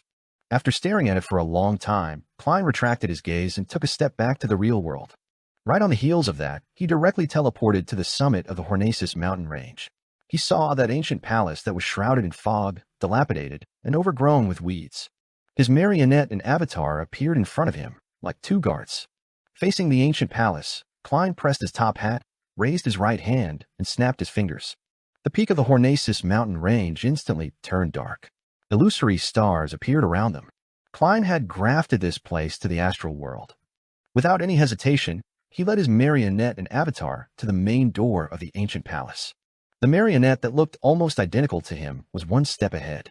It bent down, stretched out its hands, and slowly pushed the heavy stone door open. The door slowly creaked open, revealing the scene inside. And it was different from the last time Klein sent the Trunsoist brass book over. It was dark inside, making it impossible for anyone to see the numerous corpses hanging above the hall, nor could he see the cluster of transparent maggots that were sitting on a huge stone chair. Without needing to guess, Klein made use of the intuition of a seer at the King of Angels level to confirm that this was the change caused by the Evernight goddess using the river of eternal darkness's water to allow the ancestor of the Antigonus family to enter a state of eternal slumber. After the marionette and avatar entered, he slowly walked through the door and entered the palace. The darkness swayed and changed. Numerous buildings appeared in the surroundings as figures walked along the streets. Their voices spread out, causing the surroundings to become lively and noisy. The people ignored Klein and his marionette and avatar as they headed for their destinations while chatting with each other. They and the buildings were dark in color, almost close to black and white. They were like old photos that came from deep within history that had suddenly come to life. This made Klein think of black and white holographic projections, the scenes in the historical void, and those in real dreams. He strolled through this town and walked along the elevating streets. And the higher they went, the more magnificent the buildings became. The massive stone pillar supported an exaggerated dome. The people living in this black and white photo were generally tall. They seemed to be learning, working, and resting. The scenes here changed continuously, showing the birth of a baby, the growth of a child, the ignorance of youth, the worries of an adult, the pressure of a middle-aged man, and the sorrow of aging. Of course, they were all interlinked with each other. Only a portion will become the main theme at times. As Klein ventured deeper, he saw the residents of the towns die. Their loved ones weren't overly sad. They carried the dead back home, placed them on the bed with a pillow as if the corpses were still alive. When Klein was about to leave the town's borders, the dead got up from bed, left their family, and walked out of their homes, heading towards the highest point of the street. There is also a city there. It seemed to be the city of the dead, the eventual refuge of life, a kingdom of eternal repose. This was very close to where normal people lived. The latter was distributed by the mountainside to the peak, while the former was on the peak. Others might be surprised by such a state, but Klein instantly understood what the scenery meant. This was because he directly saw spirit body threads on the deceased. The moment they were about to die, their spirit body threads floated towards the peak, controlled by an unknown existence. That also meant that they had become marionettes. Therefore, the deceased could leave their own families and head to the peak after dying for some time. And this was completely in line with the details mentioned in the research of the Hornacis main peak's relics. The nation of the Evernight belonged to the Mother of the Sky from the Evernight pathway, but at the peak there was a town used by the Antigonus family's ancestor. Therefore, the residents of the nation of the Evernight were respectful and afraid of Evernight. They believed in the Mother of the Sky. At the same time, they believed that death was not the end. They believed that their dead loved ones would bless them from Evernight. Indeed, death wasn't the end. The city of dead was just beside them at the peak. They could reach it just by walking, and the dead would continue living their lives as marionettes. In the eyes of ordinary people, this was undoubtedly the same as still being alive. The nation of the living and the city of dead were like two ends of a road. The distance between life and death was so close that they were like neighbors. This also explained why the nation of the Evernight didn't have tombs, as the deceased didn't need to be buried. They turned into marionettes and headed for the peak. This should be the nation of the Evernight from back then. Klein nodded slightly and proceeded towards the peak in the dark environment. What entered his eyes was indeed a seemingly normal town, but everyone here was a marionette. After passing through the marionettes who dressed and looked different, Klein entered the magnificent palace that seemed to honor a deity. Deep in the palace, on the huge stone chair, a figure propped its elbow on the armrest, its head leaning back against the chair. His face was rather young, but his long hair was half white. Half of it was concealed, the other revealed. His appearance was that of a man, and his eyes were darker than Zeradal's, and they contained an indescribable sense of the vicissitudes of life. His facial features were pretty good, but his cheeks had a thick, black tuft of fur that resembled a wolf fur. He gave off a feeling of both old age and youthfulness, rationality and madness. This was the ancestor of the Antigonus family. This time he didn't appear in the form of a mythical creature. and instead sat on a huge stone chair in his original appearance. At that moment, his eyes were tightly shut as though he was in a deep sleep. And inside the hall, there were corpses wearing simple or luxurious clothes hanging from the ceiling. They were like inverted forests that swayed gently in the wind. After entering a state of eternal slumber, the ancestor of the Antigonus family finally managed to temporarily free himself from the state of losing control and madness and return to how he was before. Klein stood in the middle of the hall, looking at his target as he sighed. The scene he saw of the nation of the Evernight and the city of dead earlier was the dream belonging to Antigonus, a dream that lasted for more than 1,000 years. Lord of the Mysteries. Chapter 1374. Trojan Horse of Destiny. Looking at the half-fool on the huge stone chair, the scenes from before, as well as the relevant scenes of the nation of the Evernight flashed through Klein's mind. This evoked thoughts in him. He didn't know much about Antigonus. In fact, he had almost lost control because of the ravings of his Hornasus, Phlegria. Therefore, he didn't feel any sympathy at the moment, at best some form of empathy. The lingering memories were undoubtedly one of the best memories of the past. Even though he was born extraordinary, Antigonus seemed to be deeply fond of the small, peaceful, and isolated nation. Klein slowly exhaled as he looked away from the man with the thick black wolf-like bristles, and his gaze landed on the huge stone chair to the side. A book made of thin, yellow brass was quietly placed there. It kept having 3 mercury-colored lines of rules being superseded on it. 0-02, Trunsous Brass Book. Using powers similar to grafting to complete the seal? Yes, it seems to have gone a step further. Not only is the beginning directly connected to the end, but the intelligence of the Trunsous Brass Book has also been fooled, allowing it to ignore the middle parts that have been skipped and not making attempts to change things. It just keeps repeating actions over and over again. Klein glanced at 0-02 and muttered to himself in thought. This made him have some guesses about the abilities of the fool. Without thinking further, Klein got the attendant of Mystery's marionette to graft the starting point to the end point as he walked to the huge stone chair and picked up the Trunsous Brass Book. On the one hand, this was to eliminate any possible interference, and on the other hand, he was trying to test out Antigonus's current condition. Seeing that the half-fool was still sleeping and unable to escape from his eternal slumber, Klein heaved a sigh of relief. He made his marionette take the Trunsous Brass Book and retreat to the entrance of the palace to wait for him. The reason he didn't allow his avatar to retrieve the Grade 0 sealed artifact was that he was worried that the Trunsous Brass Book, which had a certain connection with the Sapphira, will be able to produce passive negative effects during the critical moment he was accommodating the fool's uniqueness. This might lead to the situation developing in a terrible direction. When it came to avoiding the negative effects of the sealed artifact, marionettes were definitely better than avatars. This was also why Klein didn't bring the Staff of the Stars. He couldn't place a time bomb beside him. Usually, it was fine. He could rely on his level, status, and abilities so as to forcefully suppress the Staff of the Stars, but in the process of accommodating the fool's uniqueness, he would be very weak. He couldn't interfere with the people or things around him. Any mistakes could cause him to lose control on the spot. To deal with the situation of Sapphira Castle being sealed, thus causing him to be unable to use its powers, Klein had no choice but to bring a sealed artifact that could provide teleportation powers. Therefore, he chose Creeping Hunger. At that moment, Klein felt the glove on his left hand tremble while facing a king of angels that controlled the uniqueness. He then used his right hand to caress Creeping Hunger and whispered jokingly, "Don't worry, you're just a projection from the historical void." Using this method to ease his taut nerves, Klein surveyed the area and confirmed that there was nothing else he needed to do. Immediately after, he placed his hand on his chest and bowed deeply to Antigonus. When he straightened his body and lifted his head, complicated, mysterious, illusory brand appeared on his forehead. This brand was like a strange door of light that was tainted with hints of bluish-black. It constantly emitted a faint grayish-white fog. In the next second, Klein reached out his right hand. Although it wasn't too far away, nor was it too close. He contained Antigonus's body within his fingers. His fingers quickly closed, and with a twist of his wrist, he completed the theft. He obtained nothing. This attempt failed. Klein wasn't depressed. He once again began stealing Antigonus's identity, fate, and self-awareness. Although he was already a king of angels, his powers in stealing came from Sapphira Castle. At present, he was only at Sequence 1, while Antigonus had been corrupted by the Lord of Mysteries, a king of angels that had accommodated the uniqueness. There was still an obvious difference between the two. Therefore, even if Antigonus had entered a temporary state of eternal slumber and was unable to resist, Klein suffered failure many times. He wasn't nervous or disappointed in such a situation. This was something he had expected previously.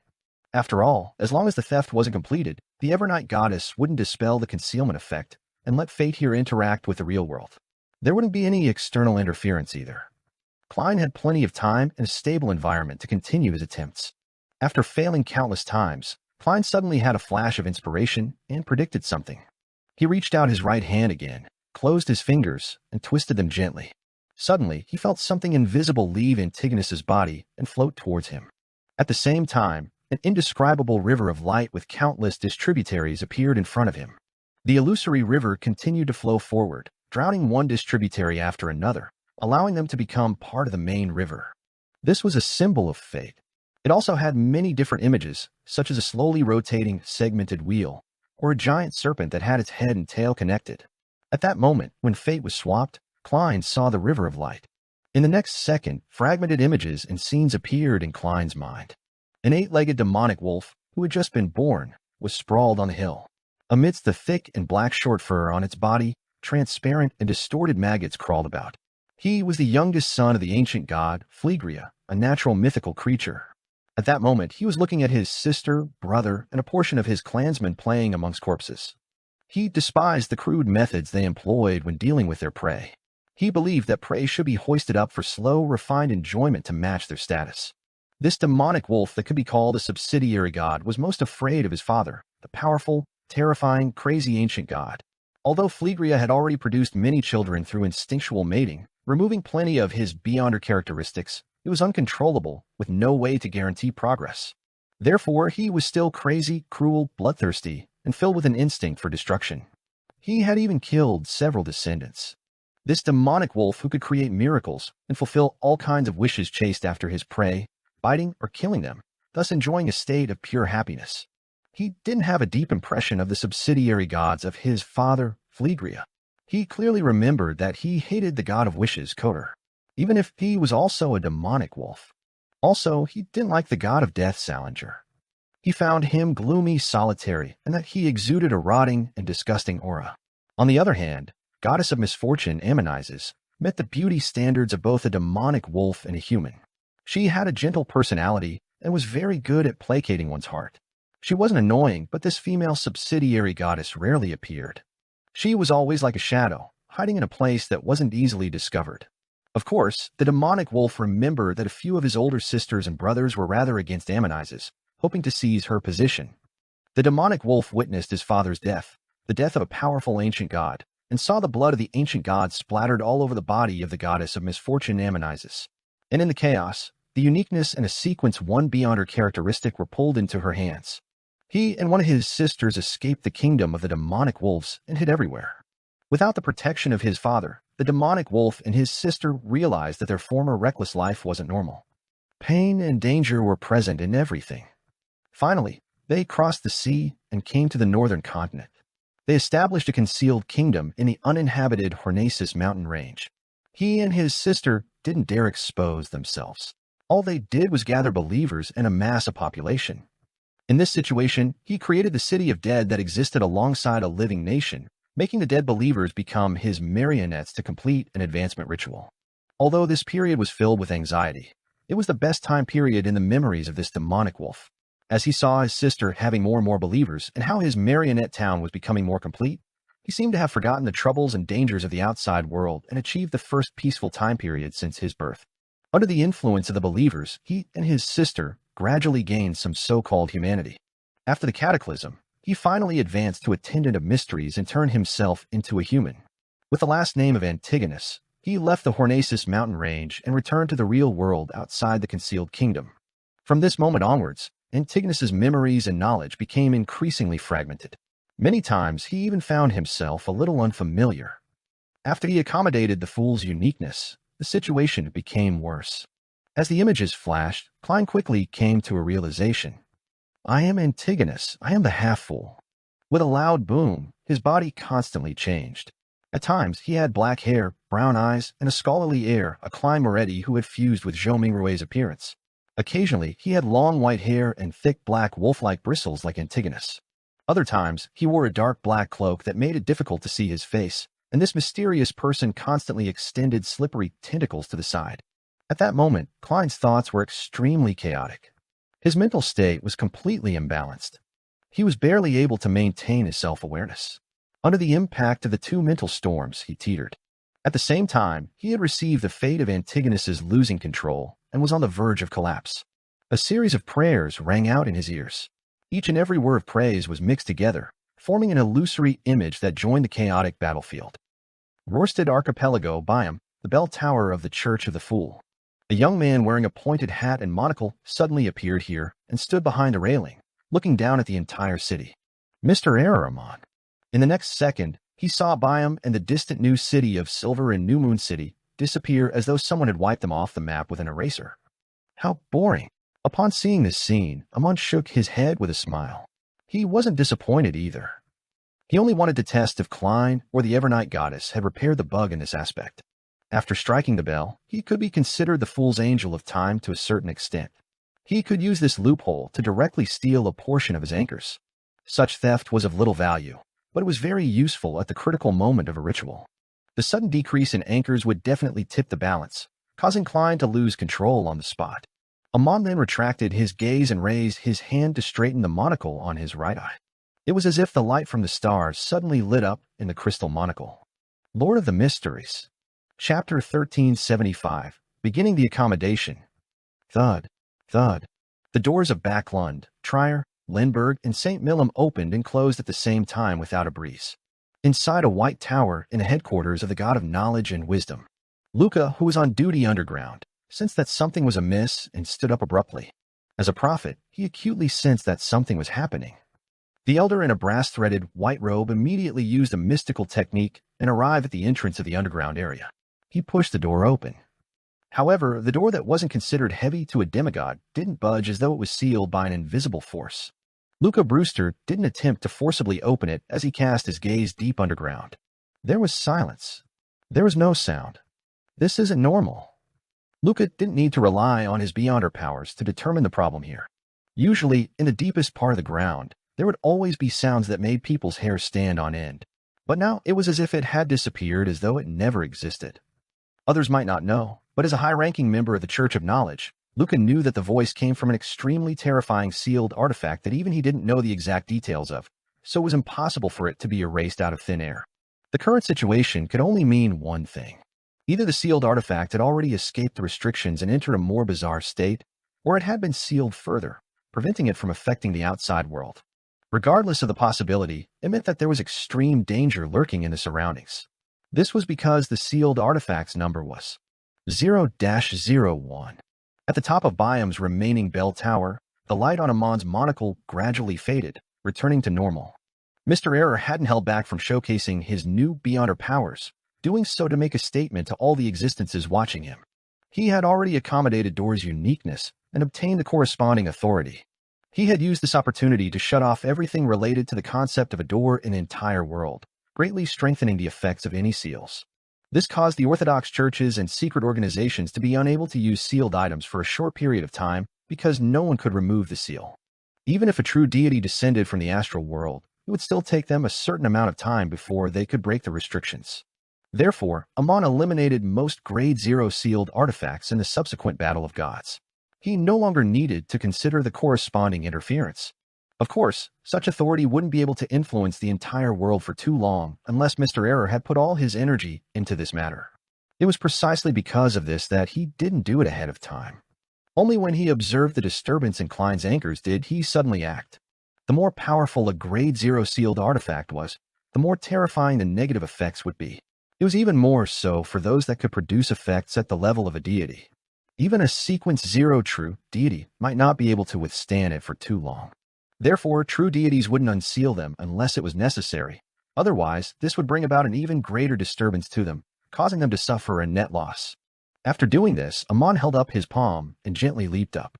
Without the bearing of a true god, he sat on the railing at the top of the bell tower. As he gazed at the horizon out into the sea, he leisurely waited for the concealment to be removed. That was when Klein's ritual to accommodate the fool's uniqueness officially began. When that happened, he would strike the death knell for him.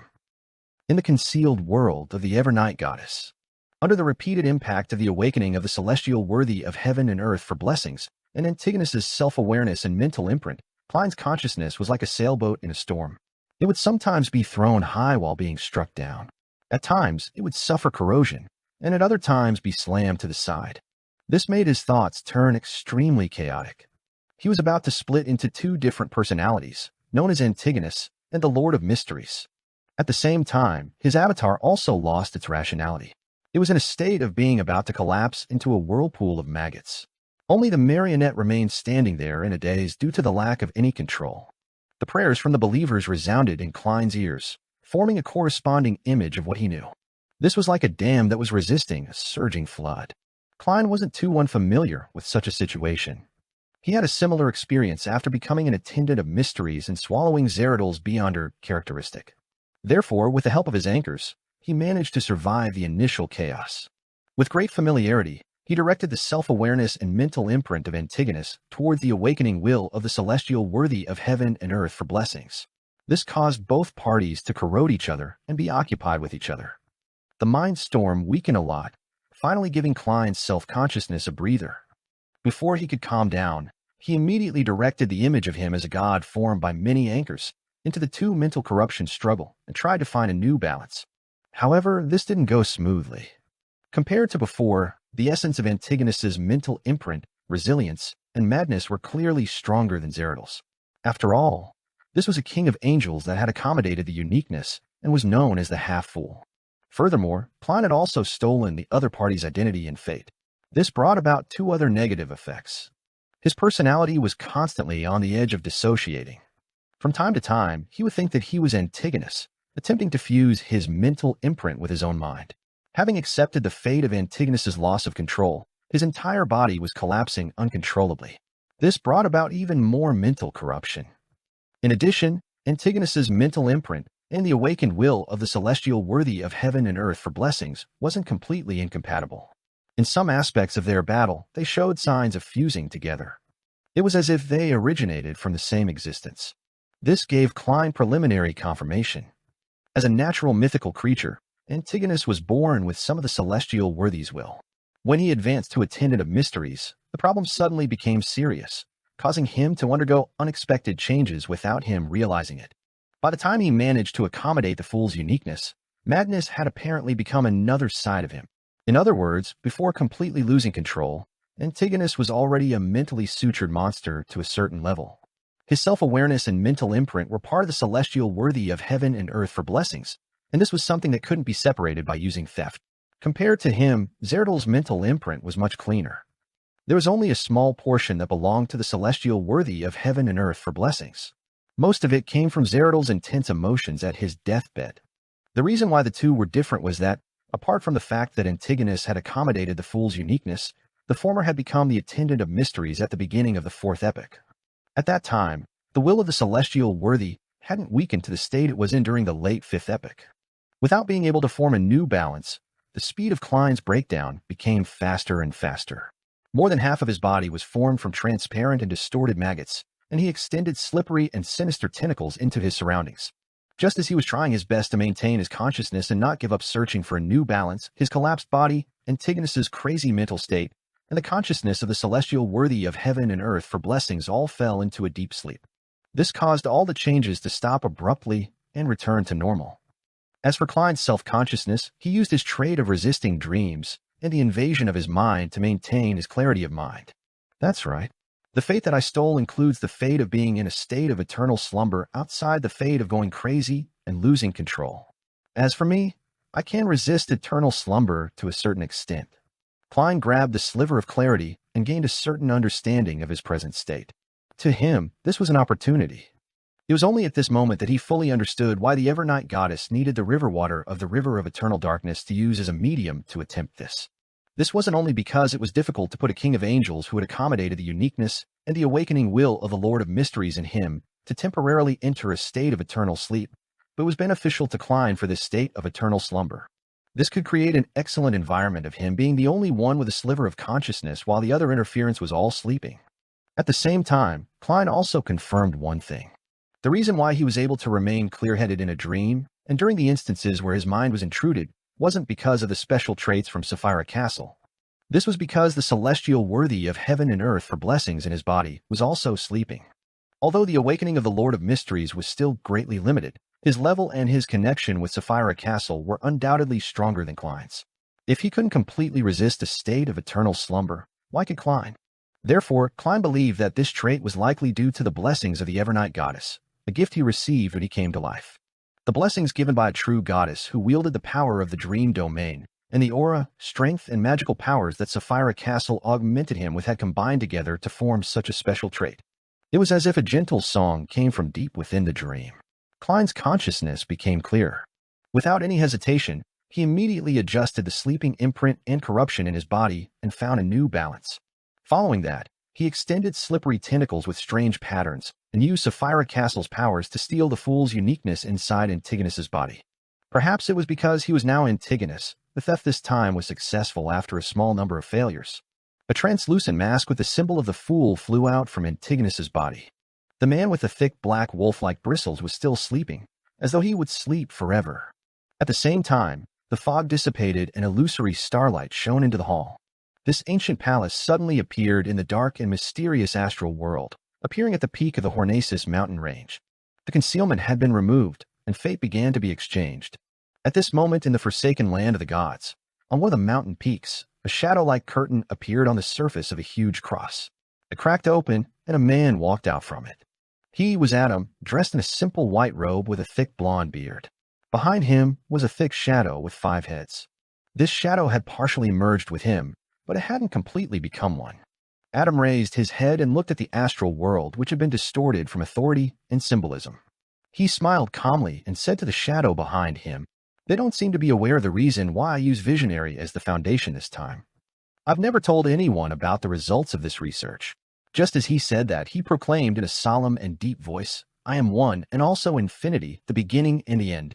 His eyes suddenly turned illusory as an ocean that seemed to contain all possible colors that appeared around him.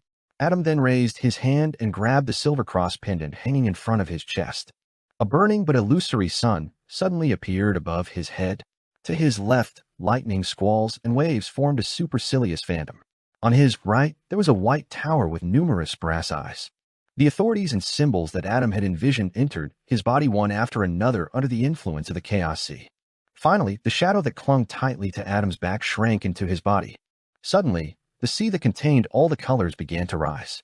Adam expanded into a giant shadow that seemed capable of holding up the world. The shadow slowly walked on the water surface of the illusory, chaotic darkness. It pointed at the astral world and solemnly declared, "Let there be light." In a blink of an eye, the entire astral world lit up. There were no other secrets that could be concealed.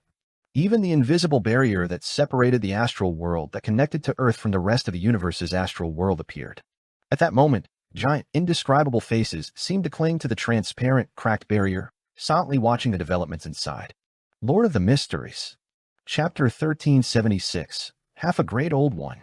Inside the astral world, which was even more abstract than the spirit world, looking as though all the authorities and symbolism in the universe were included inside, every object appeared. And the light that illuminated this area wasn't spread uniformly. It was mainly concentrated in a few places, stacking together, forming spots created by a prism. There were a total of 3 spots in such a state, each sealing the various illusory kingdoms. One of the kingdoms was covered in bright flowers in perpetual daylight. Another seemed to be formed from books that were opened or closed. Different figures shuttled between them, as they read as a form of entertainment. One was covered in storms of lightning and thunder, continued without end in the boundless ocean. In the next second, the 3 different kingdoms underwent a violent change. In the area with perpetual daylight, all the flowers emitted light, as if they had become burning, miniature suns. The countless miniature suns intertwined together and surged deep into the kingdom before rising into an abnormally blinding golden sun. It emitted a scorching light that could illuminate the entire world, an entire solar system. However, no matter how much energy was released by this almost real sun, or how many flares of super high-temperature flames it created, it was unable to break through the prism-like spots of light. Every destroyed layer had a new layer produced at an equal speed. In another part of the astral world, on the surface of the mysterious country formed from all kinds of books, bits of brass points of light rapidly circulated on the spot of light, forming mysterious symbols that seemed to be searching for a critical point or effective method to destroy the barrier. During this process, The faint light formed a pair of illusory eyes that directly saw the weak spots and created eyes there. Meanwhile, inside the spot of light, there was also faint light swirling in it. It repeatedly took form, changing the critical points of the structure.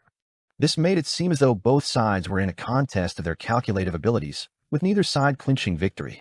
In the boundless sea that was enveloped by lightning, wind, and rain, the spot of light suddenly lit up. It brought a portion of matter and approached the limit to speed, creating a violent wave that could destroy a planet.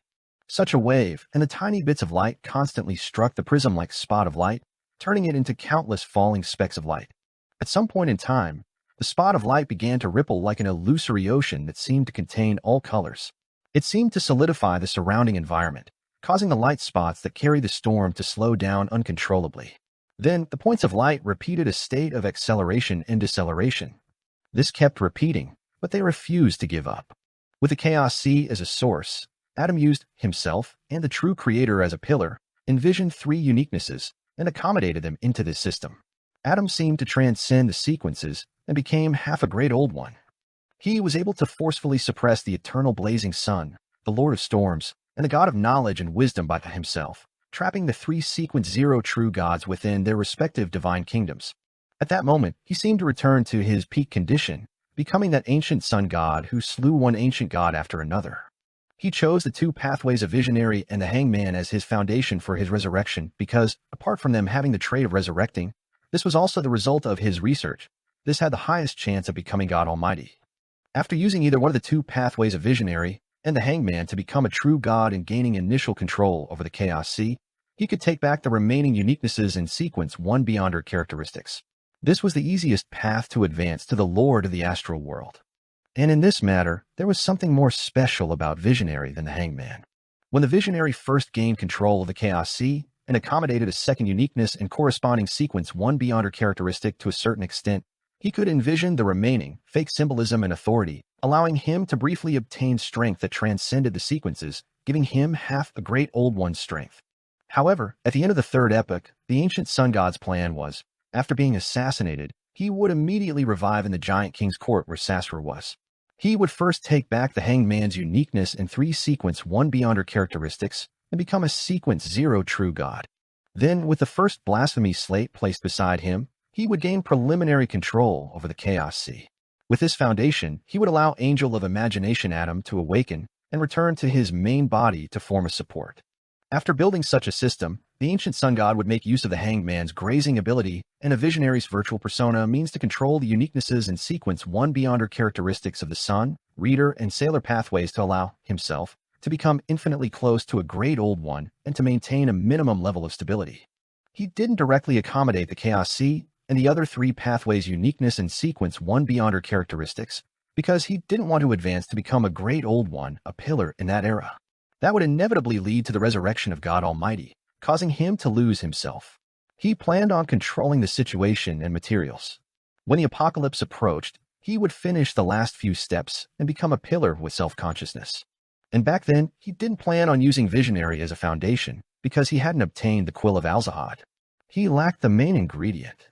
When the kings of angels betrayed him and the plan failed miserably, he decided to take advantage of the disaster to take the best path when he was revived in Adam. At this moment, Adam, who had transformed into a giant shadow, stood on the water surface of the illusory, chaotic darkness, reflecting the astral world into his eyes, making it difficult for the three true gods to break through the restrictions. Surrounding him were beams of light that constantly fell from high above with blazing tails, illuminating the entire forsaken land of the gods, making both the northern and southern continents experience midday conditions simultaneously. In Biam's remaining bell tower, Amon, who was sitting on the railing, nudged the crystal monocle. With both hands propped up, he suddenly leaped up and entered the astral world. During this process, his left hand had an ancient modeled stone slab appear at some point in time. The first blasphemy slate. Amon had once used it to seal the gap caused by Mr. Door's returning ritual to prevent the invasion of the mother goddess of depravity. After the return ritual ended and the door of flesh and blood completely collapsed without a tunnel to maintain anymore, he retrieved the blasphemy slate. At that moment, Amon casually threw the ancient, modeled stone slate down from the astral world and allowed it to land somewhere in the fog sea. It was a mountain that tore out of the boundless black fog. There was no end to its depth. Its surroundings appeared like a continent. After the first blasphemy slate landed, It accurately stabbed into the peak of the mountain, forming an illusory sea that contained all the colors. At the same time, Amon entered the astral world and saw the main peak of the Hornacis mountain range that had been grafted here. He saw the ancient and dilapidated palace on the mountain peak. Wearing a pointed hat and a classic black robe, his body rapidly expanded, instantly reaching the scale of a mountain. He opened his mouth as though he was about to swallow Antigonus's magnificent but dilapidated palace. Suddenly, he saw a blurry figure.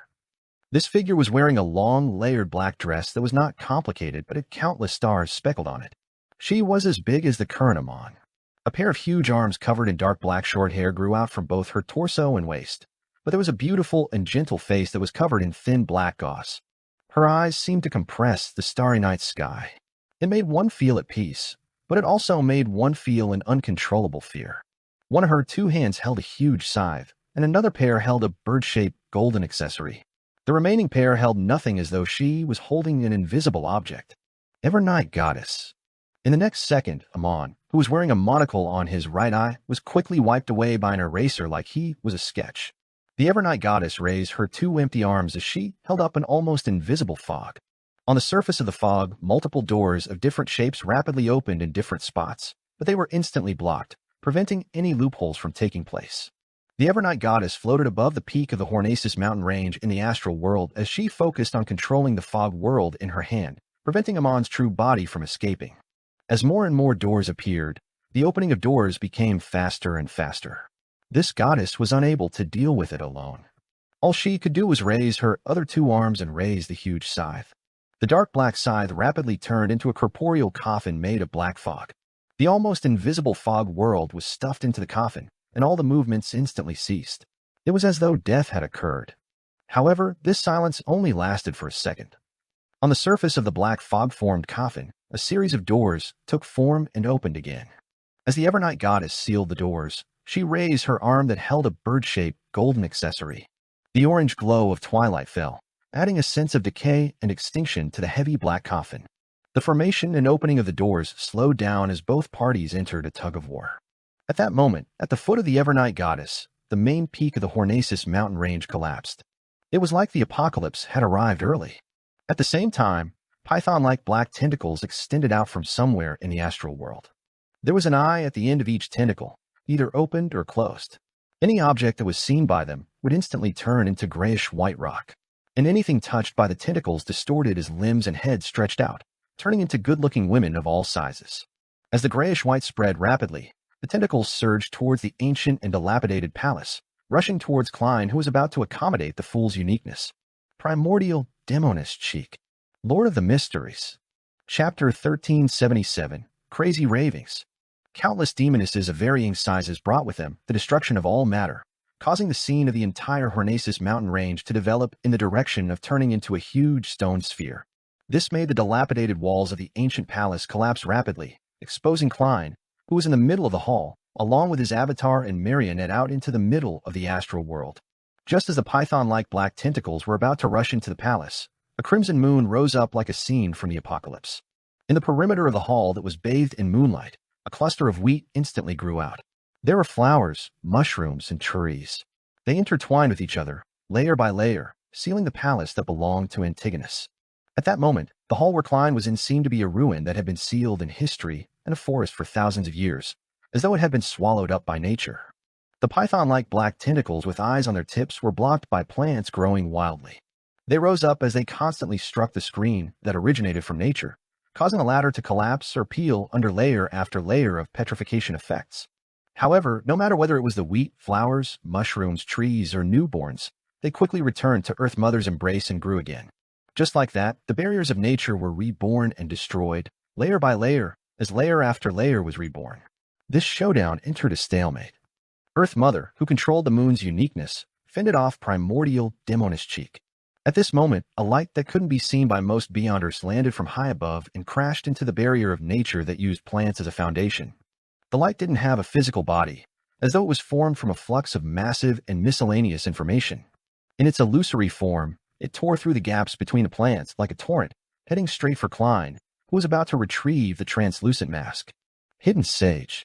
At this moment, a blurry light shot out from the void, revealing picture-like projections around Klein. Some of them recorded the helplessness and misery humans felt when facing supernatural beings. Some of them used an epic-like brush to reenact the scenes of humans using their own bodies as experiments to attempt fusing with beyonder ingredients to obtain strength and save the race. Some described the unique cultures and traditions due to a black emperor, while others carried various viewpoints, books, and inventions. Some resemble the dawn of the present world, starting from the massive machinery that spewed steam, buildings that rose higher and higher, and clothes that made movement easier. The contents made the seemingly thin painting exude a heaviness. This was because they bore the inspiration and development of civilization, of human society at different stages.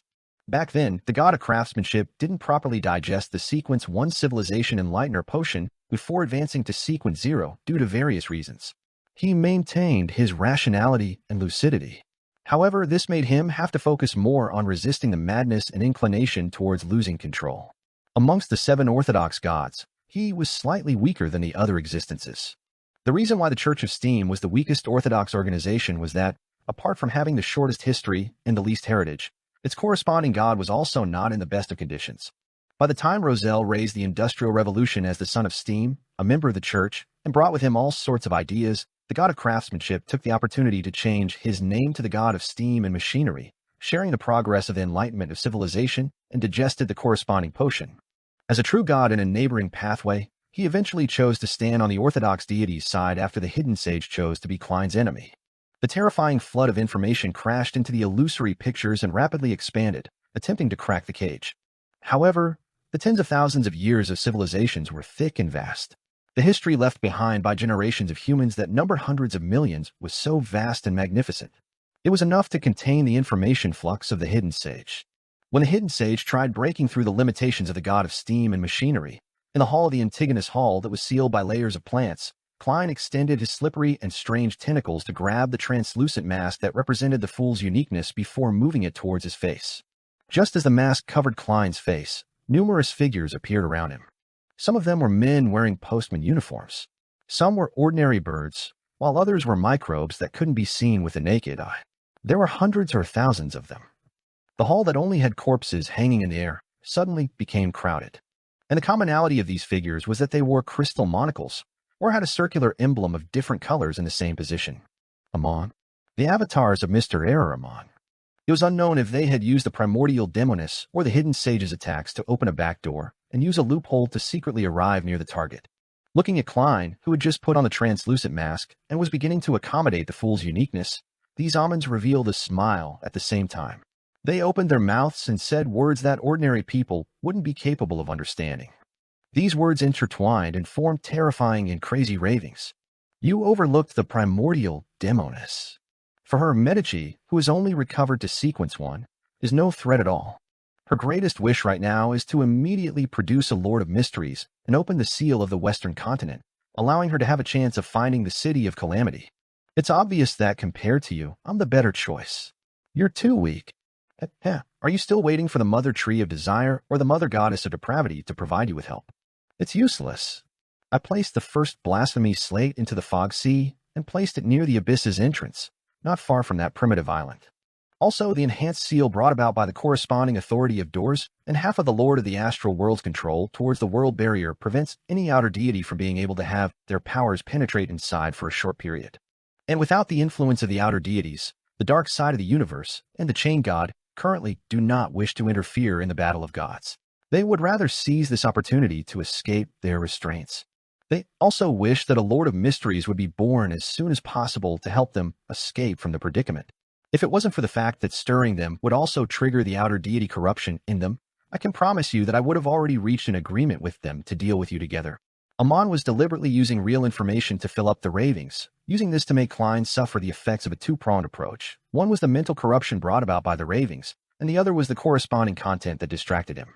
In any case, it wasn't a waste of time to him. On the one hand, he had sufficient avatars. Each worm of time saying one word was enough for him to form many words. On the other hand, he forcefully fused the information together, making a single word represent many things. At that instant, the ravings of Amon echoed in Klein's mind like sharp blades that pierced through his psyche, tearing through his mind. Normally, Klein could use his own status to suppress the ravings that were at most at the level of a Sequence 1. It wouldn't affect him, but at this moment, he was accommodating the fool's uniqueness.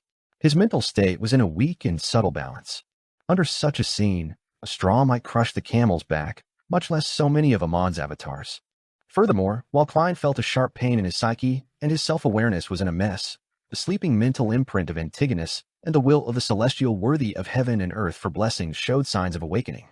In a sense, eternal slumber was an extreme seal. The Amons, who had accommodated Dor's uniqueness, could undoubtedly be able to weaken the seal or even make it lose its effectiveness. Also, the translucent mask that Klein had just worn on his face, the fool's uniqueness, obtained an even stronger remnant will from the celestial worthy of heaven and earth for blessings. He was also gradually breaking free from the influence of eternal slumber that had a certain resonance effect with the same being in Klein's body. Without using any beyonder powers, the Amons, who had simply created a few ravings, had thrown Klein into a state of imbalance, and he was on the brink of losing control. Furthermore, all of this seemed irreversible unless there was more river water from the river of eternal darkness that allowed Antigonus's mental imprint and the even more powerful will of the celestial worthy of heaven and earth for blessings to continue sleeping. But at this moment, even if there was still the river water of the river of eternal darkness, the Evernight goddess wasn't able to divert her attention. This was because she was trying her best to suppress the dual pathway true god Amon. From this point of view, the Amons were deliberately sacrificing their true body to stall the Evernight goddess, to create an opportunity for the avatars to destroy Klein's ritual. This was a little risky, but the result looked pretty good. At that moment, Klein's pocket lit up. The light was a pale golden color like sticky syrup. It instantly enveloped the surrounding area. Illuminated by this light included Klein and his avatar, as well as the book that was suddenly thrown over by the distant marionette. 0-02, Trunso's brass book. The sealed artifact extended its body in midair. As it bathed in the pale golden light, a rule suddenly appeared on the blank page. It was completely different from the repeated laws from before. Speaking is prohibited here. Amon's avatars kept opening and closing their mouths, but they could no longer make a sound. A line appeared under the previous rule an instant later. Attacking each other is prohibited here. But the Trunso's brass book fell to the ground and spread open by Klein's feet. Under the illumination of the magic wishing lamp, it actually managed to break free from the repeated cycle from before, and it set up rules that were beneficial to Klein. With just a glance, the Amons made different responses. A portion of them adjusted their monocles, and together, they raised their right hands and gently clenched it, using the corresponding authority to strengthen the seal. On the Trunso's brass book, a line of text before those rules gradually formed. All the following rules are ineffective. Another portion of Amons locked onto Klein, who was on the boundary of losing control. Not being able to attack him didn't mean that stealing and gifting were prohibited. Lord of the Mysteries. Chapter 1378, Change of Plans. On the different Amons' faces, the monocles in different forms emitted pure light. This was something they had stolen from the depths of the ruins of the Battle of Gods. It came from the ancient sun god's eternal daytime effect there. It could purify filthy and evil objects and awaken sleeping creatures. They gifted this to Klein. This, combined with the ability to control the strength of seals obtained from the apprentice domain's authority, was enough to break the state of eternal slumber. In that instant, the mental imprint of Antigonus and the will of the celestial worthy of heaven and earth for blessings in Klein's body awakened. The madness, the vastness, cruelty, bloodthirstiness, and coldness were like an invisible storm that wreaked havoc in Klein's mind. Almost at the same time, in the fool's uniqueness that he wore on his face without fully accommodating it, the powerful will of the celestial worthy of heaven and earth for blessings seemed like a terrifying monster that had been sleeping in the darkness for thousands of years. It suddenly opened its eyes. The former chaos and loss of control swept over again at that instant, but Klein didn't panic. Following one of his contingency plans, he calmly used the grafting ability to guide the mental imprint of Antigonus to celestial worthy's will in the fool's uniqueness, allowing the 2,000 years of entanglement between them to collide again. Meanwhile, Klein relied on his own consciousness and the anchors from the fool and the sea god believers to balance out the celestial worthies will contained within his beyonder characteristic, just like when he separated out the attendant of Mystery's marionette. If there weren't any accidents, and if this continued, there was a chance that Klein would be able to balance between the two sides and completely accommodate the fool's uniqueness. He would enter the final stage of the ritual, but how could there be no accidents when he was surrounded by Amons? Several Amons strengthened the seal of the Trunso's brass book and the magic wishing lamp to resist the former's rule limitations. Some Amons gave the eternal daytime to Klein, and a small number of Amons locked onto Klein and attempted a theft. They were trying to steal his lucidity. One Amon failed after another, but in the end, there were still a few almonds who succeeded. They stole away Klein's self-awareness for the next 2 seconds. Klein's thoughts blurred. Without his guidance, the Antigonus's mental imprint, the two wills of the celestial worthy of heaven and earth for blessings, as well as the anchors from his believers instantly lost their balance and began to madly invade, influence, and corrupt each other. Everything became extremely chaotic, and it was as if it was developing irreversibly. Klein's body collapsed inch by inch, turning into clusters of transparent and distorted maggots as he extended even more slippery and sinister tentacles. And at this moment, the rules on the Trunsoist brass book were wiped away and began writing. Speaking is prohibited here. Attacking each other is prohibited here. Soon after, a familiar text appeared before the two rules. All the following rules are ineffective. After the seal was strengthened, the Trunsoist brass book seemed to enter a new cycle, and the influence the genie exerted on it became rather limited. Klein's consciousness quickly regained lucidity, but the situation in his body was completely chaotic and out of control. This made him completely unable to deal with the different influences or have any hope of finding a new sense of balance. In other words, he would run down the path of losing control until he became a monster. Without any time to think, Klein initiated his final contingency plan using his instincts and experience. He instantly gave up on saving his body and no longer focused on this matter. Not only that, but Klein had also even allowed the attendant of Mystery's marionette to turn into a whirlpool of maggots and let it fuse with his body along with Zeradol's mental imprint. He wanted to mess things up. However, Amon's avatars wouldn't allow him to make any attempts.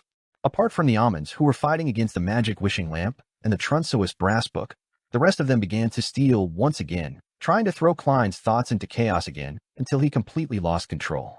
The Amon in the postman uniform succeeded, but what he stole wasn't Klein's lucidity, but a drop of fresh blood.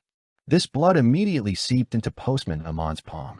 Right on the heels of that, Postman Amon's eyes turned crimson as his stomach bulged at an unimaginable speed as it squirmed. He seemed to be pregnant with a child. He had stolen the blood blessed by the primordial moon, or in other words, the mother goddess of depravity. Klein no longer placed most of his consciousness on balancing the Antigonus's mental imprint, the awakening will of the celestial worthy of heaven and earth for blessings, and his anchors. There was no need for him to endure it passively like before. He could barely respond to Amon's theft. He used grafting to change the target that Amon had stolen to Sapphira Castle and tampered it to the junk pile, replacing it with the blessed blood of the primordial moon. This was from Shaman King Klarman. There was no doubt that there was a certain connection between Amon's avatars. Furthermore, it was impossible for their levels to reach sequence 0. Therefore, when the postman Amon was contaminated by that drop of blood, the other almonds also showed levels of chaos. Some of their stomachs protruded as well. Some of their eyes were dyed crimson, while others had invisible babies in their arms as they walked in circles on the spot. This caused the other theft to inevitably fail. Klein seized this opportunity and used the brief moment of lucidity to stir the power of Sapphira Castle to cast a shadow over the ancient palace. This place was once again concealed. Then he ignored the mental imprint of Antigonus in his body, Zeradol's mental imprint, and the two wills of the celestial worthy of heaven and earth for blessings that was beginning to fuse together. He made the blank-faced avatar which stood nearby without having shown any breakdown to extend his hand toward his main body. Its 5 fingers quickly closed, and its wrist quickly twisted. As Klein's self-consciousness didn't resist and even took the initiative to cooperate, his avatar didn't suffer many failures before using help from Sapphira Castle to successfully steal his own consciousness, fate, anchors, and most of his identities. The only identity he left behind in his main body was his identity related to the Fool. At the same time, he had also stolen the identity, fate, and mental imprint of the Antigonus family's ancestor, the mark of fate and spirit. This could only succeed in a few tries thanks to his self-consciousness cooperating. As the stream of light with countless distributaries appeared, Klein's avatar's face contorted as it turned into Klein Moretti, who had fused with Gehrman Sparrow's traits. He had become the main body without any beyonder characteristics.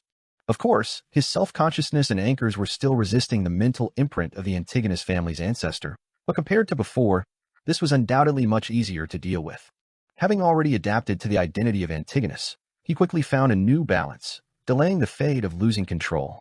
Although this remained unavoidable, it gave him a certain amount of time for his subsequent actions. On the other side, in the spot where Klein's original body was, there was only the Fool's uniqueness, all the beyonder characteristics from the curtain, the beyonder characteristics that originated from Zeradol, the tiny number of beyonder characteristics which Klein had consumed and digested previously, as well as the awakening will of the celestial worthy of heaven and earth for blessings, the remnant mental imprint of Zeradal, as well as the fool's identity. And without Klein's self-consciousness, Antigonus's mental imprint, and the large number of anchors involved, Zeradal's remnant mental imprint was quickly destroyed and corroded by the awakening will of the celestial worthy of heaven and earth for blessings. In the next second, Klein's main body suddenly fell silent. The collapse of his body stopped. He lowered his head and stopped extending the slippery and sinister tentacles around him. He was so quiet that he appeared to have lost his soul. In such a scene, the silence was even more terrifying than madness. That frozen body seemed to be giving birth to an extremely terrifying monster. Klein didn't care about what was happening. He quickly grafted the partial connection between himself and his main body above the gray fog. Then he shifted his target and locked onto Antigonus, who was on the huge stone chair. Without receiving Amon's help, the former half-fool failed to escape from his state of eternal slumber. Klein once again reached out his right hand, stealing the remaining sequence 9-1 Beyonder characteristics of the other party. Although he was currently using the identity and fate of Antigonus, it was still difficult for him to complete the theft. Failure was inevitable. At that moment, outside the realm of mysteries created by Sapphira Castle, Amon regained his consciousness from the initial chaos. They raised their hands and adjusted their monocles, causing the redness in their eyes to vanish. Others looked down at their stomachs and reached out to stroke them. A second later, the bulging stomachs split open, and baby after baby with faint crimson colors appeared. These infants didn't cry, nor were they deformed. All of them took out crystal monocles from the void in smooth succession and wore them to their right eye. The number of almonds increased. He had converted the babies which were due, turning them into his avatars so as to prevent the corruption of the primordial moon from interfering with him. At this moment, Earth Mother and God of Steam and Machinery had achieved the upper hand to some extent on their respective battlefields. They could finally make use of this small advantage to interfere with the situation inside the palace. Instantly, a portion of almonds turned into plants as they bloomed or bore fruit, returning to the land. A portion of almonds became knowledge, information, and words, as they ended up imprinted into an illusory book. However, there were still some almonds who had used blink, relied on loopholes, or from using the deception of the rules to successfully avoid the influence of the two true deities.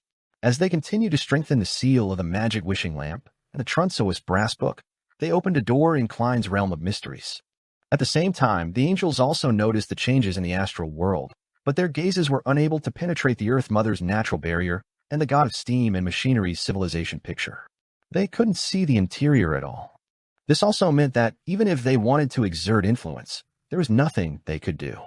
Inside the realm of mysteries created by Sapphira Castle, Klein finally succeeded in stealing the Beyonder characteristics of Antigonus from Sequence 9 to Sequence 1, ones that had been digested. Due to the law of Beyonder characteristic convergence, the latter had attracted many Beyonders to the same pathway over a long span of history. While turning them into marionettes, he had also absorbed their Beyonder characteristics. Therefore, at that moment, there was still a large number of Seer pathway Beyonder characteristics left in Antigonus's body, including a Miracle Invoker Beyonder characteristic. The dark points of light quickly merged into Klein's body and fused with him. As he was now Antigonus, and as all the Beyonder characteristics had been digested by Antigonus, his fate of losing control didn't speed up as he maintained his previous progress. This way, Klein had once again become a Sequence 1 attendant of mysteries, one who had already digested the potion, with a fate that pointed towards losing control. At this moment, his original main body raised his head, his eyes dark. However, from this glance, the present Klein's mind instantly slowed down as his body turned cold. He almost had no way of resisting it. The powerful will that he was very familiar with began to slowly rise, attempting to influence Sapphira Castle. The Lord of Mysteries had awakened to a certain threshold in Klein's main body. The Fool had become a truly great existence that was being awakened. It matched the guess of the Tarot Club, and was in conflict with true history. Before Klein's thoughts slowed down, he took the initiative to cooperate with Amon and dispelled the realm of mysteries, allowing the situation inside to interact with the outside world. He had already fooled history without any problems, just like the first plan he came up with. As for how to end it, he never had a good idea. According to the changes in the situation, the final plan he activated at this critical moment was to not leave himself any way out. He would go from accommodating the Fool's uniqueness to advancing to the true Fool. In any case, this wouldn't be worse than the previous situation. Lord of the Mysteries. Chapter 1379, Combining Forces. The curtain that enveloped the Antigonus palace instantly vanished. An indescribable aura returned to reality, causing the entire astral world to shake. Outside the world barrier that was covered in cracks, the terrifying, indescribable faces suddenly changed. The invisible barrier began to tremble violently, as if it would collapse at any moment. Every continent on the planet within experienced an earthquake. It wasn't a serious one, just rather obvious. Above the 5 seas, waves surged, as if they had encountered a sudden tidal force. Amid the noon sky, the crimson moon suddenly appeared. Its color became extremely saturated and expanded in an exaggerated manner. It was as if it had hung off the roofs of every house. Other than that, the brown planet, orange planet, scarlet planet, gold planet, and blue planet lit up at the same time, emitting light of different textures. If one looked down from the cosmos, the entire Earth appeared to be swept up by an invisible storm and trembled in place. This was a slight change brought about by the outer deities' attempt to break the barrier. The aura that floated inside the ancient palace in the astral world had made them collectively recall that terrifying existence. Agitated by this, either a result of rage or madness, all of them tried to stop his revival. Compared to them, who were blocked outside the real world, the first to react was the magic wishing lamp in the pocket of Klein's main body. The sticky pale golden light penetrated through the Amon's enhanced seal, turning into a blurry and distorted figure. It stretched out its arm and pulled the Trunsois brass book into its palm. The rules that were written previously had all disappeared, and a new article immediately formed. Resurrection of the deceased is prohibited here. A faint grayish-white fog flashed, and a familiar text appeared in front of this rule. All the following rules are ineffective.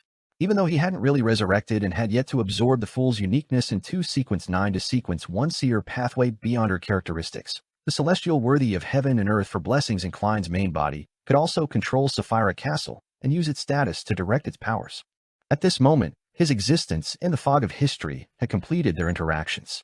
Fragments of light began to distort as they merged into one, sometimes breaking apart, unable to completely form a piece of history. A sense of self-conflict appeared in that piece of history. True, history clearly involved the prehistoric human soul, Klein Moretti, disguising himself as the Fool and establishing the Tarot Club. He became stronger one sequence at a time and eventually reached the level of the true Fool. However, the present history was that Mr. Fool was a great existence that was awakening, the celestial worthy of heaven and earth for blessings from ancient times. He had finally awakened. At that moment, although the rule restriction put in effect by the genie using the Trunsois brass book could only be effective for less than a second, it still significantly weakened the will of the Lord of Mysteries inside Klein's main body, as though he had suffered a fatal blow. As for Earth Mother and God of Steam and Machinery, they had given up on interfering with Amon's avatars, as though they wanted this Mr. Error to have the time to deal with the awakening Lord of Mysteries. However, they who clearly had some power to spare didn't attempt to affect Klein's main body, but continued suppressing the primordial demoness and the hidden sage. The subsequent attacks and interferences from the latter two were no longer intense, as if they were waiting for an outcome. To them, the resurrection of the Lord of Mysteries was the achieving of their goals. Produce a pillar as quickly as possible, and prevent entities that had animosity towards them from becoming the Lord of Mysteries.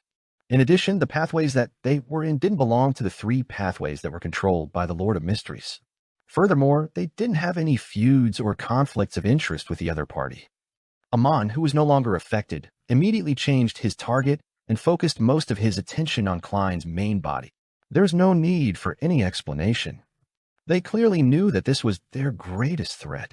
Without any hesitation, the Amons raised their right hands at the same time and gently squeezed it, seriously stealing the effects of the eternal daytime from the target. However, the Amons didn't give up influencing Klein. With their numbers, they split off a small number of members and looked at Klein, who was currently a Sequence 1 attendant of Mysteries. Furthermore, Klein also bore the identity of Antigonus. The monocles of these Amons suddenly lit up. Using the authority related to doors, they moved Klein out of the real world and into the cosmos. In the dark and vast universe, Klein's figure appeared. Then, it instantly became thin, turning into a paper figurine. The paper figurine first had its belly bloated before giving birth to a paper baby. Then, it rapidly rotted into dust. Klein had used grafting and paper figurine substitutes to block the attacks of the Amons. At the same time, the other Amons had succeeded in stealing the effects of the eternal daytime from Klein's main body.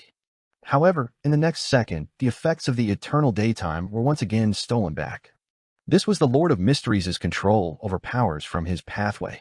Even though he had yet to fully revive, he had already begun this process.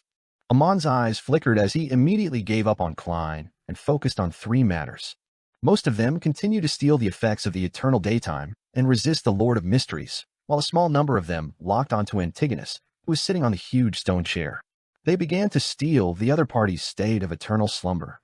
In addition, all the Amons had dispelled the strengthening of seals and even weakened them. Klein, who was no longer being attacked by Amon, similarly didn't counterattack. His attention was focused on his main body. The awakening of the Lord of Mysteries was the biggest problem.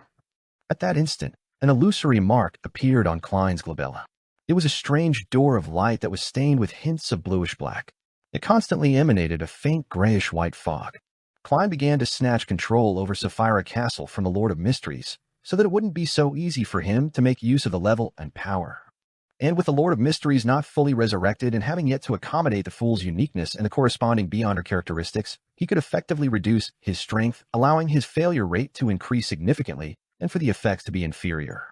With his addition, with his control over Sapphira Castle, the fooling received by the Trunsois brass book immediately weakened. The chances of Amon's theft also increased.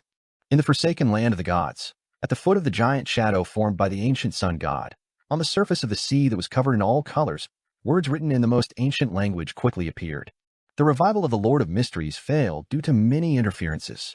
With this sentence forming, as Klein fought for control over Sapphira Castle, the Amons once again stole the effects of the eternal daytime effects that had augmented the Lord of Mysteries. Elsewhere, they had also stolen Antigonus's state of eternal slumber.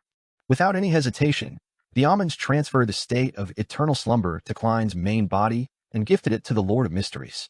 The ancient existence's aura immediately fell silent, but it quickly rebounded. At this moment, the corresponding text appeared on the weakly sealed Trunsois brass book. Resurrection of the deceased is prohibited here. Suddenly, the terrifying will in Klein's main body rapidly weakened, producing a strong urge to fall asleep again.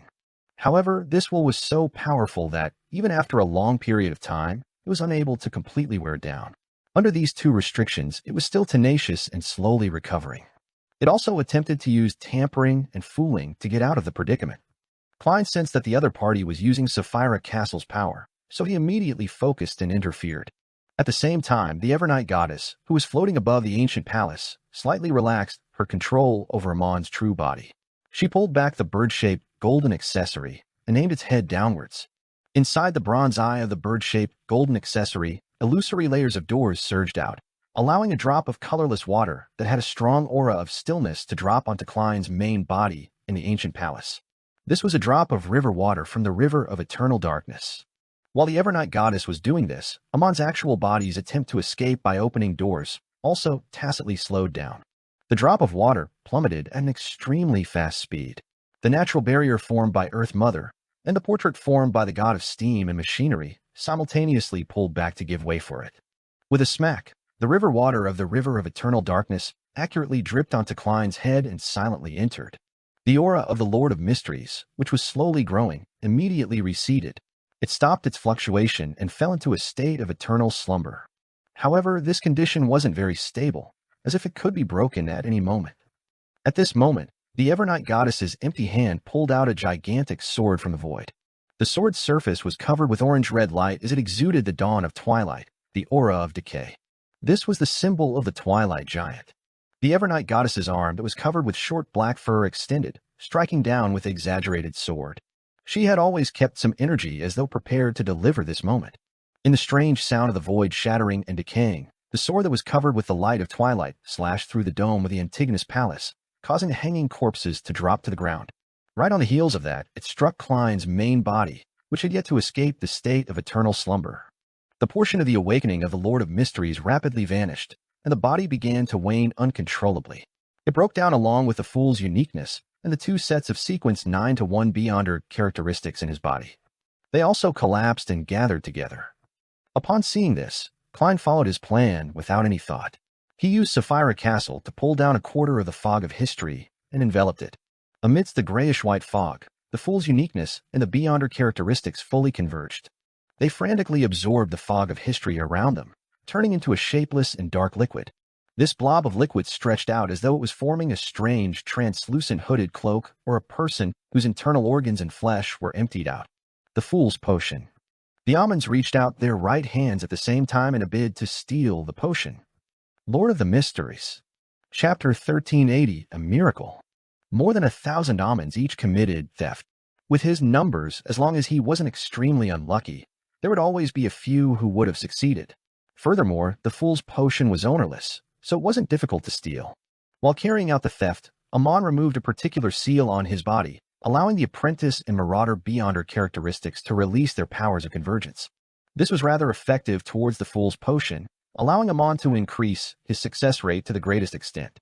However, all the almonds ultimately failed. This was because a new rule had appeared on the Trunsoist brass book. Acts of theft are prohibited here. In order to deal with the awakening Lord of Mysteries, Amon had weakened all the seals here and helped the Trunsoist brass book escape the fooling.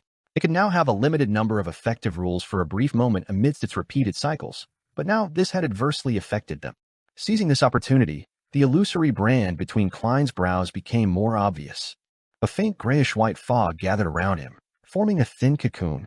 He activated Sapphira Castle with all his might. Together with his attendant of Mysteries Beyonder characteristic, he created an extremely powerful convergence effect on the fool's potion. The black liquid that didn't have a fixed form seemed to be a starving beast that saw food. It immediately pounced onto Klein. It kept extending and changing like a translucent skin, wrapping Klein inside. Klein's face appeared underneath this liquid. His facial features were sometimes distinct, sometimes blurred, sometimes distorted, and sometimes blank. In the forsaken land of the gods, under the giant shadow formed by the ancient sun god, words in the most ancient of languages rapidly took form on the illusory surface of the sea that contained all possible colors. Antigonus's efforts at advancing to the fool ultimately failed due to various reasons. The reason why this existence that once dominated the entire planet didn't use Klein Moretti's name was that he was now carrying the identity and fate of Antigonus. If the subject in the sentence had been the former name, then Klein could completely ignore it. What had Klein Moretti's failed advancement got to do with Antigonus becoming the fool? But when the subject became Antigonus, it was like a prophecy, as if it was an arrangement that had the outcome already be decided. Such a sentence could make the situation turn very grim. If Klein didn't give up on Antigonus's identity and fate, he would be restricted by those words. If he gave up Antigonus's identity and fate, then the sequence 9 and 1 Beyonder characteristic in his body would no longer belong to him in the true sense of the word. He had never digested them before. They were Beyonder characteristics that Antigonus once controlled. At present, it had nothing to do with Klein Moretti. All he did was forcefully devour them.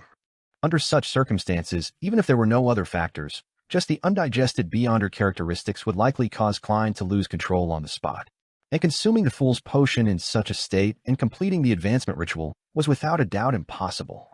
As the ancient sun god wrote this sentence, the eternal blazing sun, the lord of storms, and the god of knowledge and wisdom, who were situated in the astral world, sent something. Each of them launched the most intense of counterattacks in an attempt to interfere with the other party's actions. However, even though a large portion of his energy was spent restricting the three true deities, making it rather difficult, the ancient sun god quickly completed the sentence. However, his giant shadow embodiment dimmed, as though he was unable to maintain it for too long. In the astral world, within the floating ancient palace, in the battle that pit the Earth Mother and the god of steam and machinery against the primordial Demoness and hidden sage, the situation became even more intense. However, the former two were still able to divert a certain amount of strength to affect Amon's avatar, preventing them from destroying Klein's advancement ritual. The almonds were forced to blink everywhere, but some of them still turned into plants, blooming and bearing fruit before returning to the land. Others collapsed into words as they were imprinted into illusory books. Apart from that, a large number of them were strengthening the seal, limiting the Trunsoist brass book, preventing the rules it enacted from being effective or be effective for only an instant. Under the influence of these three factors, even with Amon's numbers, it appeared to be insufficient. But even so, a small number of them managed to seize the opportunity to make crystal monocles and similar circular symbols reflect Klein's figure. In the next second, the monocles and circular symbols emitted pure light. This wasn't theft, but the act of returning things. At this moment, Amon's decision was to return an item that he had formerly stolen from Klein. It was Klein's thoughts of suicide. Back when Klein was captured by Amon and brought to the forsaken land of the gods, he had tried on many occasions to commit suicide but failed to succeed. He had such thoughts stolen by the other party. At the critical moment of his advancement, once he had the intention to commit suicide, the outcome could be imagined. At that moment, Klein, who was tightly enveloped by the fool's potion, felt his thoughts turn chaotic and wander. His hair spread out as he felt an extremely cold, sticky liquid slowly invade him. Then he had the thought of committing suicide and giving up. This was a change that Klein had never expected. He had long forgotten how Amon had stolen his thoughts of committing suicide. Furthermore, he didn't expect that not only was the other party unwilling to abandon these thoughts, he had even kept them carefully. If it were any time in the past, this thought might have been strong, but Klein could still use his self-control to resist it forcefully, suppressing it until it dissipated on its own. It would be akin to dealing with nasty thoughts. But now he was in the midst of an advancement ritual. He was being influenced by the potion, and his mind had lost its stability. He was unable to effectively suppress the thought of committing suicide. The Amons always had various strange but rather effective methods. Fortunately, Klein wasn't only Klein, but also Antigonus. What relation did Klein Moretti's thoughts of committing suicide have to do with Antigonus? With this level of knowledge from this additional identity, Klein didn't immediately give up and end his life. He pulled the Antigonus mental imprint in his body and mixed it with the idea of suicide, barely suppressing it. Under such a balance, Klein's mind and body were further corroded by the Fool's Potion. His thoughts were the same as when he advanced to Attendant of Mysteries, completely dispersed. But the difference was that he didn't fuse with the spirit world this time. Instead, he continued to extend, enveloping the entire planet, the entire spirit world, and part of the astral world like a gaseous body. At that moment, Klein felt that he was in the bodies of different believers, in every human's body, in every animal's body, in every living thing. Everything had godhood in them. At the same time, he was still scattered within the fog of history, scattered through fleeting time, and scattered inside the silent flow of a river of light with multiple distributaries. One was also infinity. At the level of godhood, an experience like this made Klein's thoughts wear away even further, as though all that was left was a coldness that looked down on everything. Even this coldness was dissipating slowly. It wouldn't be long before Klein completely lost himself and was led by the various mental seals in the Fool's Potion, becoming a true monster. This coincided with Antigonus's crazy fate, allowing the latter to accelerate. At this moment, he felt something off. It was unharmonious, unnatural, and abnormal. In the fog of history, there were a small number of light fragments twisting and distorting, unable to take form. It was as if there was a fundamental conflict between them. They gradually separated, breaking out into different branches to record the different content, allowing the twisting to achieve the initial state of recovering. Being imbued into everything, Klein's mind was thrown out due to this tiny, disharmonious abnormality. He found some aspect of self-awareness again. With this self-awareness as the core, he quickly gathered his scattered mind and guided the fusion process between the Fool's Potion and his body. But at this moment, the fate of Antigonus losing control, thanks to the ancient sun god's prophecy, erupted early. Klein's body collapsed once again, unable to withstand the Fool's Potion. Without any hesitation or having the luxury of time to hesitate, Klein immediately removed a portion of the theft effects and returned Antigonus his identity, fate, and self-awareness, allowing him sitting on the huge stone chair to slowly open his eyes. The dazed Antigonus gradually regained his clarity of mind. He didn't immediately lose control, because the main reason he lost control was that the Lord of Mysteries had awakened to a large extent. And now, the Fool's uniqueness and most of the Beyonder characteristics that contained a portion of the will was no longer in his body. Therefore, Antigonus could use his own will to resist the madness and try to stop the fate of losing control. The prophecy of the ancient sun god came true. Antigonus really failed to advance to Sequence 0 the Fool. And without his identity, the Sequence 9 and Sequence 1 Beyonder characteristic of the seer pathway in Klein's body turned into something that he hadn't digested. This threw him to the edge of losing control immediately. The Fool's Potion that wrapped around his body like a cloak instantly completed the act of seeping through. The will of the celestial worthy of heaven and earth for blessings was awakened once again. Give up. Leave everything to me. This time, I won't accommodate another Sapphira. I won't help you protect the living creatures you wish to protect, but I won't harm them either. It's not that I won't keep my promises, but it's just that they're too weak and not worth my attention. This place is an area that is off limits to outer deities. The unfamiliar yet weirdly familiar ravings reverberated in Klein's heart, giving him the idea of giving up. And the thought of committing suicide that he had been suppressed by Antigonus's mental imprint previously surfaced again after the balance created by it was lost. The outcome of failing an advancement attempt was about to occur. At this moment, the Evernight goddess, who was originally powerless to slash downwards with a twilight sword, suddenly gave up on controlling Amon's true body.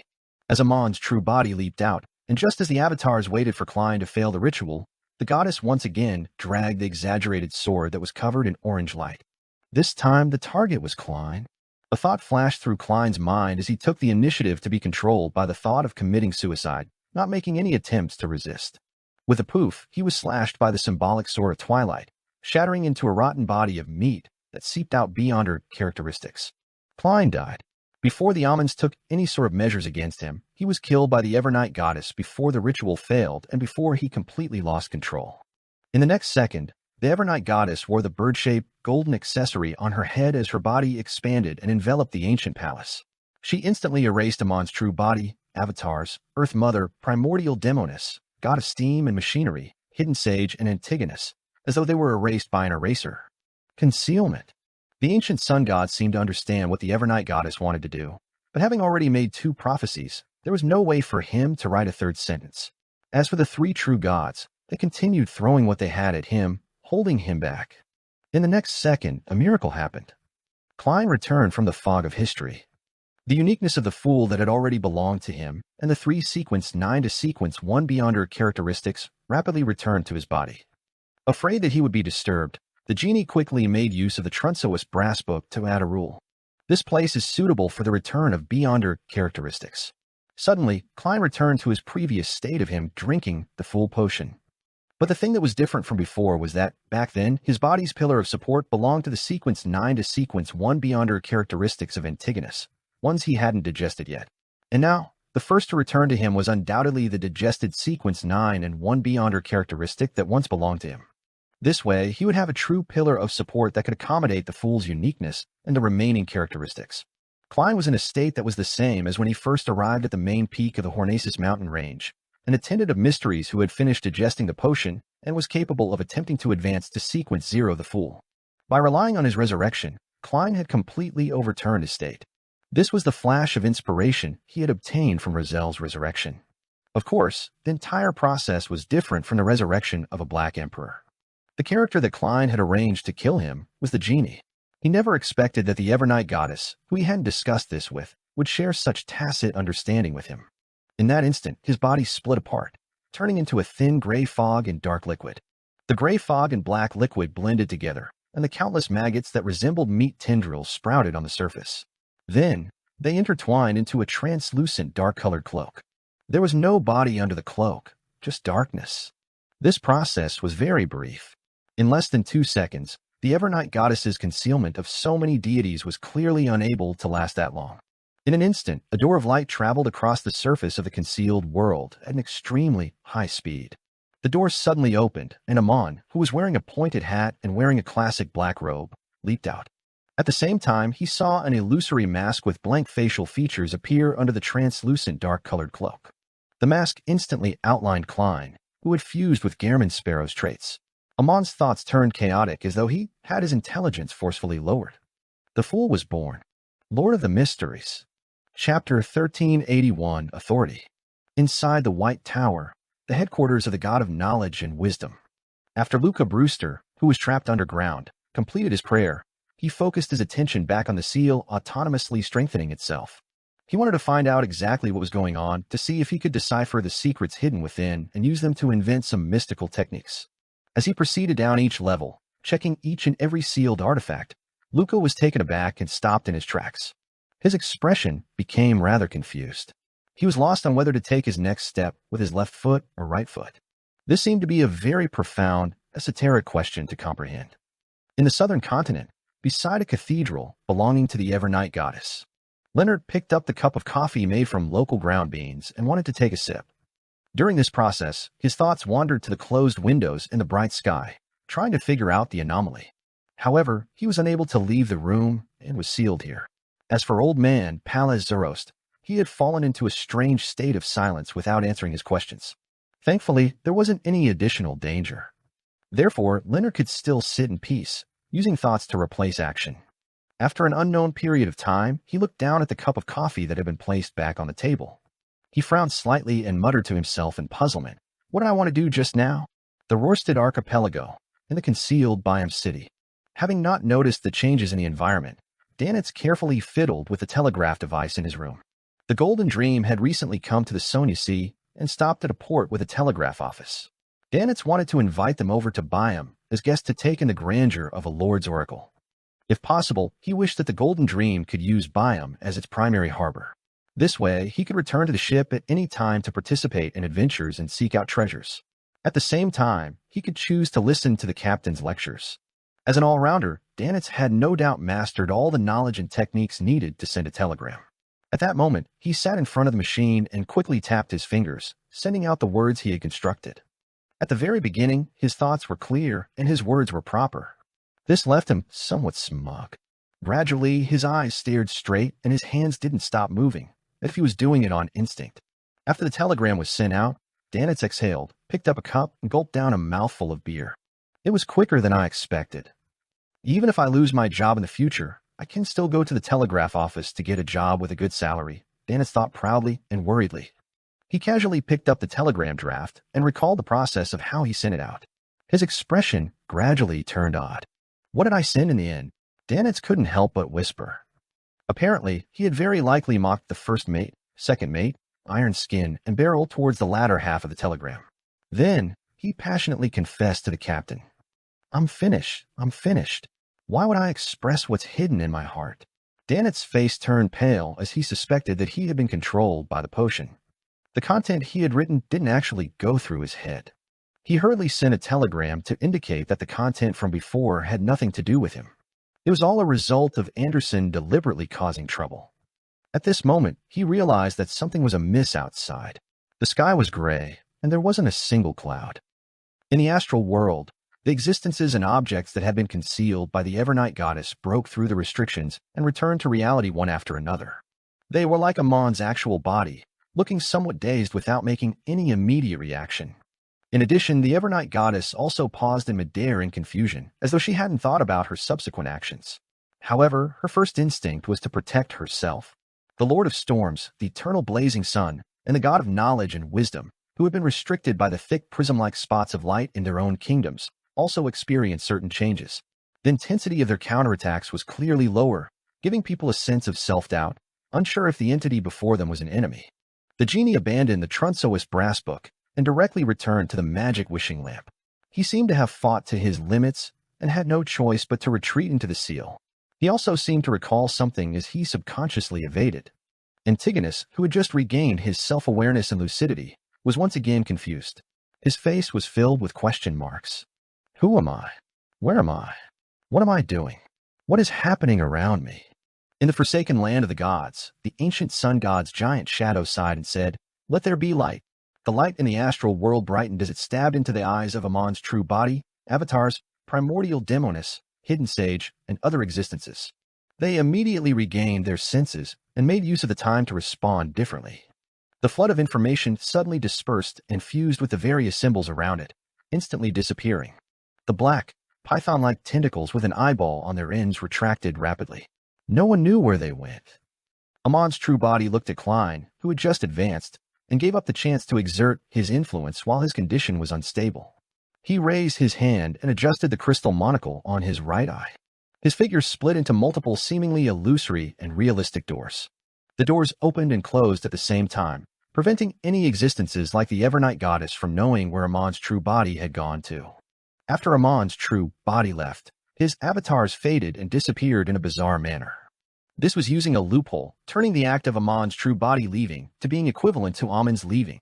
At the same time, the giant shadow that the ancient sun god had expanded only to shrink and transform back into Adam, who carried a thick shadow on his back. Beneath the feet of this visionary, the sea that contained all colors instantly dissipated as though it had returned underground. Looking up at the astral world, Adam returned to the back of that shadow screen through a crack. The fusion between him and the true creator had just begun, and it wasn't over yet. The attempt to raise himself to the level of half a great old one was actually rather difficult and risky. This would make their progress a lot slower in the future. In the astral world, as the war subsided, the natural barrier formed by plants and the portraits of civilization faded away, along with the illusory crimson moon. The Lord of Storms, eternal blazing sun, and the god of knowledge and wisdom first shattered the thick spots of light outside their divine kingdoms. Then they calmed down and returned to continue blocking the world barrier's cracks. The Evernight goddess, who was floating above the ancient palace, put away the pitch-black coffin, the twilight sword, the bird-shaped, golden accessory in her forearms. She cast her gaze downwards. After the translucent dark-colored cloak produced the mask, it transformed into Klein's body. Klein pressed one hand against the almost invisible mask on his face, and he placed the other at his abdomen. His back was slightly arched, as though he was suffering indescribable pain. Just as he raised his head and looked at the Evernight goddess's face that was covered with a thin black veil, a pitch-black cloak appeared outside his body. Slippery and sinister tentacles extended from beneath the cloak. After becoming the Fool, the celestial worthy of heaven and earth for blessings in him had undoubtedly awakened further. The crazy ravings and roars continued to echo in Klein's ears, tearing through his mind, letting him know that this was going to be his future. There was no way to kill the Lord of Mysteries. Even if his will was slowly worn down by time, his consciousness would remain forever. He could snatch Klein's body at any moment and completely revive. If it wasn't for the fact that he had just killed the Lord of Mysteries as well, making the awakening him weaker than what Klein expected, Klein suspected that he might not be able to survive. All he could do was watch as his body collapsed, and he became another existence.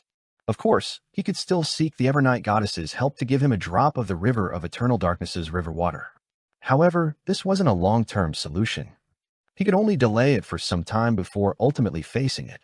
Relying on his own consciousness and anchors, Klein stabilized the consciousness of the celestial worthy in him. At this moment, he was unable to speak. The Evernight goddess above nodded gently and said, "What you need now is stability." With that said, her figure was wiped inch by inch as she returned to the divine kingdom in the astral world.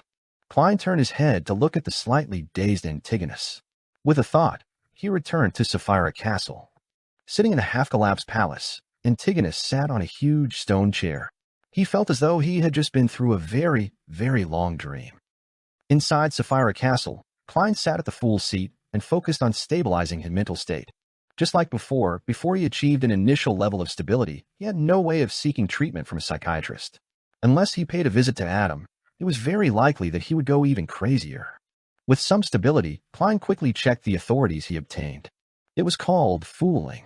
Not only did it contain history, time, fate, change, and concealment, but it also included the mind domains of blind stupidity. The simplest application was to lower an enemy's intelligence.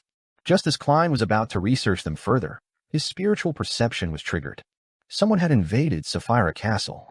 And only when the enemy successfully invaded did Klein obtain a notification. Klein suddenly looked up and saw that the grayish-white fog had formed a door at the other end of the long mottled table.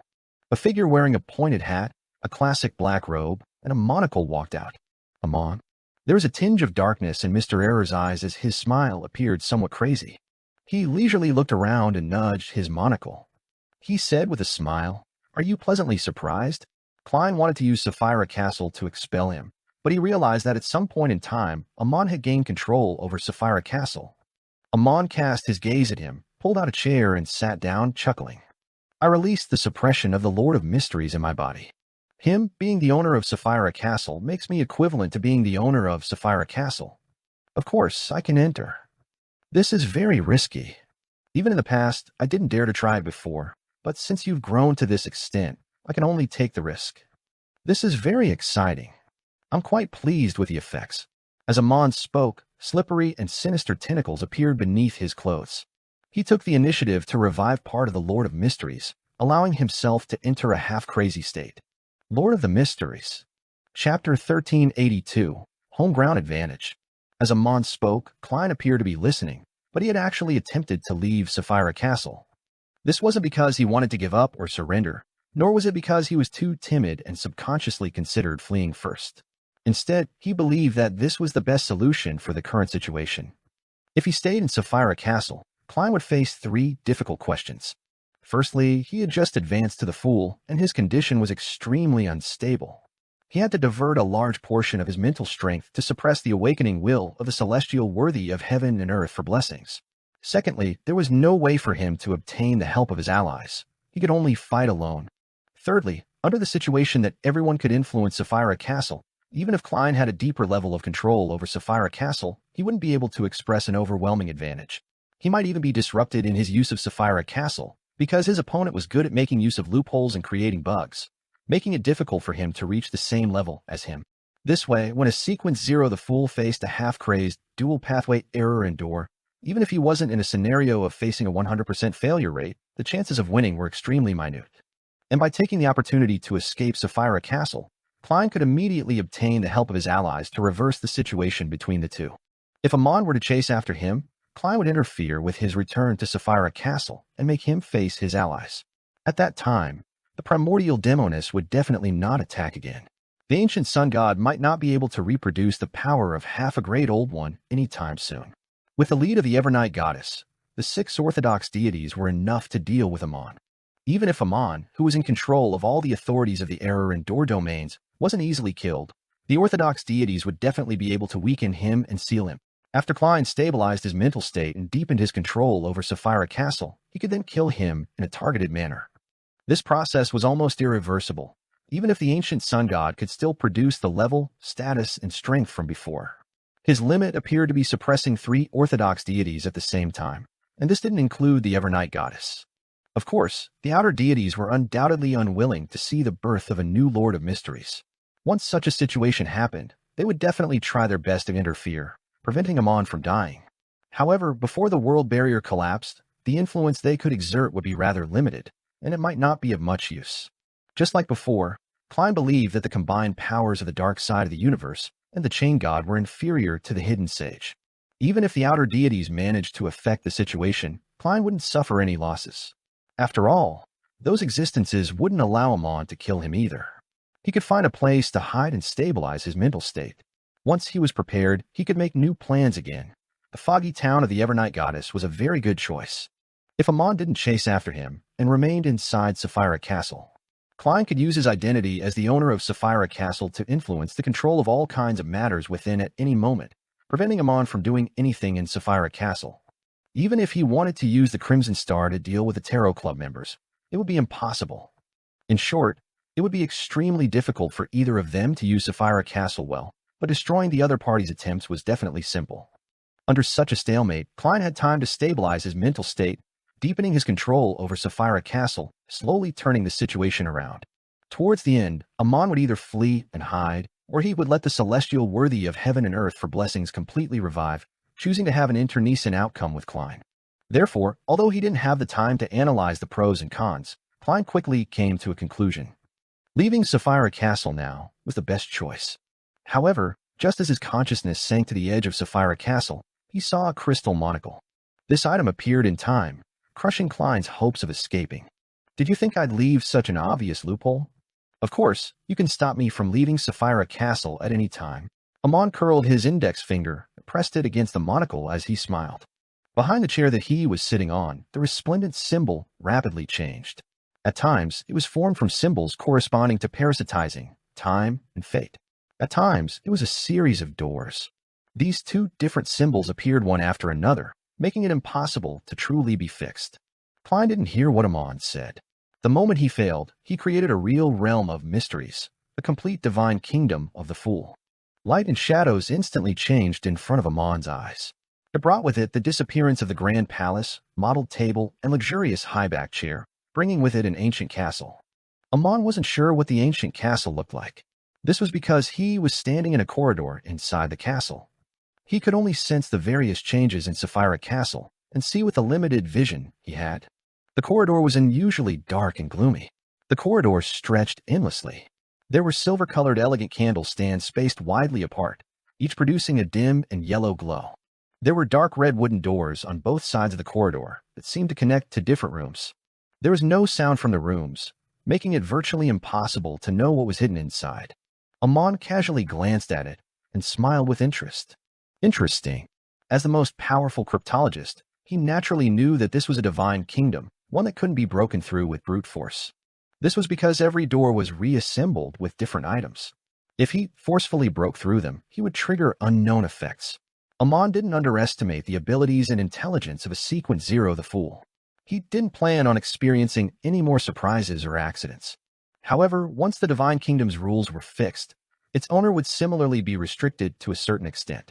To put it simply, Klein was definitely in one of the rooms, not somewhere else. One had to bear the corresponding responsibility for the benefits obtained. You want to use this method to stall for time and stabilize your mental state? Amon whispered as though he was talking to an invisible person. Then, wearing a pointed hat and a classic black robe, he walked to the nearest dark red wooden door. There were no holes on the wooden door, so he couldn't see the exact situation inside. In other words, it was very difficult for Amon to know if Klein was here without opening the door. The corners of Amon's mouth curled up slightly. Amon extended his right hand and drew a long rectangular shape on the dark red wooden door. Inside the rectangle, bits of starlight emerged and turned transparent, revealing the scene in the room. With the authority of door and the ability of bug, Amon forcibly opened a window without triggering the effects. Following that, he cast his gaze into the room. There were no tables, chairs, carpets, and other furniture, but a blue sea. Indeed, this door has been connected with the sea outside, Amon said without any surprise. Once he twisted the door, he would leave Sapphira Castle and appear in the sea outside. And at that time, with Klein being wary, it was almost impossible for him to enter Sapphira Castle again, just like how Klein was unable to leave Sapphira Castle. This was the reason why Amon didn't forcibly destroy the Fool's divine kingdom, but opened one door at a time. Destruction led to similar effects. The repeated effects would affect Amon again and again. Even if there were many loopholes that he could use, he wouldn't be completely immune to them. Retracting his gaze, Amon walked to the opposite room and opened a window according to the method from before. However, this time it was pitch black inside, and he couldn't see anything. Amon raised his hand and pinched the edge of his monocle and coughed lightly. His figure instantly split into two. The number of almonds increased. The split Amon glanced at Amon, who stood in the same spot, and said, "Why aren't you seeking to thrill yourself?" As he spoke, this Amon extended his right palm and grabbed the handle of the dark red wooden door. Just as he began twisting, his expression suddenly turned blank as he sat down as though he had lost the ability to think. Fooling effect. The original Amon nodded slightly. The retarded Amon immediately collapsed and turned into a transparent worm with 12 segments. Tiny bits of Beyonder characteristics seeped out and returned to Amon's body. He relied on using the loophole to avoid the negative effects of his avatars from acting on his actual body. After all the Beyonder characteristics returned, Amon released a flame that had been stolen and burned the corpse of the Worm of Time. After doing this leisurely, he looked up and adjusted the monocle on his right eye. On the crystal monocle, countless symbols, patterns, and labels appeared. They moved quickly, interweaving, reforming, or changing, as though they were making calculations. This was a combination of a cryptologist's power of decryption and the key of Star's authority on position. The two attempts Amon made were mainly to gather intelligence, grasp the rules, and prepare for cracking the secrets of the Fool's divine kingdom. Soon, the symbols, patterns, and labels formed a scene on the monocle. Behind a dark red wooden door, a few slippery tentacles extended out from Klein's body. He sat on a high-backed chair and calmly watched the entrance. The corners of Amon's mouth curled up. With a flash, he appeared in the room. However, everything before his eyes suddenly collapsed. Klein with the Fool's aura quickly turned thin, turning into a card. On the card, Roselle Gustave was wearing a gorgeous head accessory and colorful clothes, holding a stick with luggage hanging from it. His eyes were filled with longing. The Fool card. The Fool card from the Cards of Blasphemy. Klein knew that relying solely on paper figurine substitutes and adding the fooling effect and grafting his true aura onto it wouldn't be able to deceive a top-notch swindler like Amon. Therefore, he used the Fool card, which had some convergence powers, as his paper figurine. Although Sapphira Castle couldn't be used again, this was Klein's home ground after all. There was his junk pile, the various items he had gathered, and the newly obtained Trunsoist brass book and the borrowed magic wishing lamp. Lord of the Mysteries. Chapter 1383, Stipulated Rules. With the Klein in front of Amon turning into the Fool card, the room shrank and revealed its original appearance. It was an iron cigar case that had marks of being corroded slightly. It had fused with the aura of Sapphira Castle. Klein's figure appeared out of nowhere as the entire divine kingdom of the Fool collapsed. As the magnificent palace reappeared, he grabbed the vessel that carried the Fool card and Amon's true body and suddenly closed it. He didn't have hopes of using this item to seal Amon, who wielded the corresponding authority of the door pathway. All he wanted was to buy some time and find a chance to throw Amon out of Sapphira Castle and retrieve the initiative. But at that moment, Klein, who was wearing a black trench coat, paused. His other hand took out a crystal monocle from the void with his other hand and placed it in his right eye. Behind him, Amon, who was wearing a pointed hat and a classic black robe, quickly outlined his figure. His eyes were dark and wild as he laughed. "What made you think that I didn't use an avatar?" Before he finished his sentence, Klein's figure that had been parasitized rapidly turned thin, turning into a crude paper figurine. Klein was cautious and hadn't used his true form either. He relied on a paper figurine substitute that had spirit body threads grafted. He knew very well that he would rather give up an opportunity than make mistakes when fighting Amon. Once he made a mistake, under the suppression effect of a bug, it would be very difficult for him to turn the tables. With regards to the situation of the prey turning into a paper figurine, Amon didn't seem to be surprised. All he did was raise his hand to touch the crystal monocle.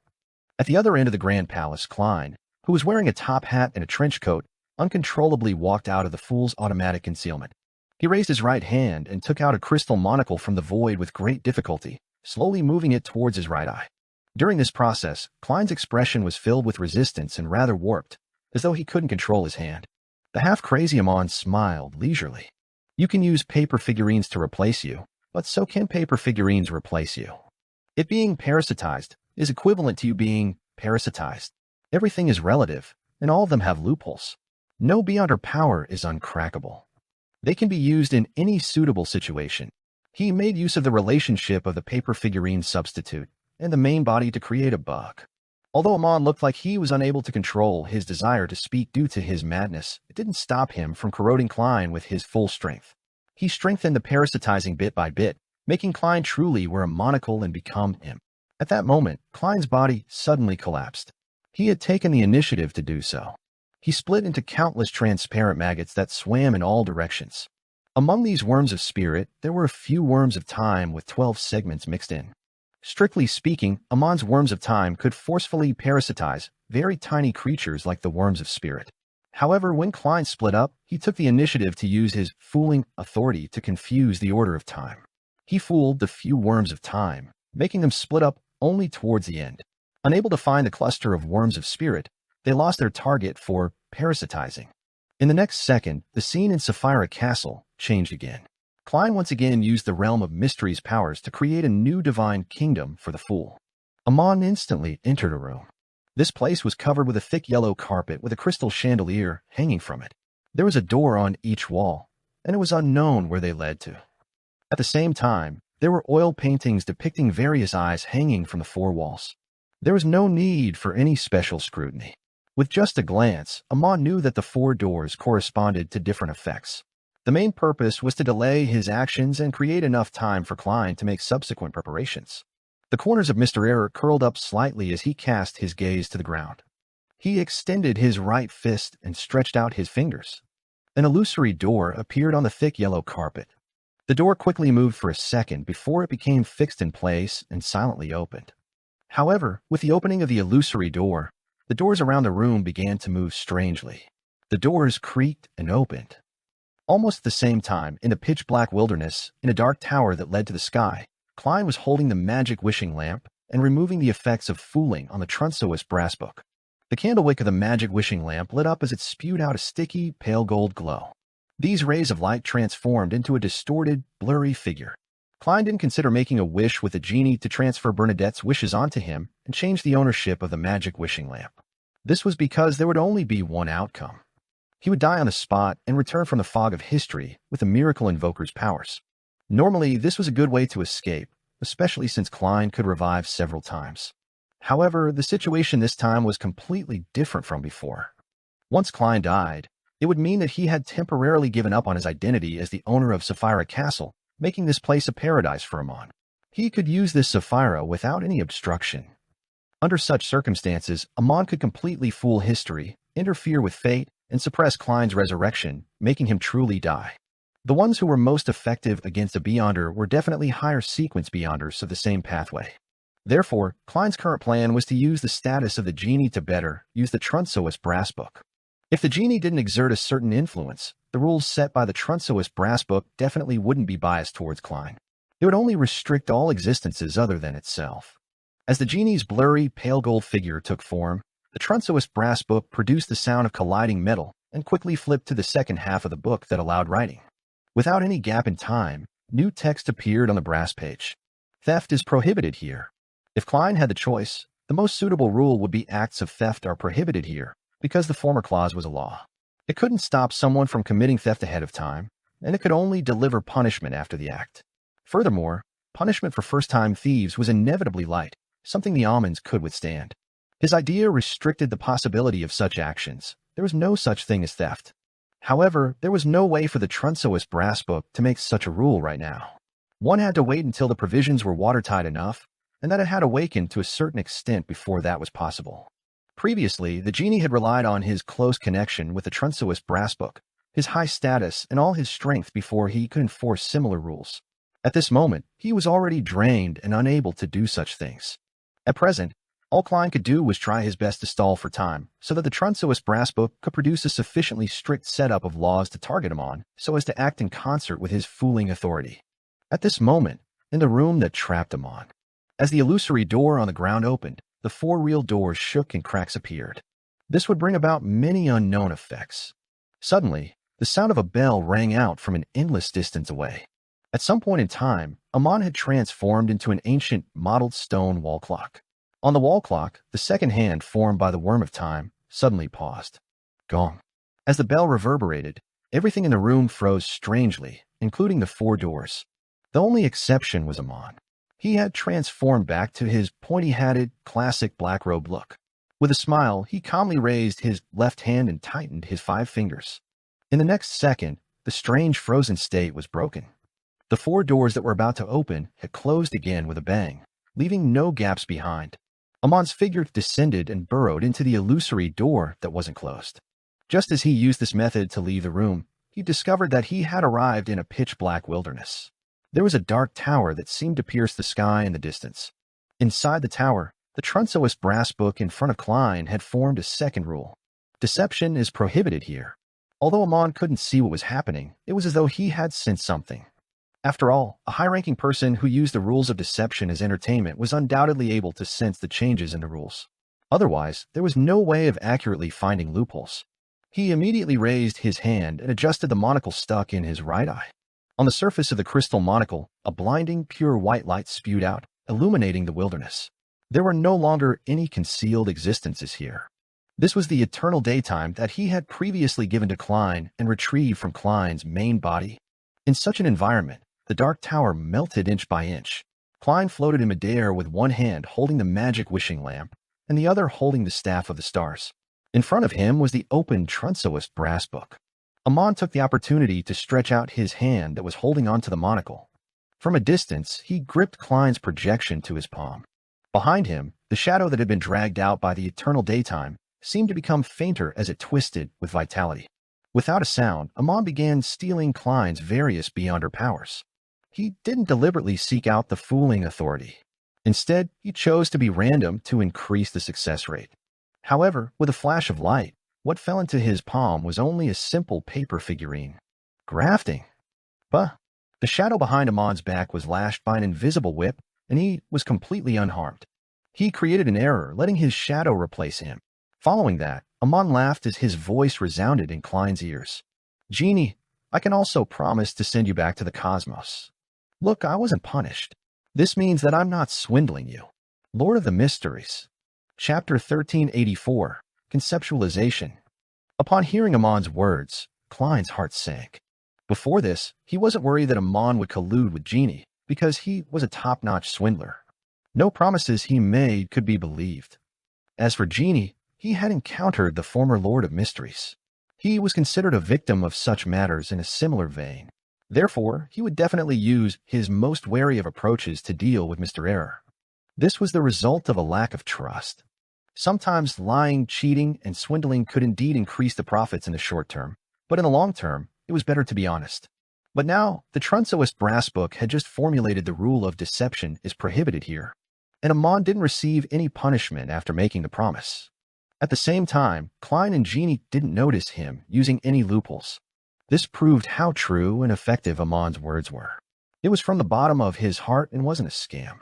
Genie could even rely on his own level and traits to distort the sentence from I can promise to I promise. It would make it impossible for Amon to go back on his word. If he did, he would suffer damage at the level of a great old one. This made Klein not help but wonder if the rule that deception is prohibited here was secretly guided by Amon or deliberately created by Genie, making any Lord of Mysteries candidate to promise to return him to the cosmos. To Genie, he didn't suffer any losses in such a deal because Klein himself owed him a promise. If it were any other scene, Klein would still have the time to communicate with Genie and rebuild his trust. However, at this moment, Amon's threat was right before his eyes. He wouldn't give him the chance to resolve this problem. If he chose to continue to believe in Genie, Klein would be putting his life in the hands of this outer deity and be under his control. In the subsequent battle, as long as Genie was able to formulate a few rules that appeared to be fine but were biased towards Amon through the Trunsoist brass book, Klein, who was already at a great disadvantage, would rapidly lose with no way to reverse the situation. As his thoughts raced, Klein made the choice of this gamble. A translucent dark-colored cloak instantly appeared around him. His face was covered with a strange and distorted mask. The Fool. Invisible rings rippled from his body and instantly enveloped Genie, the Trunsoist brass book, and the entire wilderness, as well as Amon. Blind stupidity, authority. Amon's monocle temporarily lost its luster, as though he had lost his vision. His gaze also turned dull. The speed of text being written on the Trunsoist brass book clearly slowed down, as though it would take 15 minutes or even hours to think up the next rule. Genie's blurry and distorted golden figure shook as it suddenly shrank back into the golden magic lamp that looked like a water flask. It was unknown if it was escaping or if it was purely an instinctual reaction. Seizing this opportunity, Klein attempted to escape Sapphira Castle as he prepared to graft something to himself. Just as his consciousness sank, the crystal monocle appeared at the edge of Sapphira Castle, blocking his path. Even though his intelligence had been reduced briefly, Amon still seemed to remember to stop Klein from leaving Sapphira Castle. His eyes quickly regained clarity as they were still dyed black. His mouth slowly opened as he laughed uncontrollably. I've written this matter into my instinct. This is a good way to resist the effects of blind stupidity. Clearly, he had cheated the rules and lied to himself, making his instincts believe that this was what he wanted. Klein wasn't depressed. He immediately completed the grafting he had prepared long ago. In the cosmos, a giant star that emitted light and heat suddenly dimmed. In the wilderness, with the effects of eternal daylight, an orange sun with a destructive aura and a heavy feeling descended from the sky. The entire wilderness collapsed and curled up as though it was going to charge straight into the star. At the same time, everything here was ignited, including Amon. In the next second, the surrounding void began to shrink as they revolved around a real sun. Everything in the world either disintegrated or vaporized. All that was left was the magic wishing lamp and the Trunsoist brass book, which were still struggling to withstand the flames, barely suffering any damage. Klein, who was floating in midair, had long disappeared. He had grafted himself to that star. Of course, his grafting was only with the concept of a star, not a physical entity. Otherwise, with the Fool's obviously lower defense than most sequence zeros, he would be directly swallowed by a real star and die on the spot thanks to his relatively weak body. The Fool was a very extreme deity. He had the ability to destroy a star, but he was unable to face it directly. His strengths and weaknesses were equally obvious. In addition, conceptualized objects couldn't directly affect the surrounding environment and harm the enemy. It wasn't enough to write the words immense mass gravity, high temperatures, high heat, and fusion to create similar effects. But as Mr. Fool, Klein held the authority of fooling.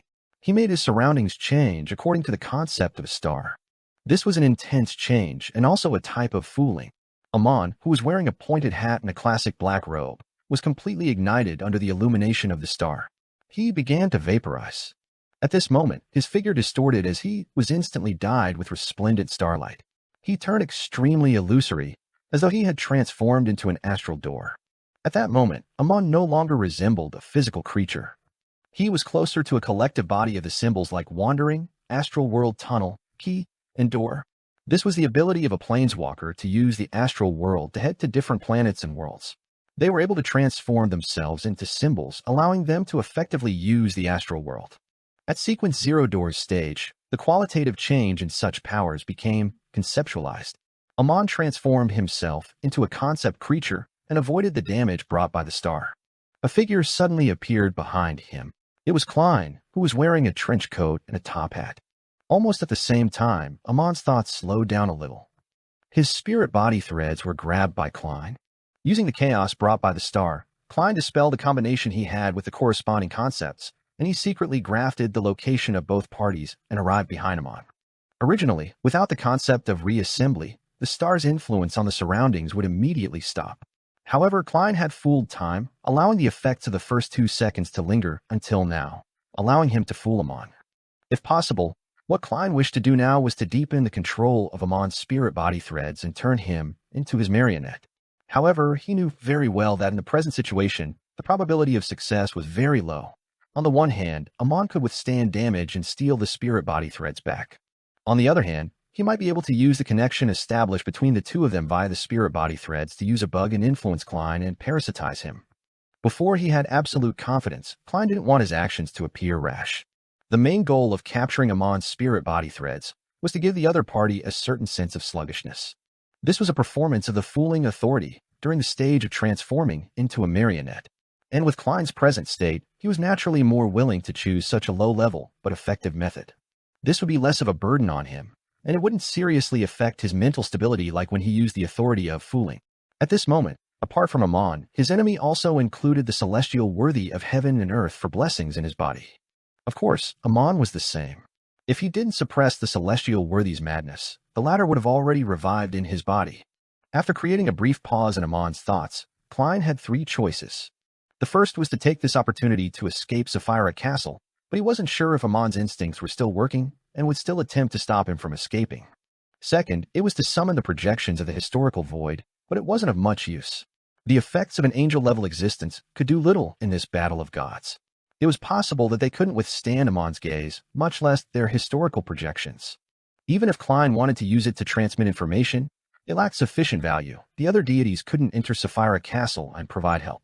Third, he could use this opportunity to exert a certain amount of influence on Amon's true body. Without any hesitation, Klein chose the third plan. He wanted to take the opportunity to graft Amon's Sapphira Castle and the Door of Light that was stained with bluish-black together. Klein felt that Amon's half-crazy state wasn't bad enough. He just appeared rather talkative, with him occasionally not grasping an opportunity. He wanted to make him go crazier. When Amon and Sapphira Castle completed the reassembly, the celestial worthies will in his body would clearly strengthen, and the chaos in his mind would intensify. That way, Amon would lack the rationality to restrain himself, making his actions more instinctive than being the result of a contemplative thinking process. To Mr. Error, who was an expert at deceit, this would be fatal. Of course, Klein could only maintain this kind of grafting for a second. Exceeding this limit might mean that he would no longer be facing Amon, but the celestial worthy of heaven and earth for blessings. When the time came, the other party would definitely gladly accept the gift of Sapphira Castle. He could then fight Sequence 0 the Fool with a Sapphira, 2 uniquenesses, and the corresponding Sequence 1 Beyonder characteristics. Originally, Klein could have relied on his fooling authority to reduce Amon's intelligence, but firstly, he wasn't able to use power at this level for a long time in his current state. Secondly, as a dual-pathway true god, and a wielder of many authorities, the duration of the blind stupidity effect on him was rather limited. Therefore, Klein had no choice but to take the risk of grafting things in such a way. And madness would accompany him on, doing so until he found a new balance or met the best psychiatrist. In the blink of an eye, the translucent cold mask appeared on Klein's face once again. A strange door of light that was stained with a hint of bluish-black suffused from Amon's body. Sapphira Castle. Lord of the Mysteries. Chapter 1385. Madness. Amon and the strange door of light were grafted together. His face grimaced as the darkness in his eyes intensified. At the same time, more slippery tentacles appeared under his classic black robe, fully showcasing the crazy feeling was completely displayed. Just as Klein was preparing to sever the connection between Amon and Sapphira Castle and make him maintain his madness, the corners of Amon's mouth curled up. It was as if he was saying, "Congratulations, you have fallen into a trap." His face was immediately covered with a translucent mask that was similar to the fool's uniqueness, but one that was even more illusory. Klein's mind tensed up, and without a second thought, he immediately used the authority of fooling, without any regard for the consequences. But before he could react, his thoughts slowed down. He was in a dazed state that he didn't know what to do. Fooling. Amon actually used the temporary reassembly between him and Sapphira Castle to escape Klein's interference and activate the power of the fool's domain. Such an action completely exceeded his instincts, and was more like a meticulous trap. Amon didn't seem to be crazy enough. This true god of the error and door pathways immediately removed the grafting of himself to Sapphira Castle, allowing the mysterious door that was tainted with hints of bluish-black to quickly fade away to prevent him from being tainted further. After dealing with this latent danger, Amon raised both hands, his thumbs and index fingers touching each other to form an oval. In the oval, starlight lit up, perfectly embracing Klein's figure. Right on the heels of that, Amon's hands suddenly parted to the side as though they were tearing something apart. This seemed to be a heavy task. With the tearing sounds of paper, the area where Klein's body was in seemed to turn into glass. Under the intense impact, countless cracks appeared as they shattered bit by bit. This was a form of regression and the destruction of space. Unable to withstand it at all, Klein's body could only turn into paper fragments that flew in the air as the surrounding void collapsed and shattered. These bits of paper were instantly swallowed up by the darkness. By the time the space collapsed, Klein's paper figurines were almost exhausted. Of course, he also relied on the level and traits of the fool to forcefully escape the effects of blind stupidity. And at this moment, Amon had already split into countless figures. Some of them were purely avatars, some were replicas on a level of symbolism, while others were left behind from constantly blinking. At that moment, the sky above Klein's head and the surrounding wilderness were occupied by almonds. They wore pointed hats and monocles, blocking every single loophole. Some of these almonds transformed into old, mottled, bluish-black wall clocks. Some of them turned into pure starlight, as though they were trying to create a cage. Some extended their hands, doing different levels of theft. Some of the monocles glowed as they used various items that they had stolen from the past. Some simulated various abilities, either exerting limitations, interference, or attacks. In the Marauder pathway, theft was a core skill, one of its main symbols. The difference between it and a seer's control of spirit body threads was that, as one advanced through the sequences, not only did its effects and success rate increase, it also obtained a deeper level of conceptualization. At sequence 9 to sequence 7, theft happened on items. At sequence 6, theft happened on beyonder powers. After advancing to sequence 5, theft happened on thoughts and ideas. At sequence 4 and sequence 3, theft became life, including parasitic theft at the physical level. And at sequence 2 level, the range of theft broadened to fate, identity, self-awareness, and beyonder characteristics. As for sequence 1, theft could temporarily happen on time, anchors, and authorities. Therefore, when an error faced a true deity, he could also use theft that had reached the level of authority. With a gong, the ancient wall clocks paused in unison. This caused the surrounding environment to freeze, causing the destroyed wilderness from the sun's blast to become extremely quiet. Even the destruction was frozen. At that moment, Klein seemed to lose his body. All that was left was a translucent dark-colored cloak and a bizarre ice-cold mask. Under the cloak and mask was rich darkness. Nothing could be seen other than the slippery and sinister tentacles that extended out. In such a state, Klein seemed to escape the limitations of time. In a frozen environment, he moved like a fish. Through various cracks in reality or concept, he emerged from the encirclement of the almonds. He once again used his fooling authority. This time he fooled time. The ancient wall clocks vanished, and in the desolate wilderness that had almost completely collapsed, time returned to its normal flow. The almonds stopped their attempts, suddenly merged into one, and blinked behind Klein, preventing him from having a breather. His left palm reached out, and as he retracted it, he clenched his fingers. Around Klein, the space suddenly became shrouded in shadows, making it look like a thin fishnet veil. The fishnet veil began to twist and reassemble, as though they formed a sufficiently strong cage that trapped Klein inside. An illusory door appeared above the cage as it moved quickly without being fixed in place. However, Klein's figure suddenly appeared outside the cell, as though he had never been sealed by Amon's door authority. He had fooled history and had split his previous and future self. Hence, the one imprisoned in the cell became his historical projection. This was the scholar of Yor's powers deepening under the fooling authority. As he had relied on an advancement ritual based on fooling history, Klein's the fool powers in such a domain were stronger than when he fooled time and fate. As soon as he escaped the spatial cell, Klein immediately used the realm of mysteries to create a new divine kingdom of the fool. This was to stall for time and find a chance to stabilize his mental state. He had used the fooling authority multiple times, and the weak balance in his body was on the verge of collapsing. If he didn't stabilize his mental state as soon as possible, the will of the celestial worthy would awaken further. This was also a serious problem. At this moment, a huge crystal monocle appeared in front of him. On this monocle, layers of sparkling light surged out and flooded him instantly.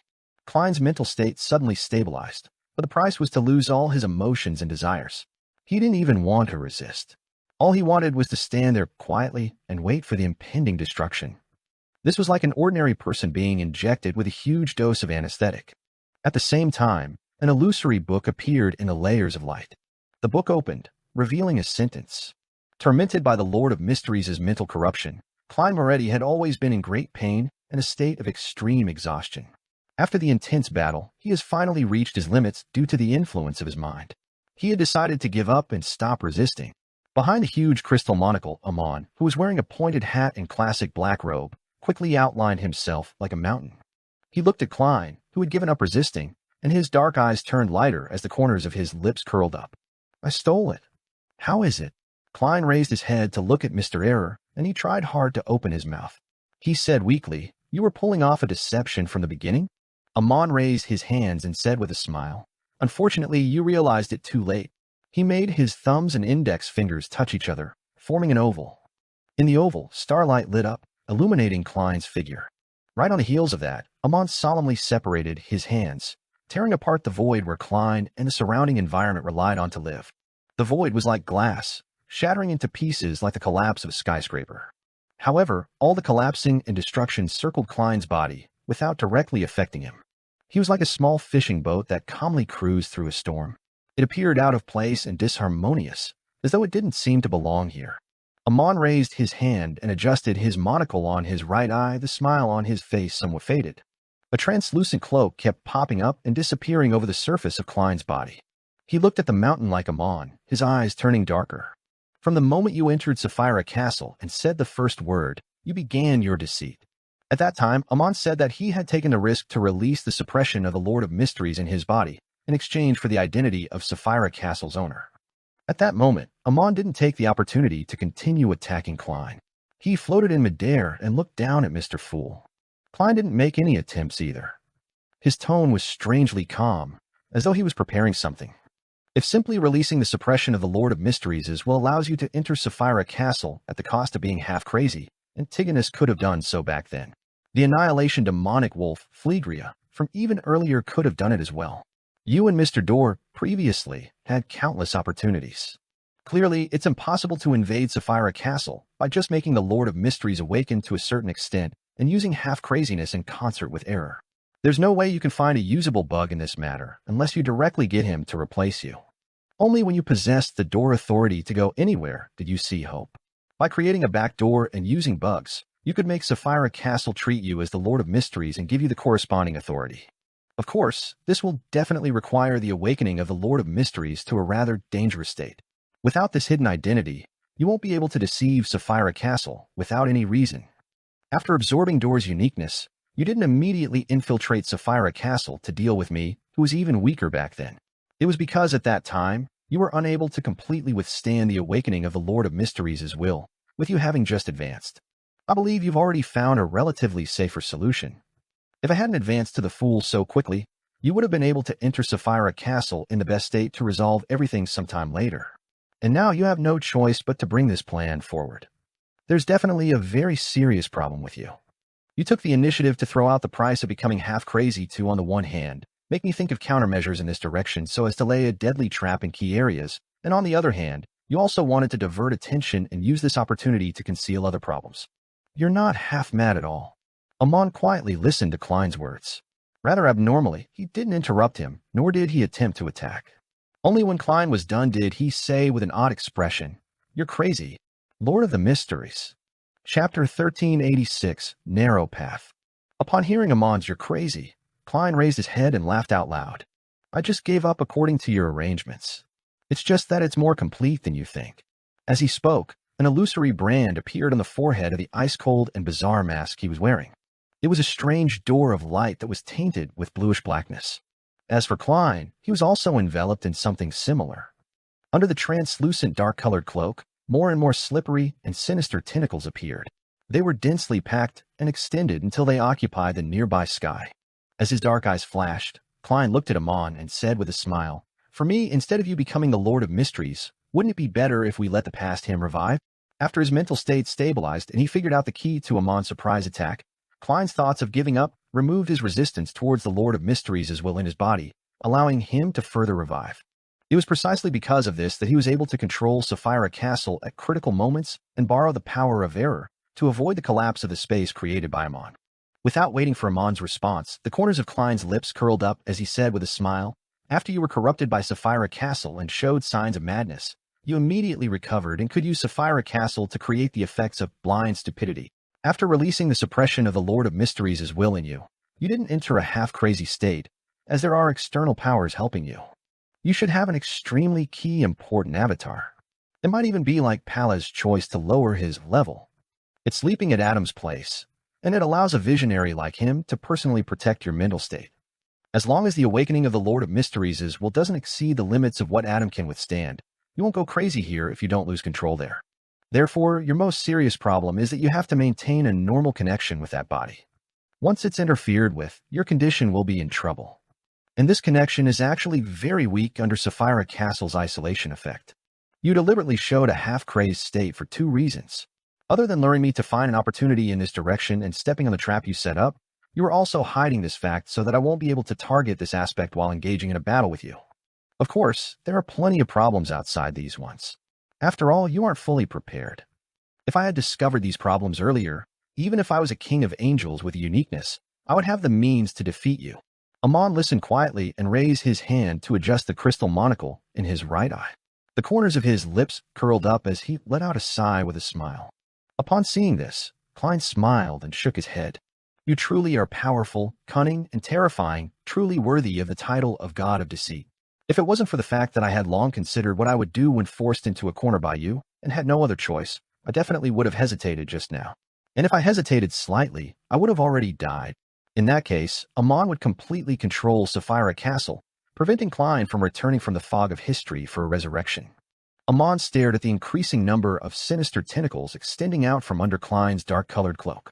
He slowly took a deep breath and said with a smile, "The Lord of Mysteries in you is about to truly awaken." Klein's smile had a nerve-wracking feeling to it. You can also compete with me on this point. Our next battle is very simple. It's a competition of who awakens the Lord of Mysteries' will to a greater extent, a competition of whose control over Sapphira Castle is deeper. 50%, 70%, 90%, until we reach 100%. Then, with a bang, we explode and he returns. What do you think? Are you going to take the bet? Let's see who can't hold on any longer first. It's very thrilling, very interesting, and very suited to your preferences. It's like the roulette that's popular in FASAC. 2 people, each having a revolver and a bullet inside. They take turns pulling the trigger at their temples. Whoever gives up first results in his opponent winning. And if no one gives up and persists until the end, there won't be a winner. He will be the winner. Amon's brows pricked up as he smiled without saying a word. Klein looked at him and said with a smile, "Although you've always been pursuing thrills and are known to be a risk-taker, you achieve your goals most of the time. Not only do you not lose much, you often gain a lot. And in the few failures that you do experience, you only lose some of your avatars and some items. You've never suffered any serious injuries or been placed in a desperate situation. Your every action is a product of meticulous planning. Even if you fail, you will have a way out. Does this mean that you value your life more than I imagined? You do like thrills and seek it for pleasure, but to do so regardless of the price is just an image you portray. How can a real god of deceit wager a bet with himself at stake? Of course, this is just my own guess. Perhaps it's wrong. Anyway, do you want to take the bet?" Amon stroked the crystal monocle and made a TSK like Medici. "You're really crazy," Klein replied with a smile. "In the eyes of others, this is indeed insane. But to me, it's just a choice. Compared to you, I'm more willing to believe in the former Lord of Mysteries. He is a true great old one, looking down on the universe from high above and treating most of the living beings as insects. This would make him distance himself from reality. Besides, I should still have time to get the genie to be my witness. I'll get the Lord of Mysteries to promise me certain things. To him, it's very simple and worthless." Having said that, the corners of Klein's mouth curled up as he said, "I won't lose too much, just myself. There are always some things that are more important than others." Amon maintained his smile, but didn't say a word. Klein then surveyed the area and found a magic wishing lamp and Trunso's brass book among the floating fragments of the wilderness. He immediately laughed out loud. "Look, I didn't get punished. This means that I'm not lying. I'm telling the truth. In fact, the laws set up by the Trunso's brass book had long been abolished since the Divine Kingdom was destroyed during the star's descent. Later on, the Amons dared to attempt to use steel, but Klein's main goal wasn't to prove anything, but to show his determination, firmness, or perhaps madness. Of course, what he said was the truth. He was indeed willing to put them into practice. Otherwise, there was no way he could hide it from Amon or exert enough pressure on him. Amon smiled and said without a hint of panic, "Sounds interesting. Isn't it? Let's begin, Klein replied without hesitation as his eyes turned darker. Amon's smile froze as his palms suddenly gathered together. Beneath his classical black robe, there were also slippery and sinister tentacles. His aura changed a little as his body seemed to have a dark cloak on it. At that moment, Amon became more like the Lord of Mysteries. However, he wasn't competing with Klein in the progression of the awakening of the Lord of Mysteries. Instead, he was using this to deceive Sapphira Castle to create a corresponding bug and creating a chance to escape. If the authority of the error were to take effect at the same level, it would often have different preconditions. First, the medium and target had to be similar enough. Second, there was a certain connection between the two. Third, there were certain logical contradictions between certain matters or objects. Fourth, some of the rules were indeed incomplete. Fifth, while not directly affecting the target, construct an erroneous environment as a divine kingdom. In this aspect, the restrictions of fooling were even fewer, but once an error satisfied the conditions, it would be difficult to defend against or terminate it. Amon now wanted to take the initiative to disguise himself and satisfy the first category. This was similar to the invasion of a virus. First, it had to make the other party believe that they were on the same side to avoid detection, and then paralyze any defenses to achieve their respective goals.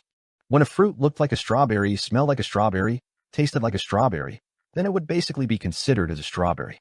But in reality, there might be an exception. At this moment, Amon's appearance resembled that of the Lord of Mysteries. His aura was like the Lord of Mysteries, and his powers were like the Lord of Mysteries. His mental imprint was also similar to the Lord of Mysteries. With the authority of an error, it would naturally make Sapphira Castle believe that he was the Lord of Mysteries. Suddenly, Klein's damaged the full divine kingdom completely collapsed. The grand and ancient palace and the model table inside appeared. The grayish-white fog beneath Sapphira Castle rose and enveloped the space. The grayish-white fog split into two waves. They clashed fiercely in a particular spot, producing vortexes one after another. They tore open a gap that led to reality. The power of Sapphira Castle was at odds with itself in this second. It was as though it didn't know which Lord of Mysteries to obey. Amon's figure immediately vanished, using Door's authority to rush out of Sapphira Castle. Just as he touched the edge, his body paused before being sent flying backward. At the fool's seat, the corners of Klein's lips curled up as he sat there. His glabella and the strange door of light around him became more obvious, as though they were corporeal. This released an immense convergence force that reached an unimaginable level. It was like an invisible hand that pulled Amon back. Amon's body suddenly split apart, transforming into countless selves. And in front of every Amon, an illusory astral door appeared. Silently, the astral doors opened at the same time, but in the endless darkness behind the doors, slippery and sinister tentacles appeared, blocking Amon's escape. At the tip of the tentacles, resplendent starlight lit up as they instantly enveloped the almonds. The almonds couldn't help but gather together, turning into a conceptual cluster. These concepts included but weren't limited to pointed hats, classical black robes, monocles, fate, time, keys, doors, bugs, and Trojan horses. Klein slowly stood up and smiled at the conceptualized Amon, who was now in a passive state. You can also awaken the Lord of Mysteries as well further, but this is different from death. It'll definitely affect the body at Adam's side. A conceptualized Amon rapidly gained a physical form. He relied on the door authority to escape from his current state. The corners of his mouth curled into a smile, but he didn't respond to Klein. He seized this opportunity to use the error authority to deceive, using an avatar outside that he had prepared ahead of time. It could be used to replace him and swap places with him. This was similar to the swapping of marionettes in the seer domain, but at this level, the principles were different. It wouldn't be affected in most situations. However, Amon still failed. He realized that his error authority had been forcefully suppressed. As Klein slowly got up, more slippery and sinister tentacles appeared around him. The smile on his face became more exaggerated. Right on the heels of that, Amon's eyes glazed over, and the smile on his face froze as the crystal monocle lost its luster. At the same time, the cold, bizarre mask on Klein's face squirmed. The blind stupidity effect. In the next second, he grafted himself to a certain concept in the cosmos, and he used his authority to influence the corresponding environment. The surrounding slippery tentacles aimed at Amon, like revolvers. In Amon's eyes that were still glazed over, a supernova exploded. An unimaginable sea of scorching light surged out, shattering his monocle and drowning his body. Lord of the Mysteries. Chapter 1387, Method. Behind the endless curtain of darkness, in the darkness with aqueous light ebbing gently, A young man with black hair, black eyes, a broad forehead, and a thin face suddenly sat up as though he had experienced a nightmare. Dressed in a classic black robe, he stretched out his right hand, attempting to take out a crystal monocle from the void and wear it over his right eye. But this time, he didn't obtain anything. His right hand paused in midair for 2 seconds before he retracted it and pinched the right eye rim. At this moment, he heard a gentle but emotionless voice. To him, there's something more important than life. To you, apart from yourself, there's nothing worth caring about. When the matter develops to a point where one's life is put on the line, it would imply your loss. The corners of Amon's mouth curled up as though he wanted to smile and reply, but he ultimately didn't say anything. The voice continued. Born as a mythical creature, your lack of normal anchors is also a problem. This makes you know what courage and sacrifice are, but it's hard for you to understand. Amon's expression changed as he stood up from the slightly glistening darkness. He looked at the human skin glove that was thrown to the side before, but seemed to be very happy. He retracted his gaze and curled the corners of his lips. This seems very interesting. I plan to leave this place and enter the cosmos. That place is much more exciting than the real world. Perhaps I'll understand the 2 things you mentioned as a result of this. That's very dangerous. Once you enter the cosmos, and before I succeed, I won't be able to provide any help. However, this will let you avoid him, at least. The calm and indifferent voice replied without any emotion. Amon didn't say another word. He raised his hand and pinched his right eye rim and vanished from the endless shadow screen. In the ancient palace above the fog, as Amon was completely obliterated under the power of a supernova, Klein couldn't help but heave a sigh of relief. If he had a choice, he naturally didn't want to sacrifice himself to revive the celestial worthy of heaven and earth for blessings. He hoped to personally protect this world and seek out the meaning of life again. Of course, if he didn't have a choice, he wouldn't hesitate to awaken the celestial worthy. He was certain that he could do this, and Amon was also aware of this. Therefore, he didn't force him and only attempted to escape. In the battle just now, it had developed into a battle of courage towards the end. The one who wasn't afraid of true death would yield the absolute advantage. Clearly, Amon wasn't prepared to sacrifice himself for this matter. After heaving a sigh of relief, Klein's face under the cold and bizarre mask suddenly grimaced. Under his translucent dark-colored cloak, the slippery and sinister tentacles that extended out were either hitting the ground or rising up high. It was completely out of his control. He could feel that the celestial worthy of heaven and earth for blessings in his body was rapidly waking up, and it seemed like he couldn't stop it. Even if Klein directly died with his will and relied on the powers of a miracle invoker to revive, he wouldn't be able to escape, as the Lord of Mysteries also wielded the authority of miracles. At that moment, Klein recalled the words of Dark Angel Sassurer, which was also from the ancient sun god. The primordial one had awoken in my body. In the next second, at the spot where Amon's body had shattered, beams of light were pulled by a vague invisible form of gravity as they charged towards Klein. Some were worms of time with 12 rings, some were insects made of resplendent starlight, while some were just large numbers of light dots. Klein wanted to stop the Beyonder characteristics from fusing with him, but the increasingly powerful celestial worthies prevented him from succeeding. His body swelled into a balloon, and then suddenly became thin as paper. This repeated itself in an endless loop. The mask on his face became brighter and more bizarre. The slippery and evil tentacles that extended out from under his cloak increased and became more uncontrollable. One worm of time Beyonder characteristic, one key of star Beyonder characteristic, and one. Klein's mind felt like he was being devoured by an invisible monster, producing excruciating pain. Finally, a pair of eyes, which seemed to be formed from pure starlight, formed from layers of illusory doors and crystal monocles, rushed towards Klein's face, straight for the mask's eye sockets.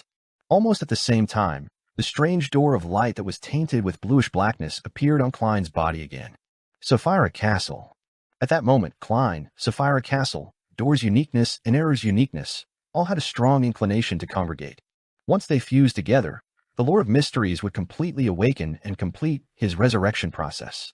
Klein suddenly used his right hand to cover half of his face. His entire body bent down as if he was fighting with another self. With the anchoring and image disruption from his anchors, Klein finally slowed down the awakening of the Lord of Mysteries' will, reducing the power of convergence by a little. The starlight eyes and the crystal monocle stopped in front of Klein's face, floating only a few centimeters in the air like planets revolving around the sun. Klein believed that he couldn't maintain this extreme imbalance for too long. Perhaps a few minutes or even dozens of seconds later, the convergence would continue without restraint, bringing about an unbearable change. This can be considered a form of fusion. Klein laughed in an unstable manner. Then he fooled the Trunsoist brass book, allowing it to enter a sealed state and fly into the junk pile. Right on the heels of that, Klein left Sapphira Castle and arrived in the astral world formed from symbolism and authority. This place seemed similar to the cosmos. It was dark and vast, but in fact, there were many unique aspects to it. For example, even though there was a sun-like star hanging in the distance, emitting normal light and heat, if one tried to get close to it without getting injured, one would realize that the astral world there was like a black curtain. The sun was directly painted with pastel colors, and there were a bunch of concepts and symbols surrounding it. Furthermore, the drawing of the sun wasn't that nice, like a child without any foundation in art casually scrawled about. It was both comical and frightening. From another perspective, this might be a manifestation of the chaos and madness that underlay everything. As soon as Klein entered, he immediately sensed invisible gazes. Some of them came from areas protected by the world barrier, while others came from broader areas with obvious malice. The corners of Klein's mouth couldn't help but curl up. He suddenly turned his head and looked outside the world barrier, raising his slippery and sinister tentacles. This pair of eyes that seemed forged from starlight and the crystal monocle also moved. All of a sudden, all the attention from the cosmos shrank back. Only the hand-drawn crimson moon was left hanging there as it flashed with light. Huh. Klein laughed as he came to a dark kingdom filled with night vanilla and slumber flowers. At the same time, the Evernight goddess appeared at the borders of the divine kingdom in a layered, star-speckled dress. Her face was covered in a translucent black veil. She didn't transform into her giant form as she looked at him eye level before raising her right hand and revealing the bird-shaped golden accessory. At the head of the bird-shaped golden accessory, a series of illusory doors appeared in the bronze-like eyes, allowing a drop of colorless water that had a strong aura of eternal stillness to land on Klein's cold and bizarre mask. The will of the celestial worthy of heaven and earth for blessings entered a state of eternal slumber. Likewise for a majority of Klein's consciousness. All he had was a tiny bit of lucidity. Under such circumstances, he made the mask retract, and he transformed the cloak into a black trench coat. Then he made the crystal monocle turn into a pair of black gloves, making the eyes forged from starlight to turn into a cane inlaid with star speckles. This was only a change in appearance, but it didn't change anything in reality. Once the two items were separated from Klein, they would return to their original state. Of course, if Klein stabilized himself, he could accommodate them and change their corresponding concepts and symbols over and over again, allowing them to change their forms forever. This can't be sustained for too long. It just delays the matter for a while. The Evernight goddess gently reminded him. If the river of eternal darkness's water is used repeatedly, the Lord of Mysteries will awaken even faster. This is because he will trigger some unknown changes and adjust his condition. Similarly, the specialness of Sapphira Castle and my blessing will gradually be erased, allowing you to enter a state of eternal slumber. It was as though Klein wasn't discussing his own matters. He smiled and nodded. Got it. The Evernight goddess said in a tone that seemed to be comforting Klein's psyche. Regarding this matter, the method Amon used and the actions he did had exceeded my expectations. He is indeed the true god of deceit. It's not that you have no chance at all in what comes next. You can first try to completely control Sapphira Castle and pull the will of the Lord of Mysteries to enter a state of eternal slumber. In the dream, you can resist and fuse with him. I can bless you, but the most important thing is still left to you. Becoming a great old one doesn't have any rituals involved. No ritual can change the awakening of the primordial one's will, but the ancient sun god believes that the order to accommodate them can increase one's self-awareness to a certain extent, increasing the success rate of the matter. First become a sequence 0 of a pathway, then control and fuse with a Sapphira. Only then do you accommodate the other uniquenesses. That's the best order. Becoming a dual pathway true god and then controlling and fusing with a Sapphira is an order that isn't good or bad. Only fusing with a Sapphira at the final step will be the worst choice. Klein smiled and said, That's a good idea. As long as one wakes up, a Lord of Mysteries will be born. This might be him or me. Yes, after completely controlling Sapphira Castle and entering a state of eternal slumber, I should be able to weaken the seal of the Western continent, creating a weak spot that allows one to enter and exit. The Evernight goddess didn't say a word when she heard Klein's words. Klein continued smiling. This is my choice. I had anticipated this day a long time ago. I will finally face him. Lord of the Mysteries. Chapter 1388, A Sudden Gathering. The Evernight goddess nodded and didn't say anything else. She reached out her palm and grabbed a corner of the void and tugged lightly. A thin layer of a night curtain gently floated down, covering Klein's body as it silently seeped in. Klein silently took in the blessings from the dream for 2 seconds. He pressed his hand to his chest and bowed. He took 2 steps back and left the astral world. The Evernight goddess stood at the borders of the divine kingdom as she watched him leave. In the next second, Klein landed in the projection of the giant king's court in the ruins of the Battle of Gods. Then, like a mon, he walked to the edge of the grayish-blue door and raised his hand to create a blue illusory door. Through the door, Klein entered the forsaken land of the gods. Following the guidance of fate, he wandered straight to the peak of a mountain range. There was a huge crucifix erected there, one covered with a faint shadow. Klein stared at the shadow for a few seconds before sighing slightly. He bent down and picked up an ancient silver mirror that was placed near the huge cross. Then, he turned around and vanished from the forsaken land of the gods.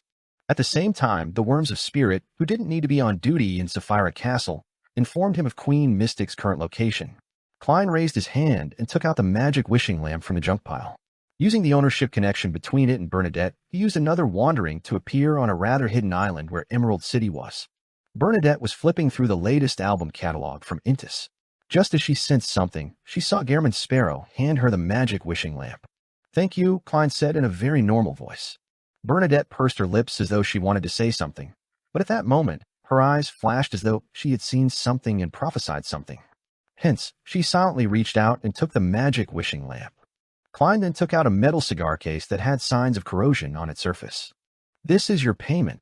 Even without the eye of mystery prying, Bernadette could sense that the iron cigar case was extraordinary. She could roughly guess what kind of corrosion had happened to it. However, she didn't choose to accept it because of that reason, but she suddenly felt that she had no reason to reject it.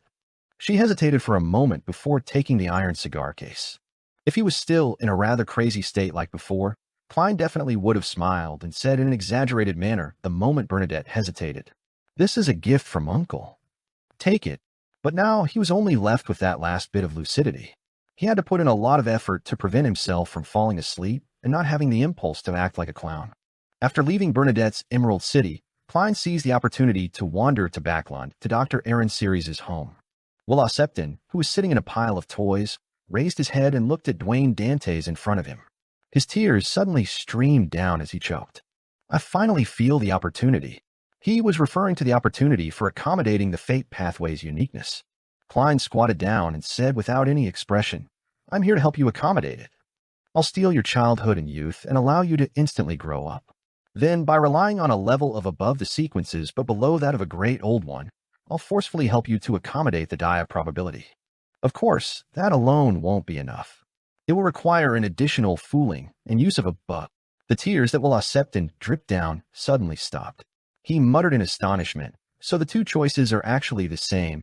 Typically speaking, the accommodation of a pathway's uniqueness required one to be naturally born with it, seek an existence at the level of a great old one to help, or rely on a simplified advancement ritual to complete it. There was no other possibility." The Snake of Fate, Will Septon, clearly wasn't born with a uniqueness, and only had the two options left to consider. His focus had been on holding a simplified ritual, which was to wait for the opportunity of fate. Who knew that this opportunity was actually when Klein was approaching the level of a great old one? In essence, it was the second method. With this in mind, the chubby child, Will Septon, cried even harder. He felt as though he had been deceived by fate. Let the life school of thought's demigod send over the die of probability. Normally, with your luck, the die of probability should be by your side. Klein ignored Will's crying. "Let's begin as soon as possible. I don't have much time left." Will stopped and looked at Klein for a moment before he said, slightly choking, "Forget it, let's wait for the next opportunity. Given your current state, it would be a huge burden for you to forcibly help me accommodate it. Perhaps you would lose control on the spot. I don't want to face the Lord of Mysteries. Okay, next time. I have a premonition." With that said, Will looked into Klein's eyes and said, "I have a feeling that the next opportunity will be better." Klein maintained his reverie-like expression as he said in a low voice, "Is this a prophecy?" Will Septon's tears flowed again. "No, it's a blessing." Klein nodded slightly, stood up, and took a step back. During this process, his figure gradually faded away and soon disappeared. He returned to Sapphira Castle and sat on the high-back chair, allowing the grayish-white fog to envelop him. After surveying the area and confirming the states of the Crimson Stars, Klein leaned back in his chair in exhaustion and slightly raised his right hand. This time, he didn't create the fake world again. On the two sides of the long mottled table, crimson beams of light shot out at the same time, freezing into the members of the Tarot Club, the Hanged Man, the Sun, the Hermit, the Magician, and the rest. This sudden gathering was clearly beyond Audrey's and company's expectations. It left them surprised and alarmed.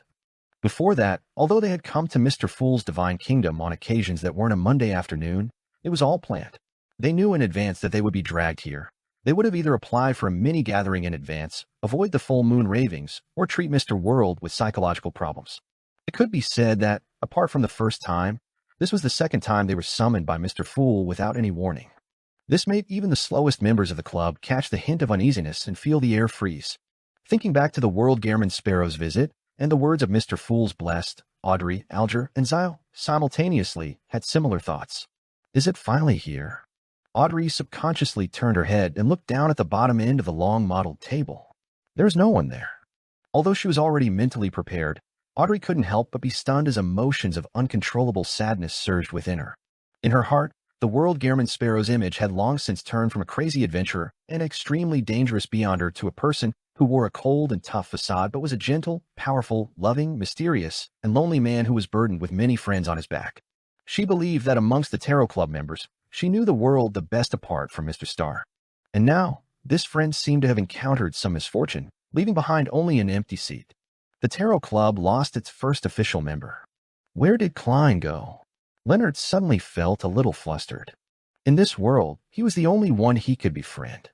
Previously, when Klein suddenly appeared in the southern continent and threw the gold coin into the cathedral's donation box, Leonard had already had a strange premonition. He had the feeling that Klein was about to receive the judgment of fate and was bidding farewell to the past. This was the same as the time back in Tingen when they decided to step out together and face Migos. Old Man's recent silence has been a little bizarre. Could something really have happened to Klein? With Mr. Fool's level and status, as long as there's a chance, he should be able to be saved. Leonard's heart tightened as he suddenly turned his body and cast his gaze at Mr. Fool at the top end of the long modeled table. This mighty existence was still enveloped by the grayish-white fog, preventing others from seeing his condition. At this moment, Emlyn, Catlia, and Derek also discovered Mr. World's absence. Coupled with the suddenness of this gathering, they were both shocked and puzzled. They didn't know what had happened, but their instincts told them that it wasn't a good thing.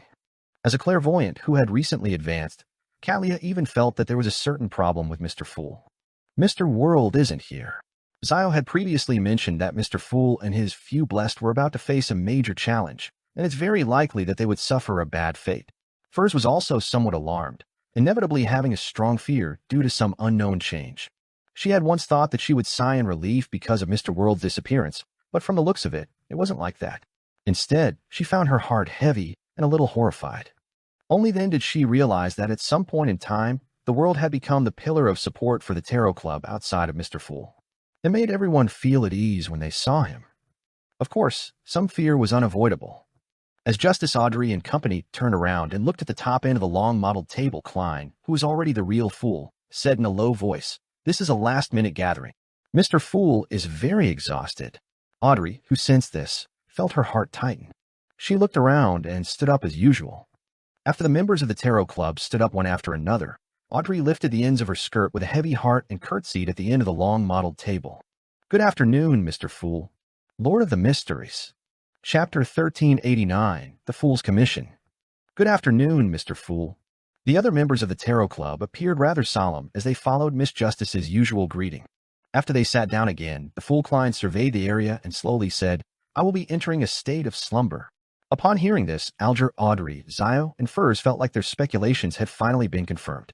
Leonard, Emlyn, Derek, and the other Tarot Club members felt their hearts sink as they became increasingly flustered and filled with puzzlement. Of course, they weren't that surprised. The abnormal last-minute gathering and the abnormality of the world's absence seemed to indicate that something important had happened today.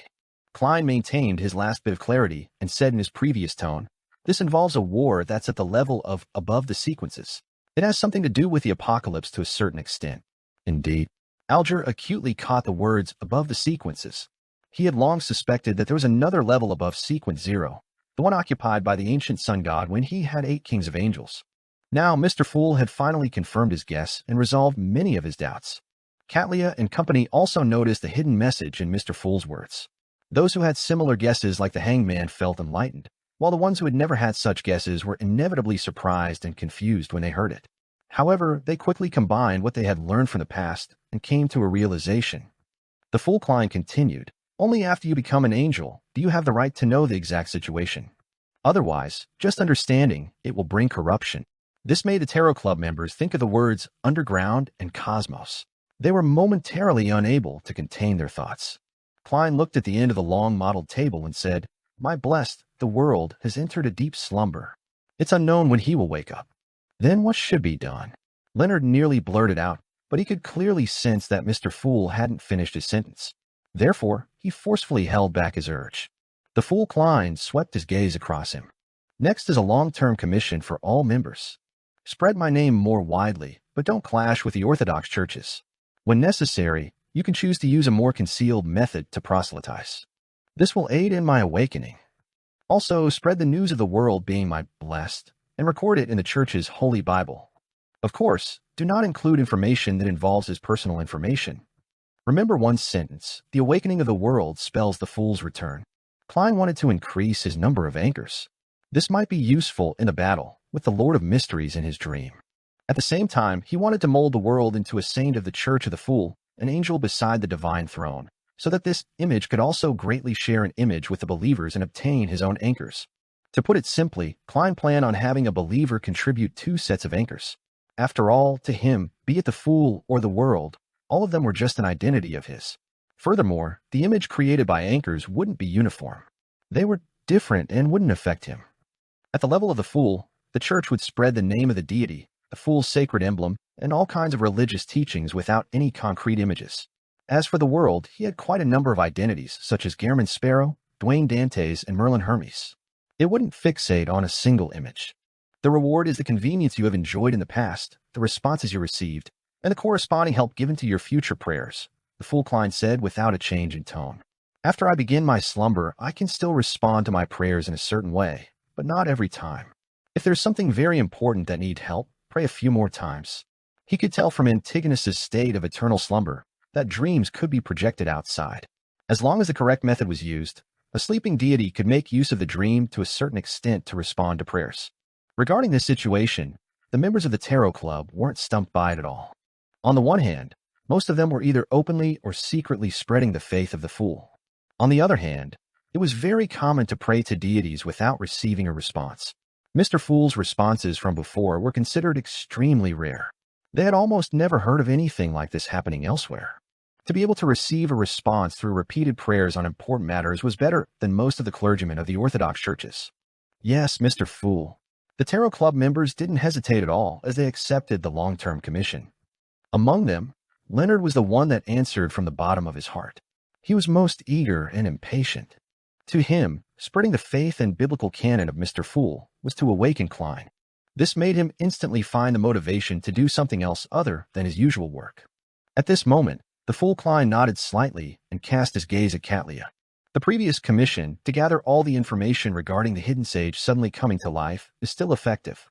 If you wish to take the risk, then go further and investigate the present state of the hidden sage. This will be very dangerous. You can reject it, and the reward is a wish.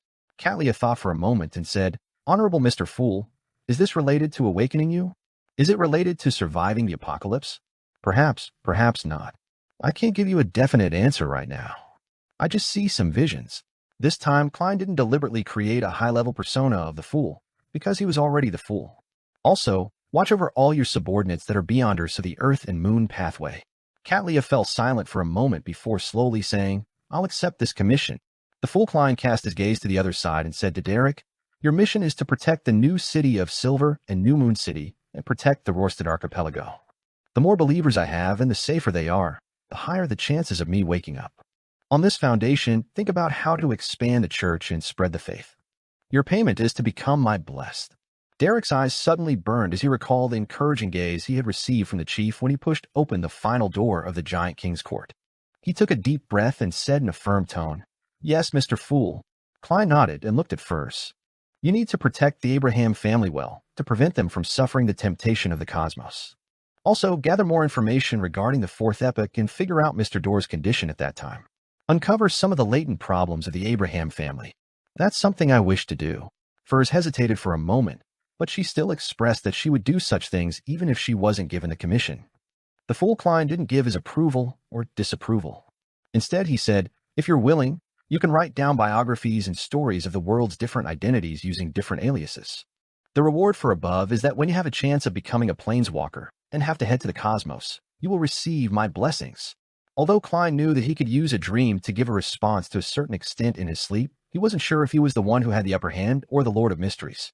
Therefore, he wished to use verbal contracts of providing a reward after the completion of a mission on more important matters. When the time came, even if he was at a disadvantage, he would be able to make use of this sort of invisible promise to give an ingenious response.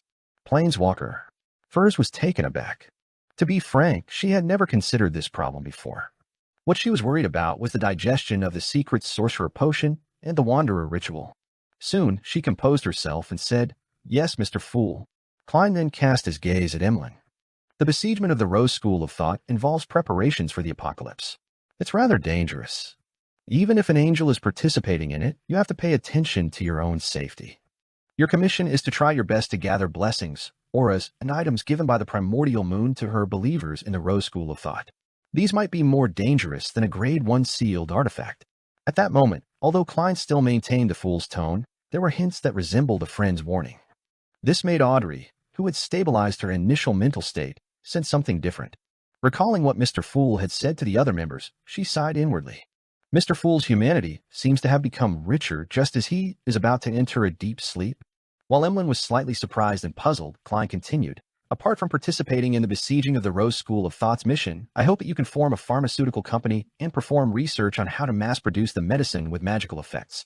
If it's mass-produced, there's no way the products can be equipped with a magical effect," Emlyn replied instinctively. The fool Klein nodded. "Seek out a compromise. Your main goal is to spread my name through this pharmaceutical company.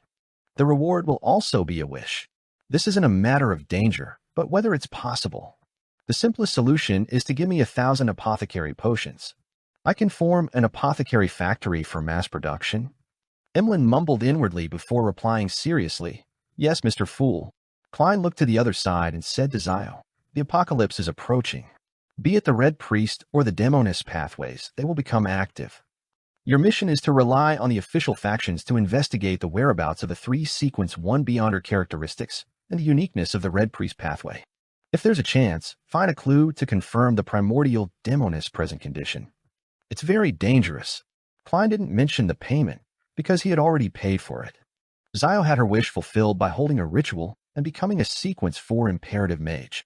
As for the 3 Sequence 1 Conqueror Beyonder characteristics of the Red Priest pathway, Klein had previously learned that one was in the hands of the Sauron family, the former Intis royal family, the other in the hands of the Phasax Einhorn royal family, and the other was in the hands of the Loans Augustus royal family. Later, as a reward, it was given to the Demonist sect. Of course, this was only a preliminary answer. The corresponding situation could very well have changed. The Sauron family had already been in decline since Razel's era. It might not necessarily be able to keep the Conqueror's Beyonder characteristic or corresponding sealed artifact under its control. Klein even suspected that it might have been obtained by the Iron and Blood Cross Order. The failure of the war had significantly damaged the Einhorn family. Klein didn't rule out the possibility of the death of a high-level angel or the loss of a Grade 0 sealed artifact. The location of the Conqueror Beyonder characteristic that the Augustus family gave to the Demonist sect was currently the clearest.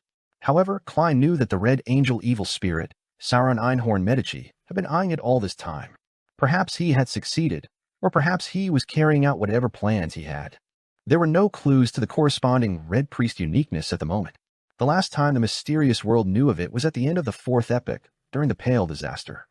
Lord of the Mysteries. Chapter 1390, Questions and Answers. Zio had always been looking forward and uneasy as to what her mission was. She looked forward to it because she had already chosen to accept Mr. Fool's gift, so she definitely had to pay the corresponding price. Knowing the mission earlier allowed her to prevent unnecessary second-guessing due to the unknown, guesses that only led to greater fear. She was uneasy because she knew that the remuneration she received was too generous. She believed that the final mission wouldn't be simple and would definitely be filled with danger. At that moment, after hearing Mr. Fool's words, her heart finally settled. At the same time, she secretly heaved a sigh of relief. Investigating the 3 Sequence 1 Beyonder characteristics and the uniqueness of the Red Priest pathway and their locations and even confirming the present state of the primordial demoness was indeed very dangerous.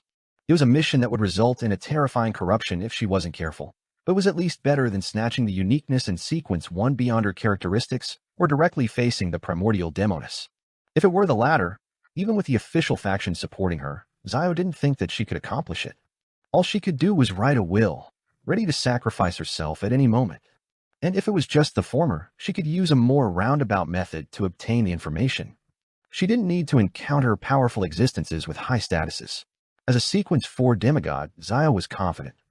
Without any hesitation, she immediately replied, "Yes, Mr. Fool." The Fool Klein had planned on looking to the other side. After some consideration, he added, "Be careful of Bansi." Without waiting for the Tarot Club members to start making connections, Klein said to Leonard, "Your mission is similar to the moon's. During the besiegement of the Rose School of Thought, gather blessings, auras, and items from the Mother Tree of Desire from their members. It's equally dangerous." He only gave a single warning, without saying as much as he did like when he gave Imlin the mission. This was because Leonard had a senior angel from the Marauder pathway parasitizing him. He knew many secrets and knew how dangerous the outer deities were. He wouldn't allow Leonard to act recklessly. Seeing that Leonard was about to nod, the Fool Klein maintained his tone and continued, "You don't have to do too much in promoting my name. You can even choose not to do it. As one of the 22 high-ranking members of the Church of Evernight, as one of the few high-ranking deacons of the Nighthawks, it was very easy for something to happen if Leonard spread the faith of the Fool in private. He would be misunderstood by his colleagues and cause unnecessary conflicts." Miraculously, to Klein, the Moon Imlin's actions didn't seem to be misunderstood in the same way. To the people and sanguine around him, anything he did wasn't too strange. That's right. Leonard had already recovered from his previous eagerness and realized the cruelty of reality. However, he still wanted to do something. At this moment, the Fool Klein added, "You can share the stories of the world with songs and poetry." Songs and poetry. Leonard instinctively frowned. He didn't immediately respond to Mr. Fool. Klein then said, "Other than that, try your best to raise your own level to prepare for the apocalypse. The reward for all the missions is a wish." Although many Beyonder characteristics had fallen into the real world when the god of combat died, bringing with them a batch of Beyonder creatures, mutated monsters, and abnormal lands, Klein didn't know how many Sequence 1 Beyonder characteristics the Evernight goddess had obtained from the warrior pathway other than the uniqueness, but at the very least, a number of the Sequence 2 angels of the Church of Evernight had the possibility of becoming a Sequence 1 angel. At the same time, if they had obtained additional Beyonder characteristics, they could still switch to the corresponding sequence of the death pathway. This would open a path for the saints to advance, not limiting them to just one pathway. Of course, not every Sequence 3 saint wished to become an angel, but Leonard was currently only a Sequence 4 Night Watcher. Furthermore, if the corresponding Sequence 3 Horror Bishop position was limited, he could consider Silver Knight and Ferryman. Klein had one set of the former. Leonard fell silent for 2 seconds before he slowly exhaled. "Yes, Mr. Fool." The Fool Klein immediately cast his gaze at Miss Justice, who had been waiting. "Apart from promoting my name, you have 2 missions. One is to assist Judgment and investigate the whereabouts of the Red Priest pathway's uniqueness and Sequence 1 Beyonder characteristics, confirming the present state of the primordial demoness. The other is to work hard to raise your level. One of the missions is to increase my sequence." Audrey was somewhat puzzled about this mission. In her opinion, this seemed to be telling an ordinary person, "Your mission is to earn even more money." Furthermore, this isn't of any value to Mr. Fool. Could it be that he wants me to treat Mr. World? Just as this thought flashed across Audrey's mind, the Fool Klein added, "The higher your sequence, the more opportunities you have to awaken the world. In this aspect, you can make use of external forces to help. The psychology alchemist that Hermes rebuilds will be one of the choices, but you need to be careful and take precautions. You have to pay a certain price for this. You can give up the reward you received before. This depends on your will and thoughts." Audrey no longer had any doubts. After a moment of silence, she nodded solemnly. "Yes, Mr. Fool." Klein's gaze landed on Alger. "You will know what your mission is in time to come." Klein had already foreseen the corresponding scene. Without waiting for Alger to speak, he continued, "You can bring the Sea God Scepter, but during this period of time, all the prayers of the Sea God believers will be transferred to the sun, directly pointing at me." Although Alger still couldn't accurately guess what his mission was, he already had a vague premonition. After a moment of thought, he replied in an upright manner, "Yes, Mr. Fool." Klein retracted his gaze and looked around before slowly saying, "After this, on the first Monday afternoon of every month, you can still gather here, but there will be no convener." If you need to do a private mini-discussion, pray in advance and wait for a response. At this point, the fool Klein closed his eyes and said, "Let us end today's gathering here." The Tarot Club members couldn't help but feel a baffling sense of sorrow. It was as though a grand ball was coming to an end. They stood up at the same time and solemnly bowed towards the end of the long, mottled table. "Your will is our will." Klein waited until they finished speaking before he dispelled his control of them. He watched as the crimson starlight scattered and quickly fell. After staring at the scene for a few seconds, he conjured a yellowish parchment and a dark red fountain pen. After some thought, Klein simply wrote, "Dear Mr. Azik, due to some complicated reasons, I might be sleeping for a long time. I'm sorry, but I might not be able to write a letter to you for a long time." With just that sentence, Klein stopped and made the pen disappear. Although he had conjured that piece of paper, with his current status, level, and strength, he could sustain it for more than 100 years, even if it was brought to the outside world. He closed his eyes again, summoned Azik's copper whistle, and blew it. At the same time, he released some of the restrictions that came from Sapphira Castle. The skeleton messenger appeared, and every bone in its body trembled intensely, as if it would collapse at any moment. If not for the letter that Klein had handed over, it might have prostrated itself. After the skeleton messenger received the letter and left Sapphira Castle in a hurry, Klein rubbed his temples. This wasn't because the will of the celestial worthy had already escaped from his state of eternal slumber, nor was it because of the pain from maintaining his lucidity. It was just a habit. Klein slowly leaned back into his chair and sighed. On both sides of the long, mottled table, Justice Audrey, the hangman Alger, the son Derek, the magician Furs, the moon Emlyn, the hermit Catlia, the star Leonard, and Judgment Zio appeared in the order they joined the Tarot Club. But this time, they weren't real. They were only projections. They no longer appeared blurry, revealing their images from Klein's memory. Soon after, more figures appeared. They were a mature man with a receding hairline with deep eyes, a beautiful witch with blue eyeshadow and red blush, a middle-aged man with black hair mixed with silver hair, his voice unusually loud and sonorous, a woman in her late 40s with ear-length short hair, a youth that gamed on his phone while eating delicacies, a happy young lady who kept giggling, a civil servant who looked old in his age with a high hairline, a young girl dressed in an old-fashioned skirt who focused on machinery, doll-like lady with a pale face, a teacher with soft facial features and bronze skin, a child licking on ice cream, a madam holding 4 heads, and an elder looking all serious at a bill. They either sat or stood, gathering beside the people they knew. In the flickering candlelight on the long table, they discussed different things, followed the music, and danced. Klein silently watched the lively scene as his expression gradually softened. After an unknown period of time, he stood up, passed through them, and walked into the depths of this space. Behind him, the figures, the candlelight, and the music faded away and disappeared. When he saw the strange door of light above the grayish-white cloud, Klein beckoned for the magic mirror Erotes. At that moment, the transparent or opaque worms and insects that clustered together to form spherical lights in the strange door of light turned bluish-black. It was like a thick layer of fog that made one unable to see what was behind the door. After Klein arrived, he didn't immediately enter. He felt as though there was an extremely terrifying monster behind the door, waiting to devour him. He raised his head and looked at the transparent cocoons hanging above the door of light. He looked at the modern humans with different skin colors inside the cocoons. Closing his eyes to sense them, Klein raised his right hand and closed his 5 fingers.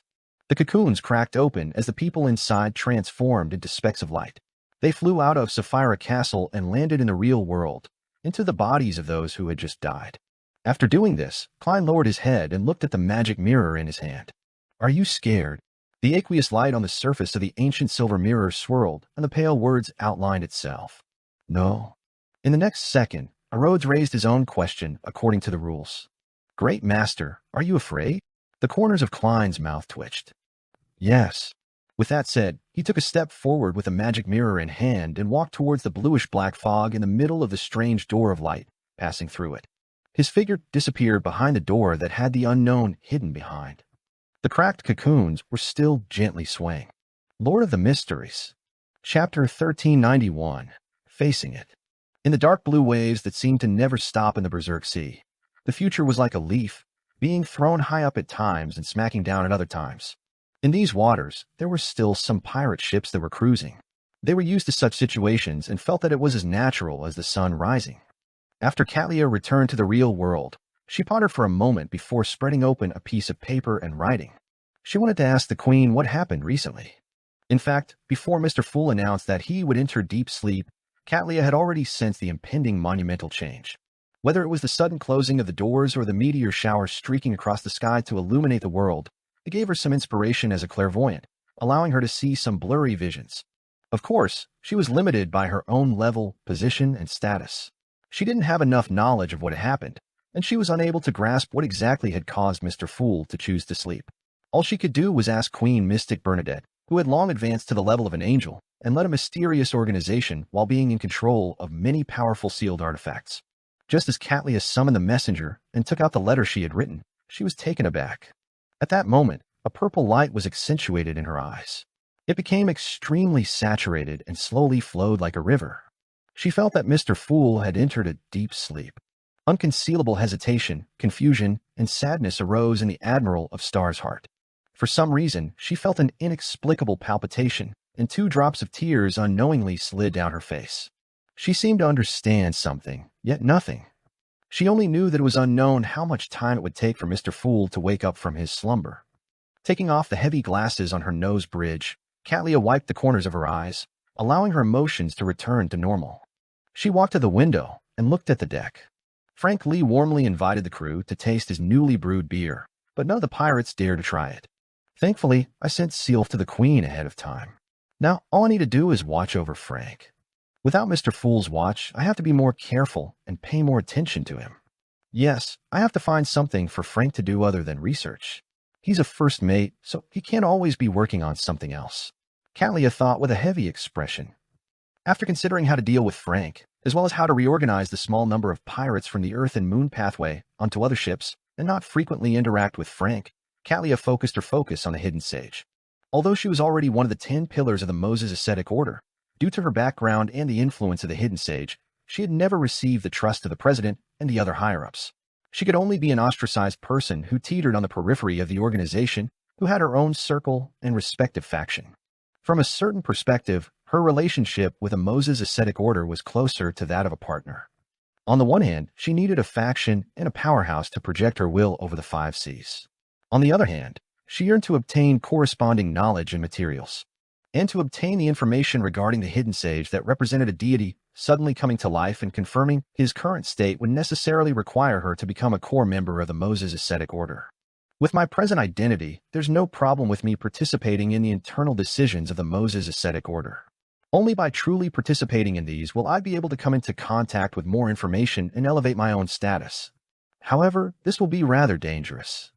Even if the Hidden Sage's condition isn't right and doesn't interfere with the Moses Ascetic Order's operations, the other higher-ups will also be subjected to the infringement of interests and be in constant suspicion.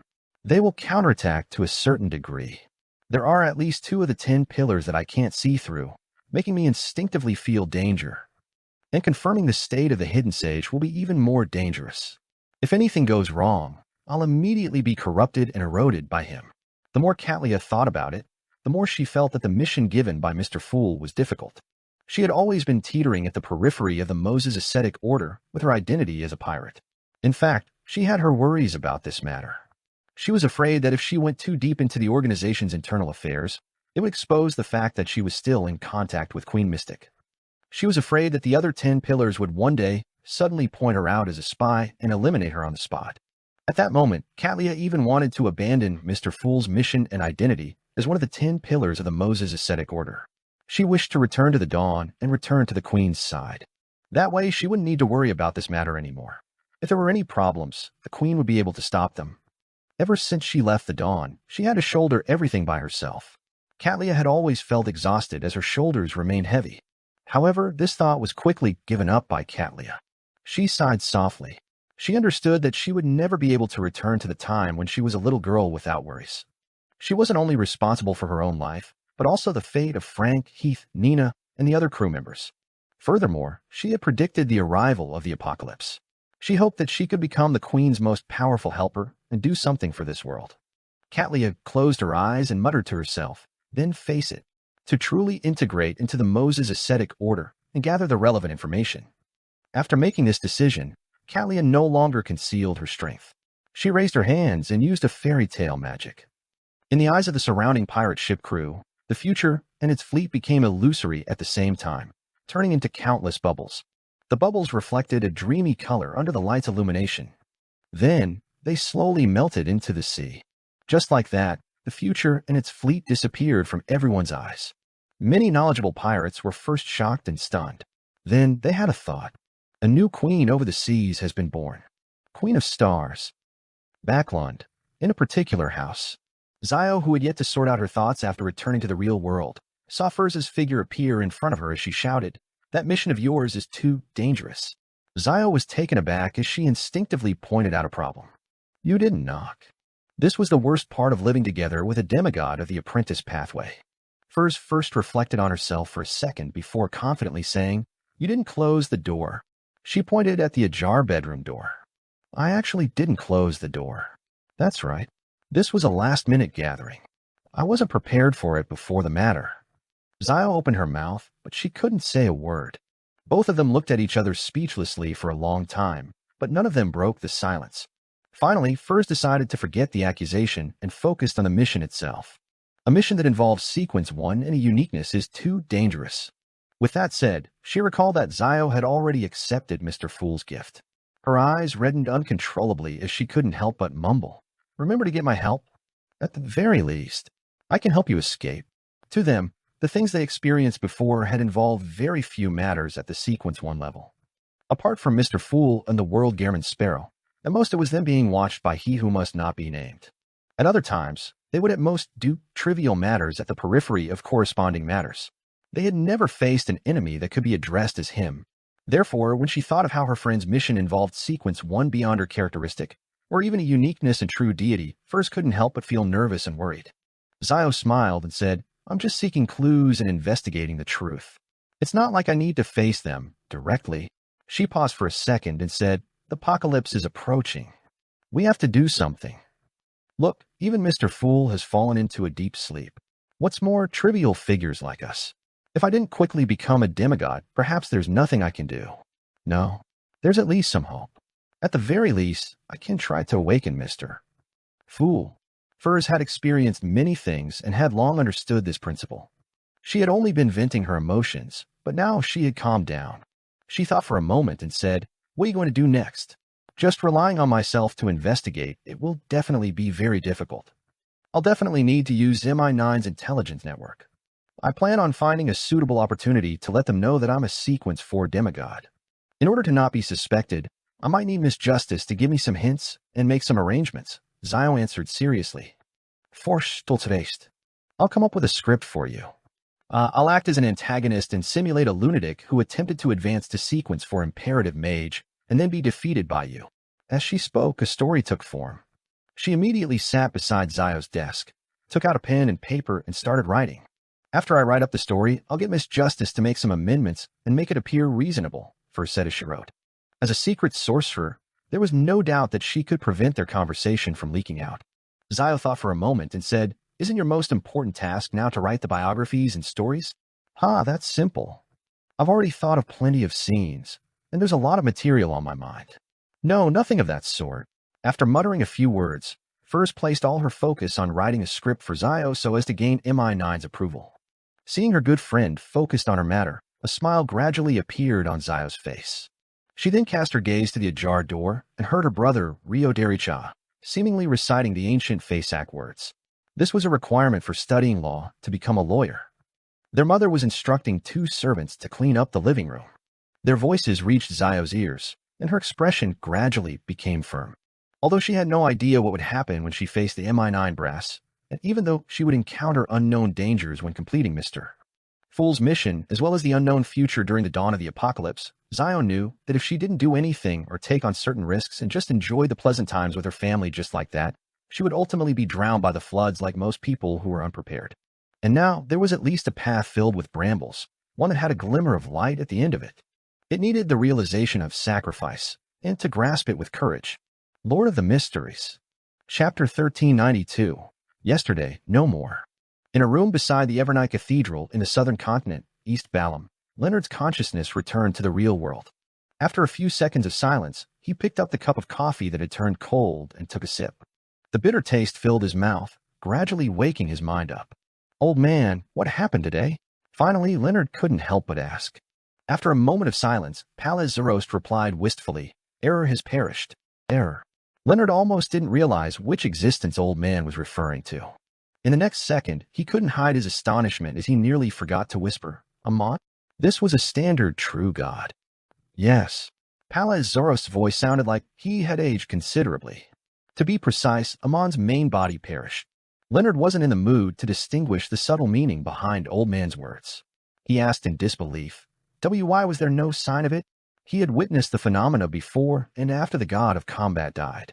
He knew that it was a change that would affect the entire world and bring about many terrifying monsters and dangerous regions.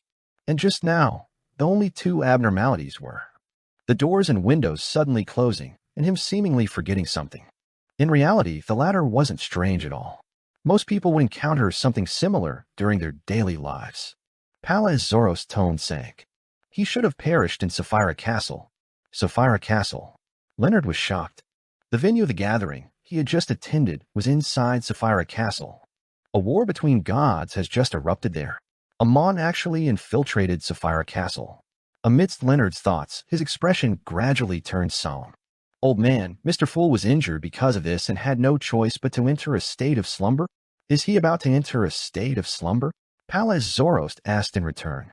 He didn't seem to be too surprised about this. Leonard tersely acknowledged. The reason he summoned us today was because of this matter. Palaz Zorost fell silent for a few seconds before saying, His choice to enter a state of slumber is indeed related to the previous battle of gods and Amon's infiltration, but it's not because of injuries, but because of corruption. Corruption? Leonard blurted out in surprise. Even at Mr. Fool's level, irreversible corruption can still be encountered by him. Palaz Zorost regained his previous poignant tone. Everything has godhood. By relying on godhood to become a powerhouse, one can never escape the shackles of godhood. On this point, it's the same for you and me. Likewise for the fool. Perhaps he shouldn't be called the fool anymore.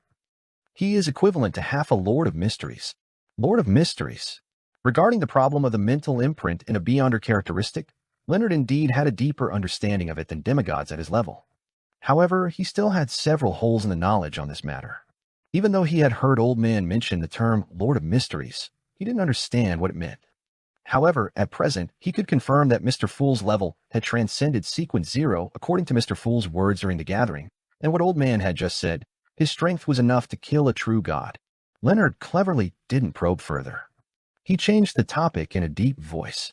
Old man, why is Klein sleeping as well? Are you able to wake him up as soon as possible? Palaz Zorost's tone was somewhat odd. How could an old and weak angel like me know about matters at the level of gods? As for the awakening, even the fool has no better solution, much less me. Leonard remained silent for a moment. He picked up his coffee cup and took another sip. After a while, he asked hesitantly, Old man, do you have any way of stealing the artistic flair of others? Palaz Zorost scoffed. The definition of artistic flair is vague with no clear categorization. There's no way to steal it. However, if you change it to natural talent, there's a way. Forget it. Leonard ultimately couldn't do anything about stealing the natural talent of others to help him resolve his problem. Palaz Zorost added with a smile, If you can't accept this method, then you can find a natural talent that you want of someone who's very poor. Make a deal with him and give him the money he wants to exchange for the corresponding natural talent. It's a little like a deal with the devil. Leonard commented objectively. Palaz Zorost chuckled and said, There's another simple solution. That is to spend money to hire naturally talented people to help you resolve the corresponding problems. Old man, why didn't you say so earlier? Leonard instantly saw hope. Palaz Zorost scoffed. You didn't manage to think of something that simple. I thought you had eliminated this option before consulting me. Leonard ignored Old Man's mockery. After some serious thought, he felt that this idea was indeed feasible. However, he soon felt a little guilty and uneasy, as if he was avoiding his responsibility. Regarding this matter, I still have to do something personally. Apart from inviting someone to write songs and poems, I have to write a little. With this in mind, Leonard suddenly stood up and walked to the door. Where are you going? Palaz Zorost asked in surprise. Leonard frowned slightly as he said firmly, I went to the nearby bookstore to buy some poem anthologies. Ever since he advanced to Nightmare, he had given up the collection of poems he had bought in the past, making most of them nothing but decorations. When he became a spirit warlock, he began to collect poem anthologies that were suitable for some spirits to read, allowing him to chant the appropriate parts in a battle to create beyonder effects that worked in concert with him. Therefore, when he came to the southern continent, he didn't bring a single poem anthology book. He only remembered a few of those that he often used in the past. I never expected that, after becoming a high-ranking deacon, I would need to read poem anthologies again. Leonard sighed inwardly as his steps became firmer. Pallas Zoroast had never imagined that Leonard's next step would be to buy poem anthologies. After a while, he probed, "Is this an order from the Fool?" "Yes, for promoting the corresponding legendary stories," Leonard answered simply as he opened the door and walked out. Pallas Zoroast fell silent once again before saying, "Apart from writing poems, you have to pay more attention to the besiegement of the Rose School of Thought." Leonard walked down the stairs and entered the streets. He looked at the pedestrians and nodded gently. Yes.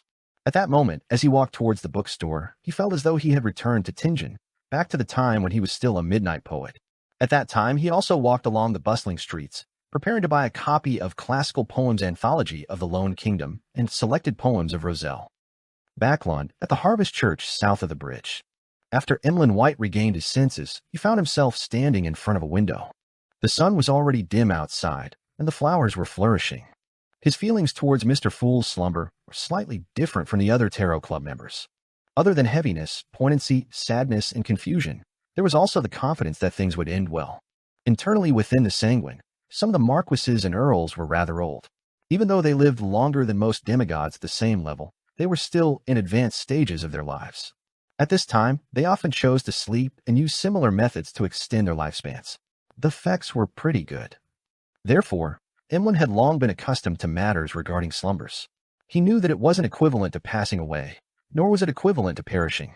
He believed that if the correct solution was found, Mr. Fool would have a high chance of waking up. He looked out the window and muttered to himself, "Mr. Fool has entered a state of slumber, and the ancestor's revelation is often interfered with. It's obvious that she can't provide help frequently." After a brief silence, Emlyn sighed silently. "Indeed. In the end, I have to face it myself and bear it. This is the destiny of the Messiah." At the mention of the word Messiah, Emlyn clearly smiled with a self-deprecating hint. He then repeated inwardly, "I can only rely on myself." Just as this thought flashed through his mind, Father Utraski's voice sounded behind Emlyn. "Time to set off." Emlyn turned his head and saw a huge sword in the back of the priest dressed in brown priest robes. The sword's length exceeded Emlyn's height, and its width was close to his waist. Together with Father Utraski's hill-like body, the terrifying pressure felt corporeal. As a sanguine earl, Emlyn recovered from his stifled feeling and nodded gently. Okay. Today, they would head to the southern continent to participate in the besiegement of the Rose School of Thought. Just as he replied, Emlyn suddenly recalled something and hurriedly said, "Wait for half a day." He wanted to gather most of the Sanguine in Backlund to discuss the pharmaceutical company. Bishop Utraski didn't ask anything and nodded. "Come find me when you're ready." After watching Father Utraski enter the depths of the cathedral, Emlyn turned his head to the Sanguine that were following him to the southern continent. "Inform all the Sanguine in Backlund to come over. There's something we need to discuss." "Yes, Lord Earl," the Sanguine replied respectfully. After they split up, Emlyn turned his head to look at the altar and the sacred emblem of life in front of the cathedral. It was a simply drawn infant that was surrounded by symbols like wheat, flowers, spring water, and other symbols. This made Emlyn's thoughts suddenly turn adrift. He had forgotten when he started spending less time in his bedroom, spending less time with his dolls. Even his hobby of studying history became more targeted and efficient. This change didn't take form in an instant. Instead, it was slowly formed over time. It was something that made it difficult for others to notice. By the time Emlyn discovered it, he had already adapted to this new life. Emlyn retracted his gaze, raised his chin slightly, and shook his head with a smile. This is the destiny of the Messiah. Lord of the Mysteries. Chapter 1393, Where the Dream Begins. After returning to the real world, Alger patiently waited for the mission Mr. Fool had mentioned. On this day, he, wearing the pontiff's clothes and the silver-black mask, was discussing the internal affairs of the Church of the Sea God with Oracle Danitz when he suddenly saw a bishop enter. "Your Holiness, the Church of Storms has sent 2 gifts to congratulate you on becoming a proxy of God." The bishop held a tin box and bowed respectfully. Danitz, who had been secretly rejoicing over the malfunction of Byam's telegram, blurted out in surprise, "Where's that messenger?" He left after leaving the present. The bishop at the door answered helplessly. Although the members of the Church of Storms often had impulsive moments, such behavior was still quite rare. Alger nodded slightly and said, "If they don't view us as enemies, sending a messenger to deliver a gift is enough." With that said, he raised his right hand and gently made the tin box in the bishop's hand fly over. After catching the small box, Alger's action suddenly slowed down as though he found it heavy. He slowly opened the container and saw a book made of yellowish-brown goatskin. On the surface of the book, there was a line of words written in Elven, Book of Calamity. Book of Calamity. After seeing the words clearly, Alger felt a little dazed as though he was dreaming. But very quickly, he understood what the mission Mr. Fool was talking about was. Alger sighed silently and looked at the bishop at the door. What's the second gift? It's a ghost ship called the Blue Avenger. It is already moored at the harbor, the bishop answered without any abnormalities. The Blue Avenger. When Danitz heard the name, he instinctively cast his gaze at the pontiff, Alger. He remembered very clearly that this was the ship Alger used back when he was a pirate. This meant that the Church of the Lord of Storms knew that the pontiff church of the sea god was once their cardinal. Is this a congratulatory gift or a challenge to war? As Danitz's heart tightened, he realized that he was rather familiar with the other gift. It was the extremely sinister Book of Calamity he had seen when he followed Gehrman Sparrow. Help me return a letter to the Church of Storms and thank them for their gifts. Alger composed himself as he calmly instructed. After the bishop left the room, he turned to Danitz and said, Oracle, I've received Mr. Fool's revelation. I'll have to complete a mission in the time to come. It will perhaps take me a few years before I return. A revelation? Danitz blurted out in surprise. At this moment, there was only one thought in his mind. Why don't I know about this? Alger did. Mr. Fool is about to enter a deep slumber. However, this will not affect responses to your prayers. Danitz was so shocked that he couldn't speak. Alger continued, Gehrman Sparrow has also entered a state of slumber. After I leave, the church's matters will be handed over to Elder Derek Berg of the new city of Silver. You need to cooperate with him and write into the Bible that the sea god is Mr. Fool's subsidiary god and get all believers to accept it. Our faith is key to Mr. Fool's awakening. You are his oracle, and you have to make an example in this aspect.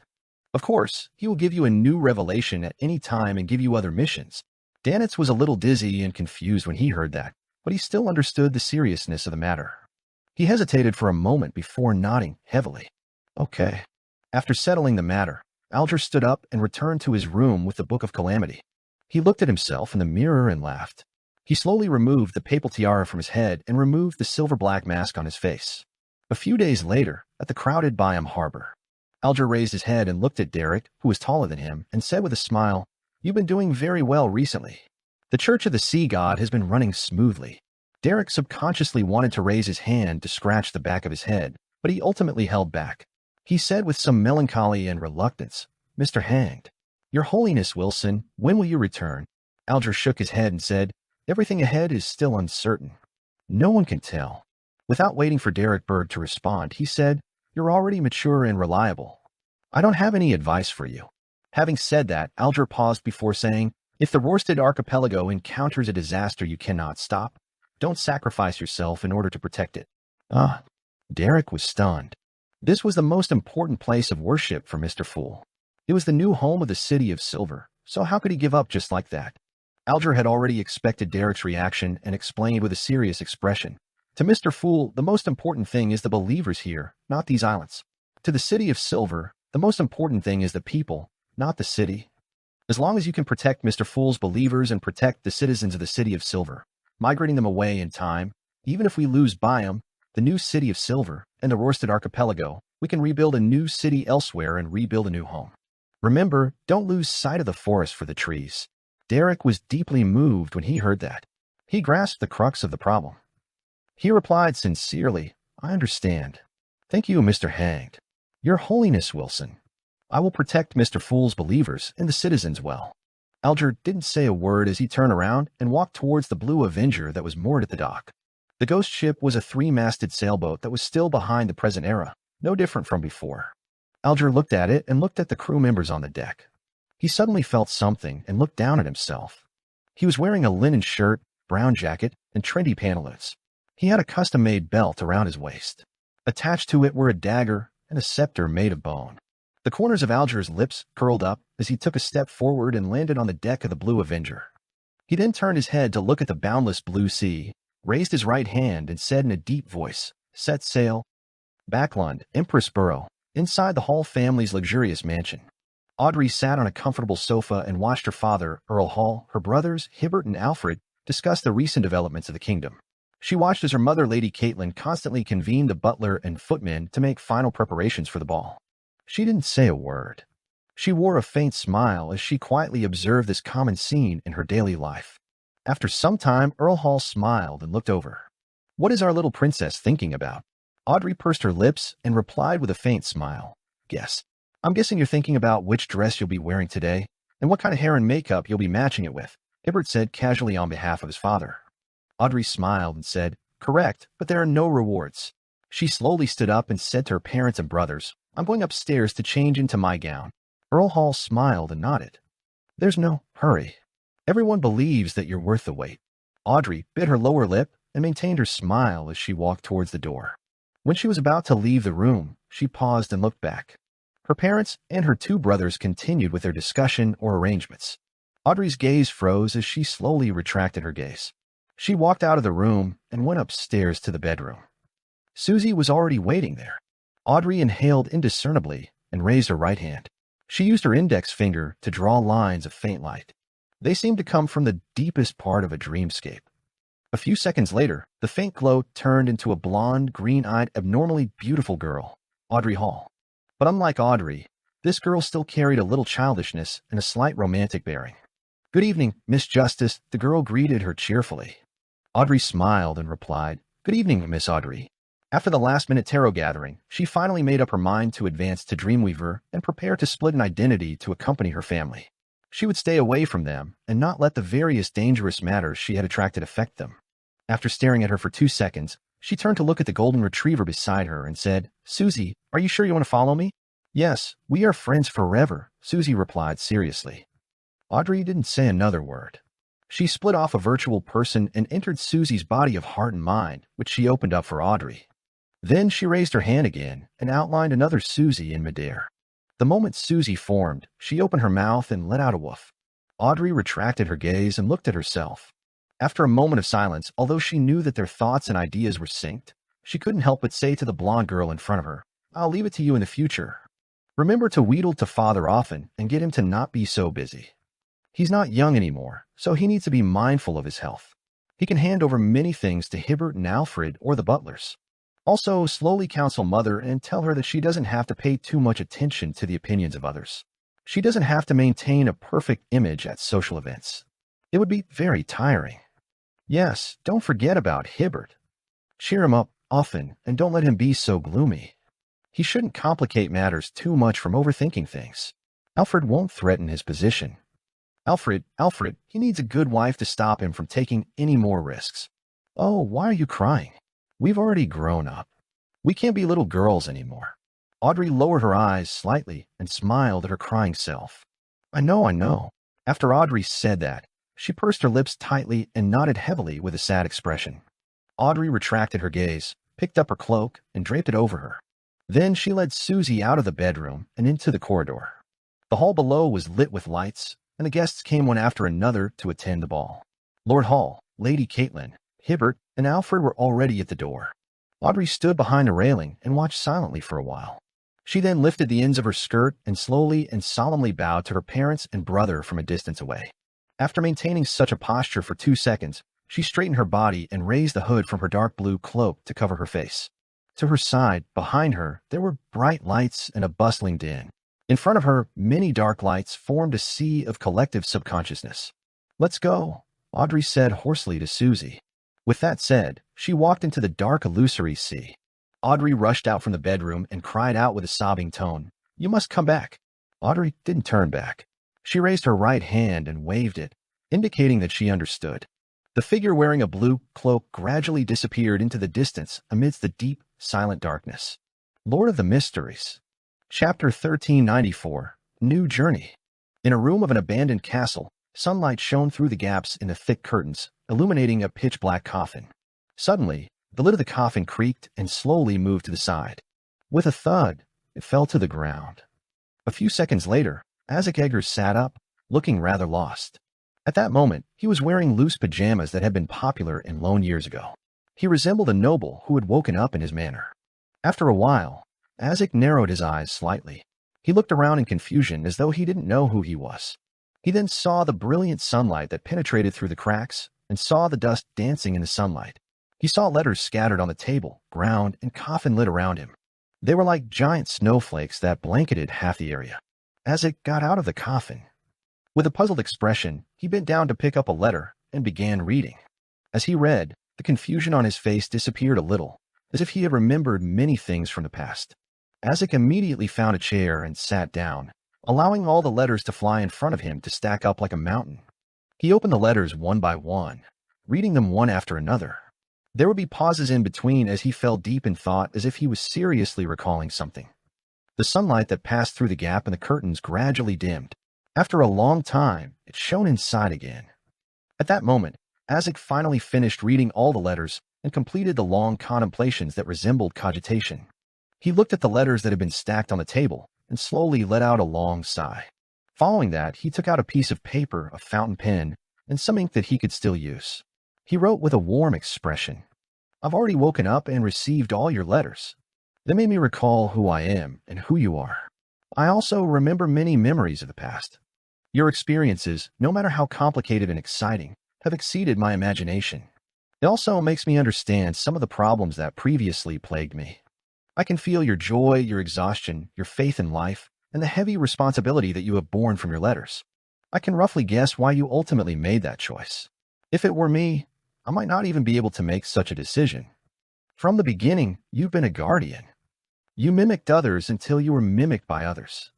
Next, I will begin a journey to pursue the past and witness the changes in this world. You seem to still be asleep, but it doesn't matter. I'll write to tell you about the interesting things that I've encountered, the interesting traditions, and interesting people. I think I should be able to send these letters to you via sacrifice." The tip of the golden pen reflected the sunlight as it rustled on the white piece of paper, continuously pinning down more content.